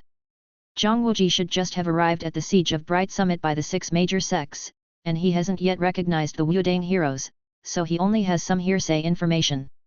This made Tao Yu feel somewhat regretful. If the great shift of Kyunkan couldn't successfully deal with the 9-yang divine skill, then he would for sure need to seek guidance from the real Grand Master who created Tai Chi Fist. It's just that he hadn't expected that after being invincible for so long, discovering that there was a new world beyond, the old Taoist couldn't resist and just ran off to it. A man who is over 100 years old, still so lively. It's really seems like he has lived for over 200 years. Tao Yu thought of something and fell silent. The man still had over 100 years to live, he was in his prime now. And if this thing really made it to the Great Tang world, with the baptism of the new world, who knows what new tricks he could come up with. That's a place where you can really shatter the void. Tao Yu suddenly felt a sense of amusement and wondered what it would be like if Zhang Sanfan ended up there, whenever that was. Tao Yu even felt a bit of anticipation, but unfortunately, he had to deal with things one at a time and couldn't go there yet. Thanks for clearing that up. Why don't we go to Bright Summit first? Their sect hierarch died, and they asked me to go in and investigate. Tao Yu held up 2 letters and 2 secret techniques in his hand, then passed one of the secret techniques to Zhang Wuji, saying, "Since you've seen it, you get a share too. Here's a copy of the Great Shift of Kyunkan for you." Tao Yu felt that they shouldn't drag things out too long here. If the siege of Bright Summit by the 6 major sects didn't change much, the Ming cult would almost be annihilated by now. But a couple of words wouldn't hurt. Ah! Thank you. Zhang Wuji was a bit perplexed, but he still thanked Tao Yu. His nature was actually quite easygoing. The 7th level of the Great Shift of Kyunkan was speculated by the author, and he went along with changes, but there were issues with the last 19 words, so when Zhang Wuji found out he couldn't practice them, he didn't force it. Otherwise, forcing it could lead to deviating and going mad. Meanwhile, Tao Yu entered the restricted area alone, and when he came out, he surprisingly brought 2 newcomers with him, which really made the disciples of the Ming cult feel as if they had encountered living changes. Tao Yu also took out the 2 letters he carried, clearing up their confusion. Linked to another world. The 33rd sect hierarch, from the future. How embarrassing, how embarrassing. What exactly was that 33rd sect hierarch doing? So frustrating, how could the sacred fire order be lost? Which unfilial scion did it? Oh, this is really... Everyone looked at each other, and then suddenly they all knelt down together. We've seen the sect hierarch. Tao Yu, having read the Heaven Sword and Dragon Saber, knew about the stubbornness of these people from the Ming cult, but he didn't really mind. The sect hierarch of the Ming cult? Sounds good. Isn't this a free, ready-made team? At least, they were better than those nomadic people from the steppes. It was convenient to insert them into positions and manage them. A benefit picked up for nothing. You also know to find me, hey? Why not go to him? He has a part too. Tao Yu pointed to Zhang Wuji with a laugh. Him? Then he's the 34th sect hierarch of that place, which has nothing to do with us. Fu Yuzi only felt a darkness before his eyes, thinking about the content of the 33rd sect hierarch's letters, and felt his teeth itch with annoyance. How disgraceful! Chapter 248. Isn't this also a kind of time travel? Tao Yu slightly raised his palm, and 12 sacred fire orders revolved around him. Following Tao Yu's lead, they shot towards a large rock 6 or 7 zhang away and bombarded it heavily. The multi-fused blood gang burst forth, actually smashing the rock into pieces by brute force. Not bad at all, much more practical than the black iron heavy sword, he said with a hint of joy on his face. The sacred fire orders themselves were Yuan Force items, inherently possessing the 3 attributes of sturdy self-repair control of energy. Although the attributes didn't seem numerous, the presence of control of energy enabled Tao Yu to directly manipulate them through the air. An ordinary person might not be capable of this, but Tao Yu had deified the dragon descending 18 palms, and the copiousness of this feature granted him an exceptionally strong ability to control disembodied true Yuan. Coupled with the recently acquired great shift of Qunkan, he once again achieved synergy with the sacred fire orders. When he brazenly stormed the grassland military camp head-on, Tao Yu had already sent little dragons flying all over the sky, but the expenditure was indeed substantial. Even with Tao Yu's inexhaustible nature, intermittently retracting them for replenishment, he still had to manage control during destruction well. It would be wasteful to blow people apart. But now, with the aid of the sacred fire orders, there was undoubtedly a kind of compensation, and the difficulty of control was much less. With the aid of physical items, the consumption was instead reduced. The output limit isn't as high as the dragon descending 18 palms, but the endurance is greater, each with its own features, he mused. With a wave of his hand, the 12 sacred fire orders flew into his shadow. This divine skill witnessed by others was met with astonishment. This sect hierarch had always carried a heavy sword on his back, but had never used it, relying solely on various other means to display such formidable power. It was truly frightening. Brother Tao, I've always struggled with the 7th layer's mantras. I don't know what's wrong. Zhang Wuji stepped forward and voiced his doubts to Tao Yu. Having mastered the 9 Yang divine skill to perfection, in terms of sheer quantity of inner strength, he was even above Tao Yu. At least Tao Yu had used Yuan Force for acceleration, fortified by true Yuan, but due to the capacity limit, he had barely reached level 5 of the Great Shift of Qunkan, which is the 4th layer. This represented the normal human body's limit. Beyond this, with insufficient density of inner strength, one could only grind ahead slowly. Continued acceleration would certainly be effective, but in Tao Yu's view, it was no longer worth it. Once his own 9 Yang divine skill leveled up, the Great Shift of Qunkan would naturally improve. Now, at the 4th level after deification, his usage was more than sufficient. Zhang Wuji, however, had directly entered the conjectured 7th layer. Zhang Wuji was unaware of Tao Yu's progress with the Great Shift of Qunkan and, seeing him test other things, assumed that Tao Yu had finished his training. It's probably formulated based on the user's conjecture, don't mind it.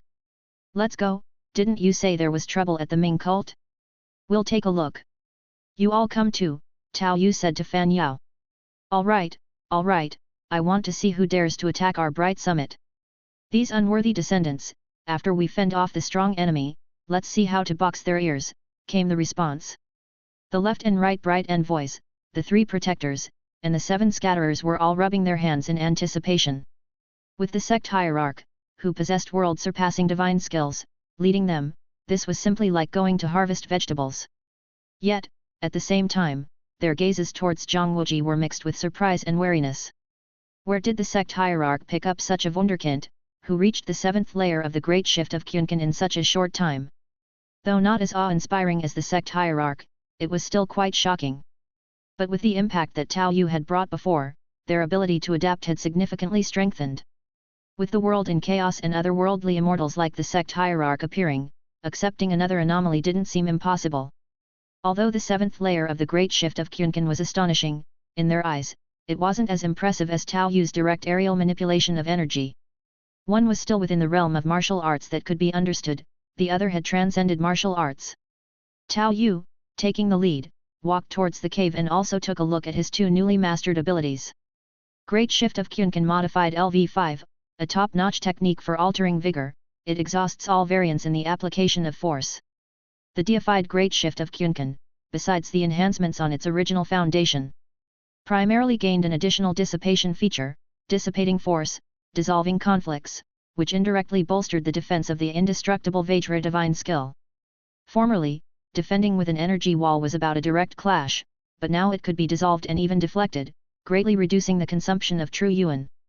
Furthermore, with Tao Yu's control and comprehension, the non-deified Great Shift of Kyunkan might have been inadequate, but after deification, it was indeed capable of neutralizing the conflict between the 9 Yin True Scripture and the 9 Yang Divine Skill. It directly transformed the 9 Yang True Qi into a higher-level Northern Dipper True Yuan by combining Yin and Yang, also upgrading the recovery ability of the Northern Dipper. 9 Yang Divine Skill modified initially resembled the Northern Dipper quite a bit, and mainly after deification, enhanced the purity and recovery capacity, but it couldn't compare to the secondarily deified, liquefied True Yuan. Hence, the focus was on transforming with the Great Shift of Kyunkan and the Northern Dipper into Northern Dipper True Yuan, but after one deification, the recovery ability of the 9 Yang Divine Skill once again increased. Tao Yu's 9 Yang Divine Skill was still far from achieving great success. Not to mention the level Zhang Wuji reached with the breakthrough achieved using the mixed Yuan Qi bag, even with rapid acceleration using Yuan Force, Tao Yu hadn't achieved level 2. This was completely different from the Great Shift of Kyunkan, which inherently had a property of rapid mastering. Even so, due to the traits brought about by deification, he had gained a recovery ability that resembled that of a fully developed stage prematurely. Tao Yu always quite liked this type of endurance assistance.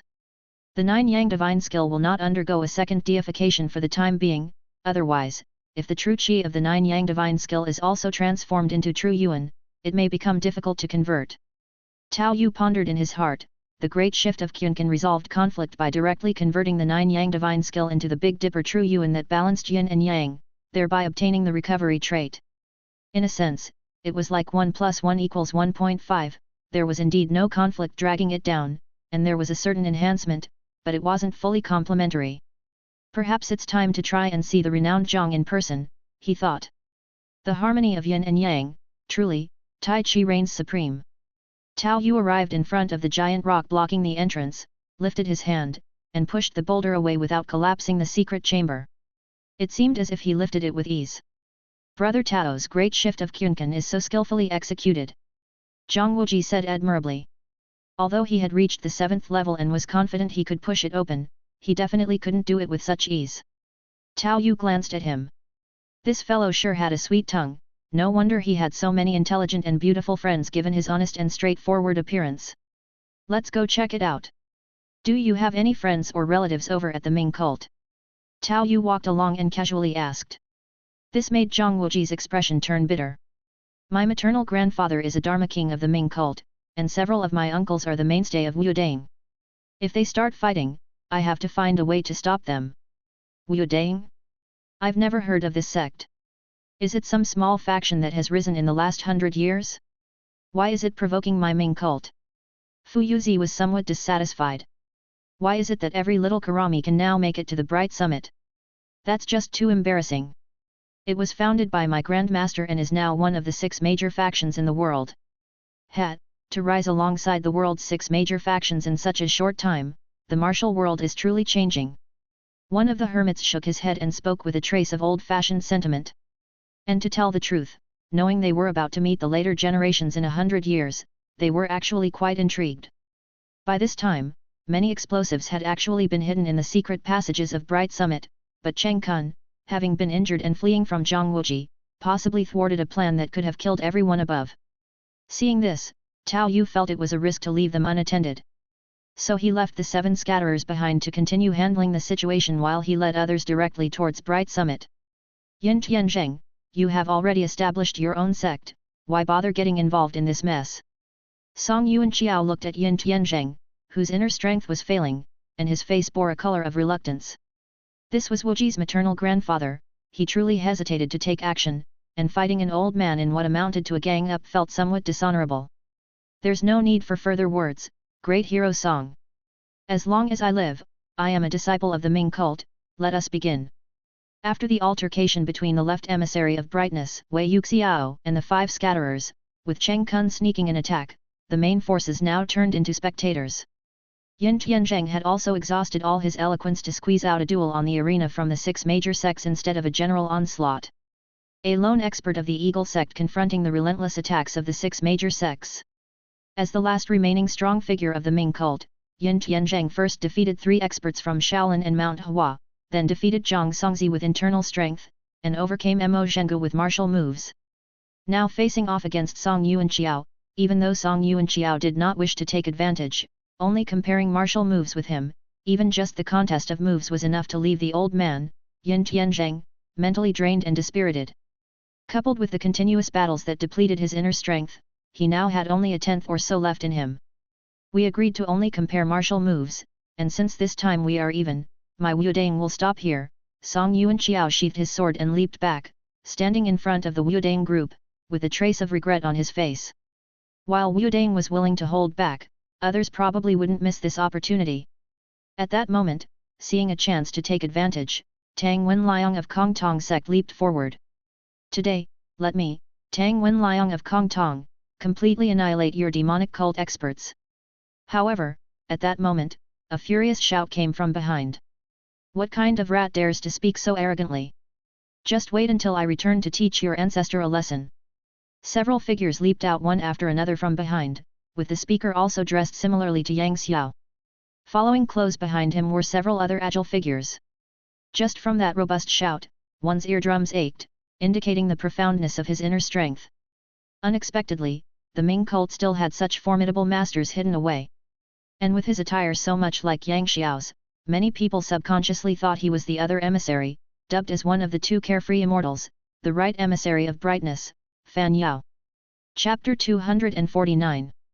Right emissary Fu emerged just in time to hear Tang Wenliang's bold and shameless words, and immediately could not help but leap out. His appearance indeed attracted the attention of both parties, instantly making him the focus. Yang Xiao, Wei Yuxiao, and the 5 hermits who had been taken down by Cheng Kun initially thought the familiar attire signified Fan Yao's return, but their expressions quickly turned to astonishment. Who is this guy? Since when did our Ming cult have such a person? Tang Wenliang was originally up there to show his face, bullying Yin Tianzheng who, after a series of fights, was nearly delirious. But now, suddenly a man with clearly profound skill appeared, catching him somewhat off guard, yet he still refused to concede defeat, saying, "Who is this presumptuous rat, so arrogant as to insult our ancestors? I am right emissary Fu Yi of the 30th generation of the Ming cult, youngster, let me see what you're made of." Right emissary Fu thundered a cry and leapt forth. Although he seemed to be about the same age as Tang Wenliang, he kept calling him junior. The key was that Fu Yi's power was indeed not weak, although Tang Wenliang was no mediocrity, it also depended on who the opponent was. As right emissary Fu casually neutralized the other's 7 injuries fist and turned its power back on Tang Wenliang to send him flying. Yang Xiao, despite reeling from the numbing effects of the hell's yin wind in his body, stood up in shock and blurted out. The Great Shift of Kunkan. What? The Great Shift of Kunkan? Is he really the emissary of the 30th generation? How is that possible? Has he achieved cultivation? The 5 hermits, who had previously experienced Yang Xiao's 2nd level of the Great Shift of Kunkan, were also shocked when they saw him pointing it out. The stranger coming forward and claiming to be the right emissary of the 30th generation had seemed odd to them. But now that the great shift of Kyunkan had been revealed, there was no doubt that it greatly increased his credibility. Are these the juniors 100 years later? Why do they all look so sickly, even being chased to the bright summit? Truly intriguing. By this time, the left emissary and 3 protectors had also stepped forward. Seeing the wounded all over the ground on the side of the Ming cult, each one of them put on the face of a senior expert. Afterward, it was Yang Boi who, upon seeing Xiao Zhao and Zhang Wuji, couldn't help but speak out. Brother Wuji. Zhang Wuji had previously met with Yang Boi upon his arrival and had even disclosed his identity, so she knew who he was. Now seeing him come forward with Xiao Zhao, she also exclaimed in surprise. Could you have come out of the secret chamber? Hearing Yang Boi's words, Yang Xiao's expression shifted as well, his face full of astonishment. The case is cracked. Could it be that this is why the Ming cult's forbidden ground is off limits to everyone but the sect hierarch? Could it be a way to seek reinforcements from 100 years ago? The ancients had a clearly stronger affinity for the mystical, and with the northern grassland Yuan army mixing with the Tiju, it even indirectly confirmed many possibilities. At this moment, Fu Yi had already challenged the 5 elders of Kong Tong, and although his great shift of Kyunkan appeared similar to Yang Xiao's, it was child's play to deal with the likes of the 5 elders of Kong Tong. But after all, he had only travelled from 100 years in the past and hadn't acquired a century's worth of power from thin air. So, after completing the challenge against Kong Tong, he swiftly retreated with a leap. No wonder they made it to the bright summit, there's still some capability. A century later and even Shaolin monks dare to stick their heads out, hey! Fu Yi stood with his hands behind his back, but his inner strength had already depleted 7 or 8 parts out of 10. Alright, we'll leave this place to Brother Wuji, let's go help the other cult members. In Fu Yi's eyes, although Zhang Wuji was not as outstanding as Tao Yu, being able to master the great shift of Kyunkan in such a short time was indeed monstrous, and he should be able to handle the current situation without any problems. Because of the intervention from Right Emissary Fu's great shift of Kyunkan and this sudden help, the Ming cult, which was on the brink of defeat, accepted the aid quite eagerly. In such times, one would have to drink even a bowl of poison if necessary.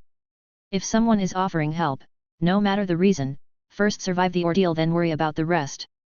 Thank you, brothers. Yang Xiao, feeling a protector channeling inner strength into his body, could not help but express his gratitude, but then he asked. I wonder if our 30th generation sect hierarch's predecessor has also come. The 30th generation sect hierarch delved into demonic practice, but we are accompanied by our 30th generation sect hierarch, renowned for his divine skills. A Dharma King gave Tao Yu a respectful gesture, his voice full of admiration. But as soon as he finished speaking, the senior members of the Ming cult suddenly changed their expressions. Foolishness! Is it the 31st sect hierarch who lost the sacred fire order? It's over. Initially, seeing the brethren from 100 years past coming to their aid, they also felt hopeful again. But who could have imagined it was the 31st sect hierarch, the disgrace of the Ming cult, leading the team? It was under his watch that the sacred fire order was seized by the beggars sect. Given the current disadvantage, even their support seemed futile. This directly caused the complexions of the Dharma Kings and the left and right guardians, who worshipped Tao Yu as a deity, to change. Silence!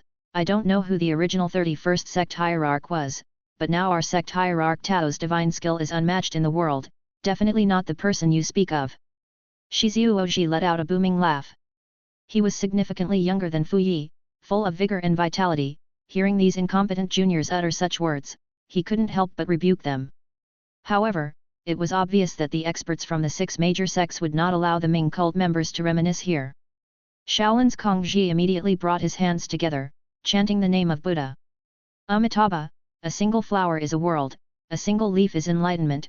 Respected benefactors from a century ago, it's quite possible that you truly hail from 100 years past, just as the Tiju who appeared from the grasslands centuries ago. Because of the prior situation with the Tiju from the grasslands, combined with some Buddhist doctrines, Kongji's understanding turned out to be the quickest. So it is, you gave us quite a fright, but the Ming cult of 100 years ago wasn't as powerful as it is now. At this moment, Huashan sect's Xian Yutong also came forward with a fan in his hand, his face revealing a relieved expression. At first, the sudden appearance of characters from 100 years ago truly scared me, but if it's just the Ming cult from 100 years ago, that's nothing to be concerned about. Having said that, he also glanced at the people who had now come forward. The left and right guardians of the bright summit, the three great Dharma kings, Tao Yu, as well as Zhang Wuji and Xiao Zhao. In total just these few people, hardly worth considering. With one side taking the lead and the other following, and indeed only a few people emerging, it really did allow the six major sects to relax. Only Song Yu and Qiao looked at Zhang Wuji with some uncertainty. Although he did not recognize the Zhang Wuji of the present, the earlier remark by Yang Boi had caught his attention. At this moment, Zhang Wuji, who had been behind Yin Tianzheng, providing inner strength to save his grandfather, had just released his hold, slowly exhaling in relief. Yin Tianzheng was merely drained and was otherwise unharmed. Young brother, thank you. Grandfather, I am Wuji. Compared to the original story, where he still kept a bit of secrecy, this time he was much more open. With Tao Yu backing him up, he had a lot more confidence. While Yin Tianzheng was still in a daze, Zhang Wuji had already leapt up to the center of the arena and addressed the crowd with folded hands. Ladies and gentlemen, the siege of Bright Summit by the six major sects was originally the conspiracy of Cheng Kun of the Chaotic Thunder Hand. Having said that, he began to slowly explain some of the situation he knew. Tao Yu, on the other hand, chose not to intervene. Misunderstandings unresolved and simply suppressed by force could potentially explode into internal issues at any unforeseen time. After this matter was resolved, he certainly had to return to the present world. Truly settling disputes would be more stable, and Tao Yu did not want any unforeseen complications upon his return. Given the original situation, it was best for Zhang Wuji, who had both the blood of the Ming cult and Wu Dang, to resolve these grievances. Amitabha. My nephew Yuan Zhen has exhausted his strength and perished. Will you place all the blame on a dead man's head? You insult the name of Shaolin. Kong Xing, an expert in the dragon claw hand, had a fiery temper, and directly came out to refute Zhang Wuji's words, startling the honest and straightforward Zhang Wuji. Ah! Cheng Kun is dead. That's right, that monk and the Savage King competed in inner strength until exhaustion led to death. At this point, Yin Tianzheng also came forward to confirm that Yuan Zhen was indeed dead, leading Zhang Wuji to believe it as truth. And at that moment, Tao Yu still appropriately came forward to save the situation, chuckling lightly. The art of faking one's death is not anything profound. Without seeing the corpse, it cannot be confirmed. After Tao Yu stepped forward, Zhang Wuji automatically yielded the central position. He never liked competing, this time he only acted because it concerned his adoptive father, grandfather and the 7 heroes of Wu Dang. So many have died today, it's natural that bodies cannot be found right away. Kong Xing was clearly dissatisfied with them implying guilt upon a deceased nephew. Let's do this, I'll try to find him. He might not have gone far right now, or he could even be somewhere nearby, watching us. Tao Yu grinned, then took a deep, steadying breath. In the next moment, propelled by ghost prison yin wind, a rolling clamor surged forth. Cheng Kun. The echoing sound of the name Cheng Kun reverberated in waves. Even though Tao Yu chose not to attack those present, merely extending the reach of his voice, everyone still felt their chi blood roiling and their heads spinning, experiencing the tremendous inner strength contained within. This left everyone utterly astonished. The so-called 30th-generation Bright Summit's right guardian who had come forward already demonstrated profound inner strength. Yet compared to Tao Yu's voice, it was like the difference between a lake and an ocean. With this display of inner strength, no one present was a match for him. Bright Summit was a mountain peak, his voice, unbridled, carried far and wide. At this moment, Tao Yu also felt a sudden decline in his mental energy. The meditation technique with its propensity for collapse in use, coupled with his high spiritual perception, brought a smile to his face. As expected, found him, just wasted a bit of energy. No sooner had Tao Yu spoken than he left a trail of afterimages behind as he instantly departed from Bright Summit and plunged down the mountain. That terrifying speed and the afterimages left in his wake caused the onlookers, who had just recovered from their chi blood turmoil, to change their expressions drastically. The rugged boulders of Bright Summit seemed like flat ground beneath Tao Yu's feet, the steep cliffs unable to hinder him in the least, every prominence left behind one of his afterimages, extending in a trail. What sort of sound technique is this? What kind of lightness skill? Is this even human?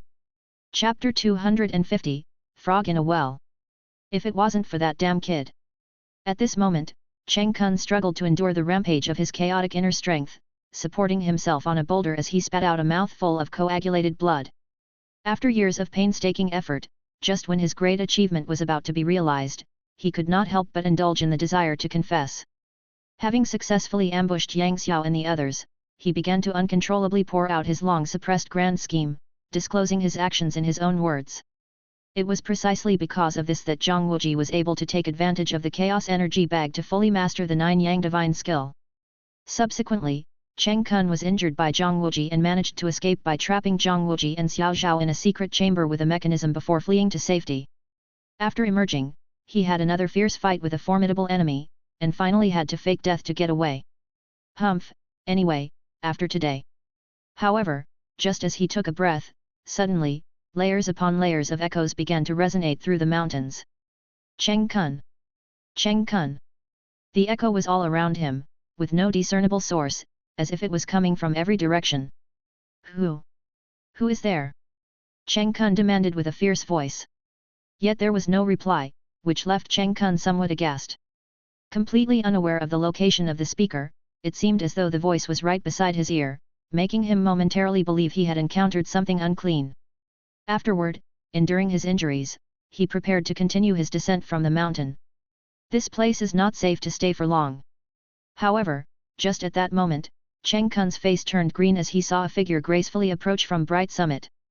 With every light tap of the figure's feet brought about a distance of several meters, leaving a trail of afterimages in the air.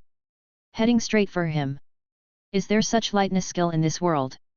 Cheng Kun's face was filled with shock.